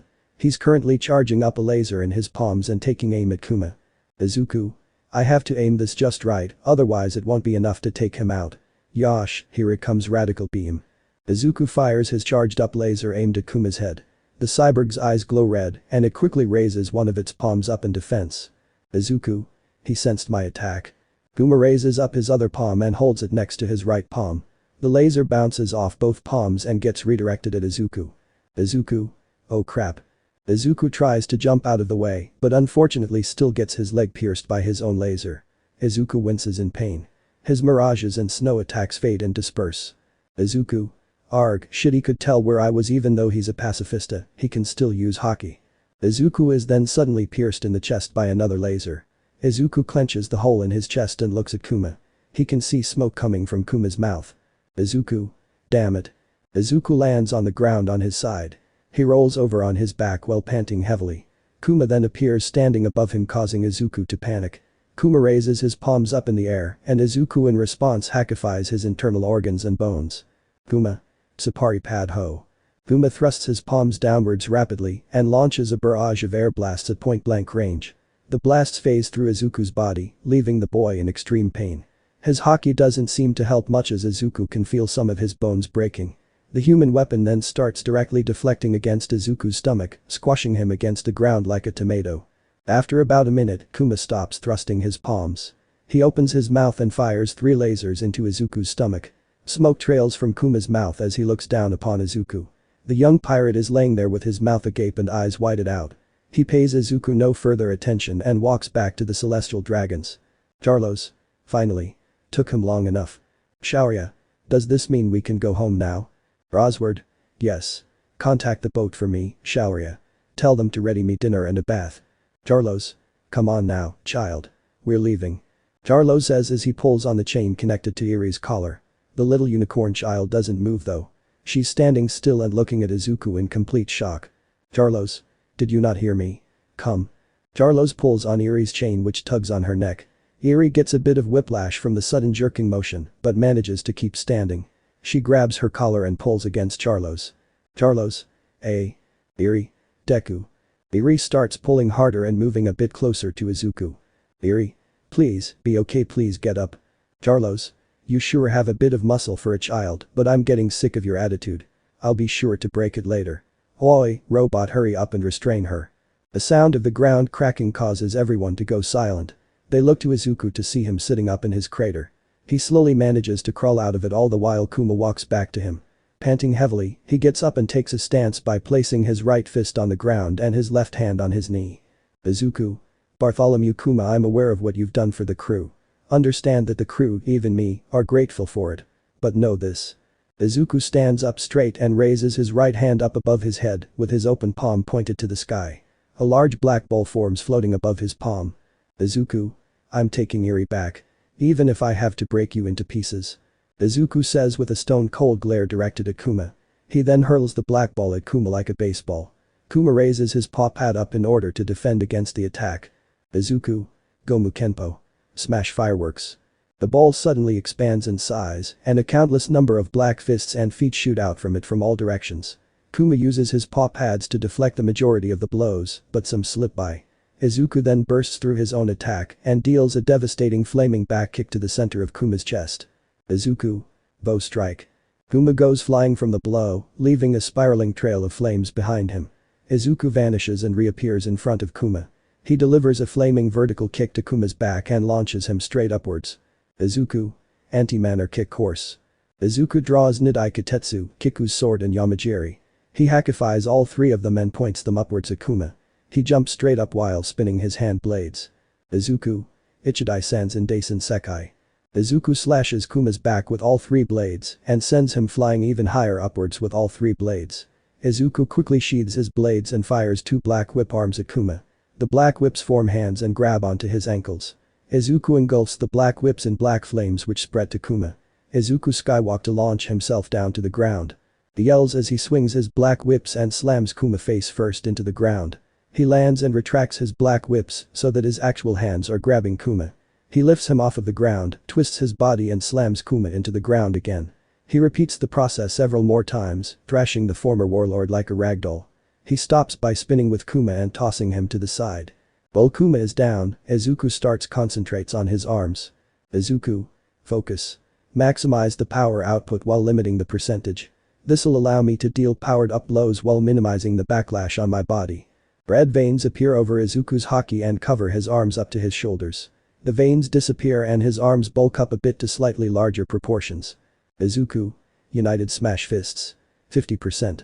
Kuma gets up and tries to fire an air blast at Izuku, however Izuku outspeeds Kuma and plants himself around his shoulders so that he's right in his face. Izuku. Gomu Kenpo. Vulture Gatling. Izuku unleashes a barrage of high-speed powered-up punches to Kuma's steel face. His punches dent Kuma's facial structure and let off small electrical pulses with each hit. Izuku is so focused on continuing to attack that he isn't even bothered by the fact that his fists are starting to bleed from punching steel. Kuma tries to grab Izuku with both his arms and stop the assault. His attempt is quickly noticed by Izuku who grabs Kuma's wrists. With his hands now occupied, Izuku hackifies his forehead and headbutts Kuma. He yells as he proceeds to repeatedly headbutt Kuma until blood starts dripping down his face. He screams as he bulks up his arms to his maximum of 80%. He pushes Kuma's arms away and throws his arms back. Izuku. Condor Bazooka. Izuku brings his arms forwards and strikes Kuma in the face with both his palms. His palms create a large burst of electricity and blast Kuma away. Izuku falls on his butt and winces from the pain in his arms. His arms return to normal and he stands up. In the distance, Kuma also manages to stand up. He slowly shambles his way to Izuku. Kuma's heavily injured body causes a small smile to form on Izuku's face. Izuku. Hahaha, finally backed you into a corner, ha, Kuma. Izuku would taunt, feeling a bit overconfident. Kuma remains silent as he had for almost all of the fight and raises up his right palm. Izuku quickly smartens up and gets in a fighting stance. However, instead of attacking like Izuku would expect, Kuma presses his paw pad against himself. Izuku raises an eyebrow in confusion with the large man's action. From behind Kuma, a large red bubble in the shape of a paw pad seems to emit from his back. Izuku? What is that? The bubble separates from Kuma and floats in the space behind him. Kuma proceeds to hold his arms up above him. A strange sound can be heard by Izuku, causing him to look around for the source. He looks up and his eyes widen in dread. He sees what looks like a giant bubble in the shape of a paw being held up by Kuma. Izuku? This attack, no way, he can't seriously be thinking of using it, especially when those dragons are this close. Izuku starts running towards Kuma and ignites right leg in black flames. Izuku? As if I'd let you even try and use it, Diable Jam. Kuma? Ursa shock. Izuku? Izuku comes to a quick halt as Kuma sends the still giant bubble forwards. Izuku? He's releasing it so soon. The bubble ruptures and creates a small shockwave not powerful enough to hurt anyone, but just enough to get Izuku to back away. Once Izuku does back away, Kuma disappears and reappears behind him. Izuku can't even turn around before he can feel Kuma's paw pad against his back. Izuku? It was a feint. Izuku gets repelled by Kuma and gets sent flying straight into the red paw bubble. Once inside, Izuku's momentum stops and float in there for about a split second. Izuku's body is suddenly all throughout overcome with an overwhelmingly intense feeling of pain. It felt as if his entire body was being torn apart. Izuku yells out in agony as blood rather violently sprays from his body onto the surrounding area. The bubble quickly disappears, or rather was absorbed into Izuku's body. Izuku drops to the ground on his stomach and lays there rather lifelessly like a blood-soaked corpse. Izuku? It hurts, I can't feel my legs, my whole body feels like it's broken.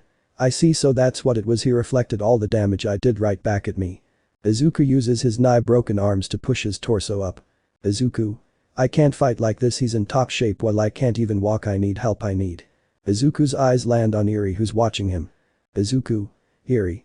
Izuku starts to crawl towards Eri on his elbows, dragging his body across the dirt and leaving a blood trail. Rosward? Heh, look who's finally in their right place. Shaurya? Oh ho ho, crawling on the ground. Befitting of an insect like him. Sue. Charlos? Haha, this is what he deserves, haha. The dragons laugh at Izuku and his struggles. Eri on the other hand is on the verge of crying and is trying to break free from her collar. Eri? Deku. While Izuku is continuing to crawl, Kuma walks up to him from behind. He raises his palm, launches an air blast against Izuku's back. Izuku coughs up blood and drops back down flat. Kuma then stomps onto his back with his large foot and pins him down. Izuku tries to call out from underneath Kuma's foot. He raises his head to look at Eri and the celestial dragons laughing at him. Izuku? Eri. Eri starts to cry heavily while desperately trying to pull the collar off. Eri? Deku. Izuku reaches his hand out to Eri, who seems so distant from him. His face then gets stomped into the ground by Kuma's other giant foot. Eri's eyes widen and her pupils constrict from seeing this. Eri? No, leave Deku alone. The child yells as she violently jostles. All of a sudden, there's a massive burst of pressure. The celestial dragons all get knocked out and fall to the ground. Izuku manages to raise his head and looks at Eri with wide eyes and in shock. Izuku? Eri? Unfortunately, Izuku is not the only one to turn his attention to Eri. Kuma looks at Eri and the dragons passed out by her feet. He takes his foot off Izuku's back and starts walking towards Eri. Izuku? Gasp, no, don't you dare, stay away from her. Izuku yells as he grabs onto one of Kuma's ankles. He uses Black Whip to latch himself to the ground and stop Kuma from going forward. Kuma notices this and turns around. He blasts Izuku in the back in an attempt to get him to let go. Izuku endures the blast and keeps holding on. Kuma starts firing consecutive blasts into Izuku's back. Eri? Deku. Eri pulls on her chain and manages to free it from Charlo's hand. She runs up to Izuku and Kuma. Eri? Stop it. Eri grabs onto Kuma's leg, which causes him to stop firing at Izuku. He turns to Eri and reaches his hand out to her. Izuku? No. Eri closes her eyes and looks away while bracing for the inevitable. Kuma's hand reaches her head and proceeds to pat her with his fingers. Kuma? Thank you. I'm sorry for treating you two so harshly. Eri and Izuku looks up at Kuma in confusion and they see him genuinely smiling at them. Izuku looks at him confused before turning to Eri. He can see that her horn had shrunk down to the point of being barely noticeable. Kuma? I'm not sure what you did, but I can act and think for myself again. Izuku? You're not gonna try to stop us? Kuma? That is the desire of the celestial dragons, but I despise the world government and world nobles. You have no need to worry now. Izuku lets go of Kuma's leg. Kuma then proceeds to tear off a piece of his cloth. Using his blood and a pointy rock he picks up from the ground, he scribbles a small note on the cloth. He hands the cloth to Eri, who rather cautiously takes it. Kuma. It is almost certainly guaranteed that upon return to Mariagewa, my modifications will be reinstalled. Please, the next time you see a member of the Revolutionary Army, give them this. Izuku. Oh okay. Eri tucks the cloth in a pocket and Kuma walks to the Celestial Dragons. He reaches into Charlo's pocket and tosses a key at Izuku. Kuma. That key will free her from her collar. An admiral will most likely be called here once the dragons wake up, so I suggest you leave the island quickly. Izuku. I see. Thank you. Kuma picks up the dragons and turns to Izuku and Eri. He smiles before walking off with the dragons in tow. Once they're out of sight, Izuku immediately vomits up a large volume of blood. Eri. Ah, Deku. Izuku. Eri, I need you to get help. Grab my sword, think of the cafe or city, and go get help. Eri. Okay, I'll be back. Eri grabs Izuku's sword and quickly slices open a portal in the air. She jumps through and runs to get help, leaving Izuku alone on his stomach. He rolls over to his back to reveal his chest covered in blood. Izuku. Eri, huh. Who would have thought? Ow, damn it my everything sigh, I sure hope things are going better on Kaken and Shoto's parts. Izuku says as he closes his eyes and proceeds to pass out. At the same time, Katsuki's team. Satsuna, Inasa and Shiro are seen looking completely shocked and in horror at something. What they're looking at is in fact Katsuki laying on the ground in front of him. His suit is torn to shreds, right gauntlet is destroyed, and body is perforated with holes and large jagged objects sticking out of his body. Standing in front of and looking down upon him is none other than the Emperor, Eustace Kid. Special bonus chapter. Luffy's Day. It's a sunny day in the New World.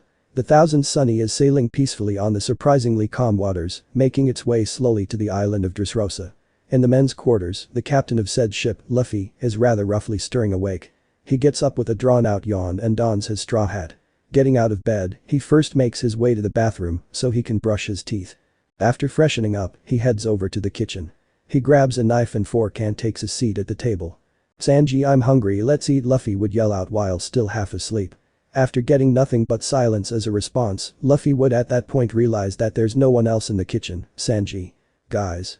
Luffy exits the kitchen and starts to look around for his crew, Usopp, Frankie. He yells as he stretches his head down into the soldier dock system to look for them, Brook, Chopper.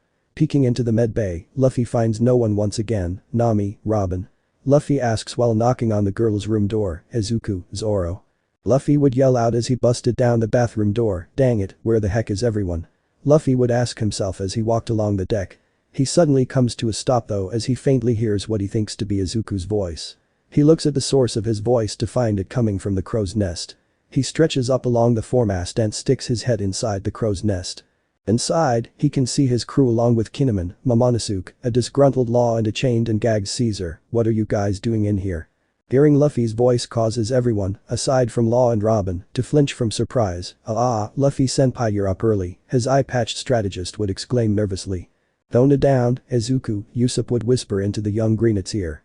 I was looking all over for you guys. Where are you all huddled up in here? And why didn't you call me? That's because Nami would frantically try to think of an excuse. We were just discussing our plan of action for when we arrive at Dressrosa, Captain. We figured that with all the boring details, you'd just fall back asleep anyways, Robin would chime in. Yes, that we were doing that, Frankie would say as he started sweating bullets. Really? Luffy would ask skeptically with a rather suspicious look on his face. The crew would all nod nervously at the same time. Luffy would furrow his brows, causing the crew to grow even more nervous. Alright then, Luffy would say in a certain tone while still glaring at the crew. He would slowly retract his head back out the crow's nest while still keeping eye contact. Once he's completely gone, the crew all let out a sigh of relief. Okay, that was too close. He almost caught us, Sanji would say while wiping sweat from his brow. And it really doesn't look like he trusts us right now, Chopper would comment. Give me a break. The last thing we need is for him to be suspicious of us and to roam around, Zoro would irritatedly say. What should we do? We've got so much preparation to do and with such little time. Luffy-san doing his own thing just makes it all more difficult, Brook would say concerned. There's got to be something we can do. Momonosuke would say while trying to think of something. Perhaps we could find some way to distract Luffy, don't know until we're done, Kinemon would say while stroking his beard. Wait, that's it, we're coming up on an island soon. One of us could explore the island with him and keep him away from the ship until we're all set up, Nami would excitedly exclaim. Great idea, Nami. Now we just need to decide who will keep him occupied, Robin would state matter-of-factually. Good question, Sanji would state while lighting a cigarette. Izuku and I need to stay on the ship and get to baking, Usopp and Chopper need to set up the fireworks, Brook needs to practice, Frankie needs to set the stage, Mosshead needs to help him, and Robin Chwan needs to do the decorating. That means the only ones who can go with him are Nami Swan, Kin, Momonosuke can't try. I refuse, Law would coldly state. Okay, I guess just the other three. But we can only spare one person. We need all hands available if we want to get done in time, Sanji would finish saying. Out to decide, Usopp would say while tapping his foot in thought. Why don't you guys just draw lots? Izuku would suggest, isn't that what we always do? Ah, right. Well then, let's get to it, Usopp exclaimed as he pulled out 3 popsicle sticks and held them in front of said 3, let's see who the lucky winner is. Later, on a certain island. Woo, this place looks so cool, Luffy would yell out with childish excitement as he looked around and took in the scenery of the city. Meanwhile, his navigator is standing nearby looking awfully disappointed. It just had to be me, didn't it? Ah, Nami, look, there's a carnival going on, let's go, Luffy would say with starry eyes. Alright, just don't go too wild, okay, Nami, you can do this. How hard could it be to keep your captain, who has the mentality of a 10-year-old, busy for a couple of hours? And so, the duo spends their day together in the city. They go on various roller coasters and ride on many other attractions as well, play each and every single game that they can, and occasionally break for Luffy to stuff himself at restaurants. After several hours, the two find themselves walking through the town streets. Luffy happens to be holding 2 giant drumsticks, has a candy necklace around his straw hat, and another necklace with pieces of meat on it around his neck. He also has face paint in the shape of the sun under his right eye. Nami on the other hand has 2 sticks of cotton candy, several candy rings, and a candy necklace around her neck. She also has face paint in the shape of a crescent moon under her left eye. Ooh, that was awesome, and the restaurants just kept giving us free ice cream and cake today was so much fun, right, Nami? The Straw Hat Captain would ask with a bright smile on his face. Why yeah, there goes a month worth of my savings, the navigator would think to herself with a semi-sad look on her face, but at least he's happy. Nami stops as something in a passing store window catches her eye. Is that hey Luffy? Can you wait here for a second? I want to check something out in this shop. Okay, no problem, Luffy responds as he takes a bite out of one of his drumsticks while Nami enters the shop. As he looks around the city, he takes in the festive atmosphere. While he does, he notices a lot of people in pairs and groups. His focus goes to a family enjoying themselves and 2 young boys both eating ice cream together. His expression then becomes indifferent. He looks down at his 2 drumsticks as if he's being reminded of something and then looks up to listlessly stare at the sky. I'm back, Luffy, and I've got something you might want to see, Nami says as she comes out of the store with a gift bag. She looks around for Luffy but doesn't see him anywhere. Luffy. I look away for 1 second, damn it, if he went back to the ship then the whole thing would be ruined. Hey, have you seen a man in a red shirt with a straw hat? Nami would yell at a passing stranger, startling them. I think I saw someone walk to that hill over there. Following the stranger's lead, Nami makes her way up to a hill that's outside the city. Upon reaching the top of the hill, she finds Luffy sitting at the edge facing the ocean and sunset. There you are, you made me so worried, why would you just walk off without saying anything? Nami would yell at Luffy angrily. Her captain however would just remain silent. This strange behavior would immediately cause Nami's anger to subside and be replaced by concern. Luffy? What's wrong? Nami says as she gets closer to Luffy and sits next to him. Nothing, I just remembered something is all.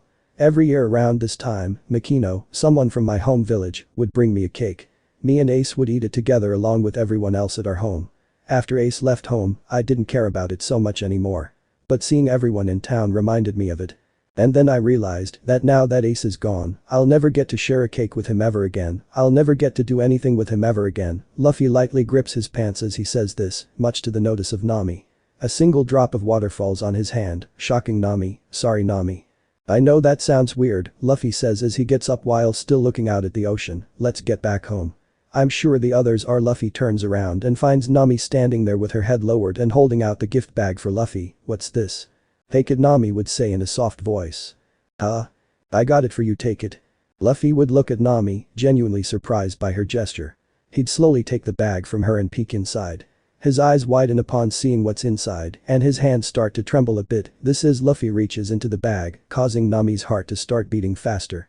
Luffy pulls out a red beaded necklace and an orange cowboy hat. I saw it in the shop in the city and thought you would have wanted it. Luffy looks up to see Nami still standing with her head lowered and pressing her fingertips against each other. I know we're not Ace or the people you grew up with and that we can't replace them. B, but we're here for you, in good times and bad. We don't want you to be sad so. Nami is cut off suddenly as Luffy quickly and unexpectedly pulls her in for a hug. Her face turns red and she's surprised from Luffy's sudden action. Thank you Nami. I love it. Even though Ace is gone, I'm still happy. Nami feels Luffy squeeze her tighter and feels droplets fall on her shoulder. Because I've still got you guys. Because I've still got my crew. Nami's whole face becomes as red as a rose from Luffy's words. Luffy lets go of Nami, allowing her to step back.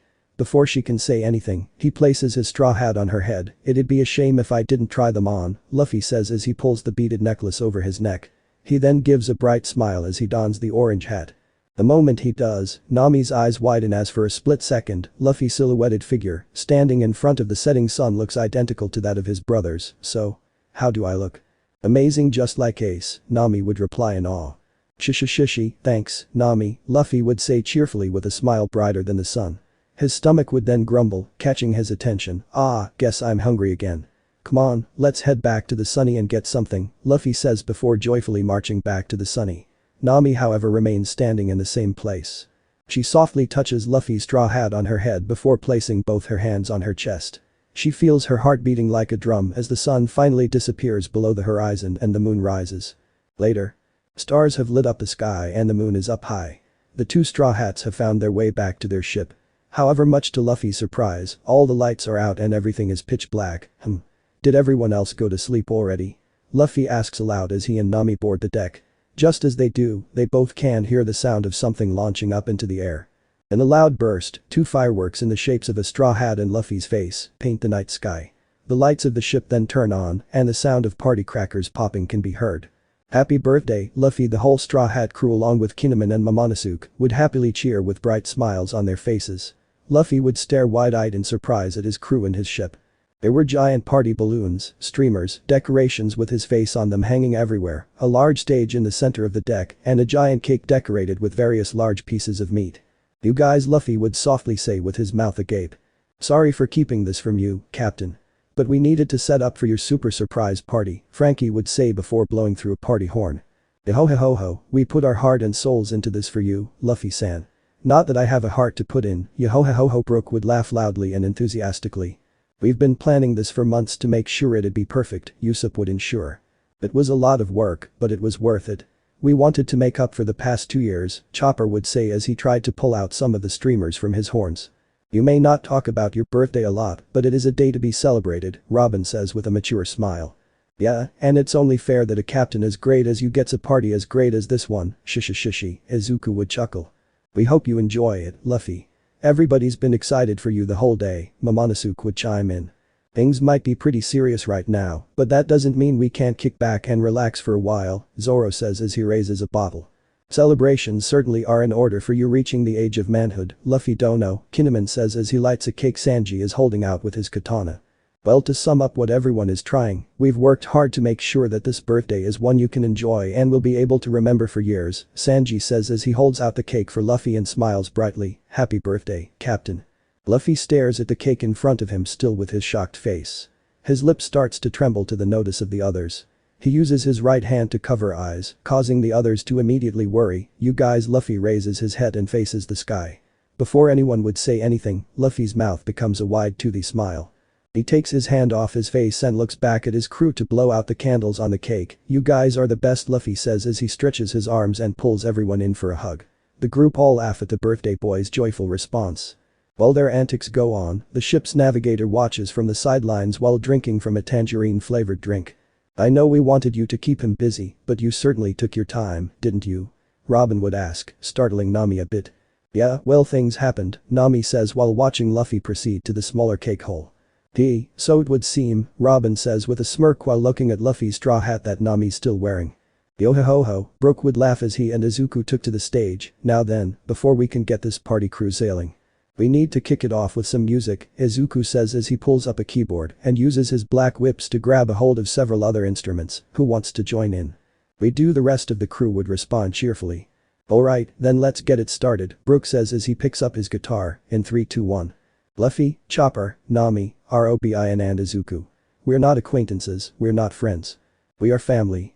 Zoro, Sanji, Usopp, Franky and Brook. While we're out at sea. LCNRI. We're not relatives, we're not even siblings. Everyone. We are family. Luffy. Try looking all over the biggest map you've ever seen. You'll never find guys like this. Nami. Only the very best good for nothings. Board our mothership. Zoro. Abandon your common sense. And then you can come aboard. Usopp. Everyday, survival. Is an awesome reward. Everyone. We'll claim the greatest treasure ever with our mothership. Luffy. The greatest guys. Have the greatest laughs. LCNRI.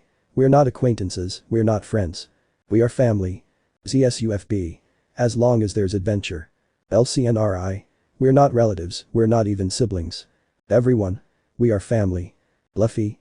I'm going to be the king of pirates. Zoro. I'll be the world's best swordsman. Nami. I'll draw a map of the world. Usopp. I'm going to be a brave warrior of the sea. Sanji. I'm going to find all blue. Izuku. I'm gonna be a great hero. Chopper.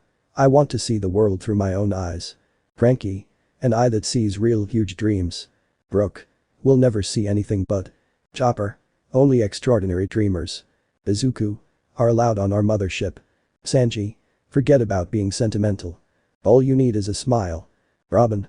The word family. Doesn't have just one meaning. Everyone.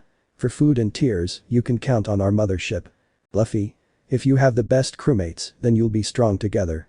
LCNRI. We're not acquaintances, we're not friends. We are family.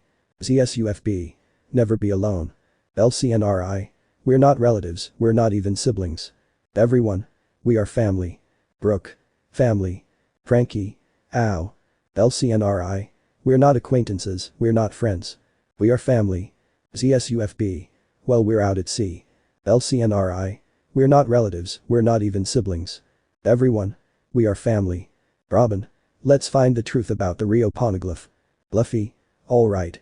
Everyone's here. Then, set sail. Everyone, yes captain. And so, the ship would set sail as its crew partied throughout the night and livened the endless ocean. Let me know in the comments below if you guys want the next part. Also check out my other video that has been shown and left. Thank you for watching. If you enjoyed this video please like and share this video. And have a fantastic day. Bye.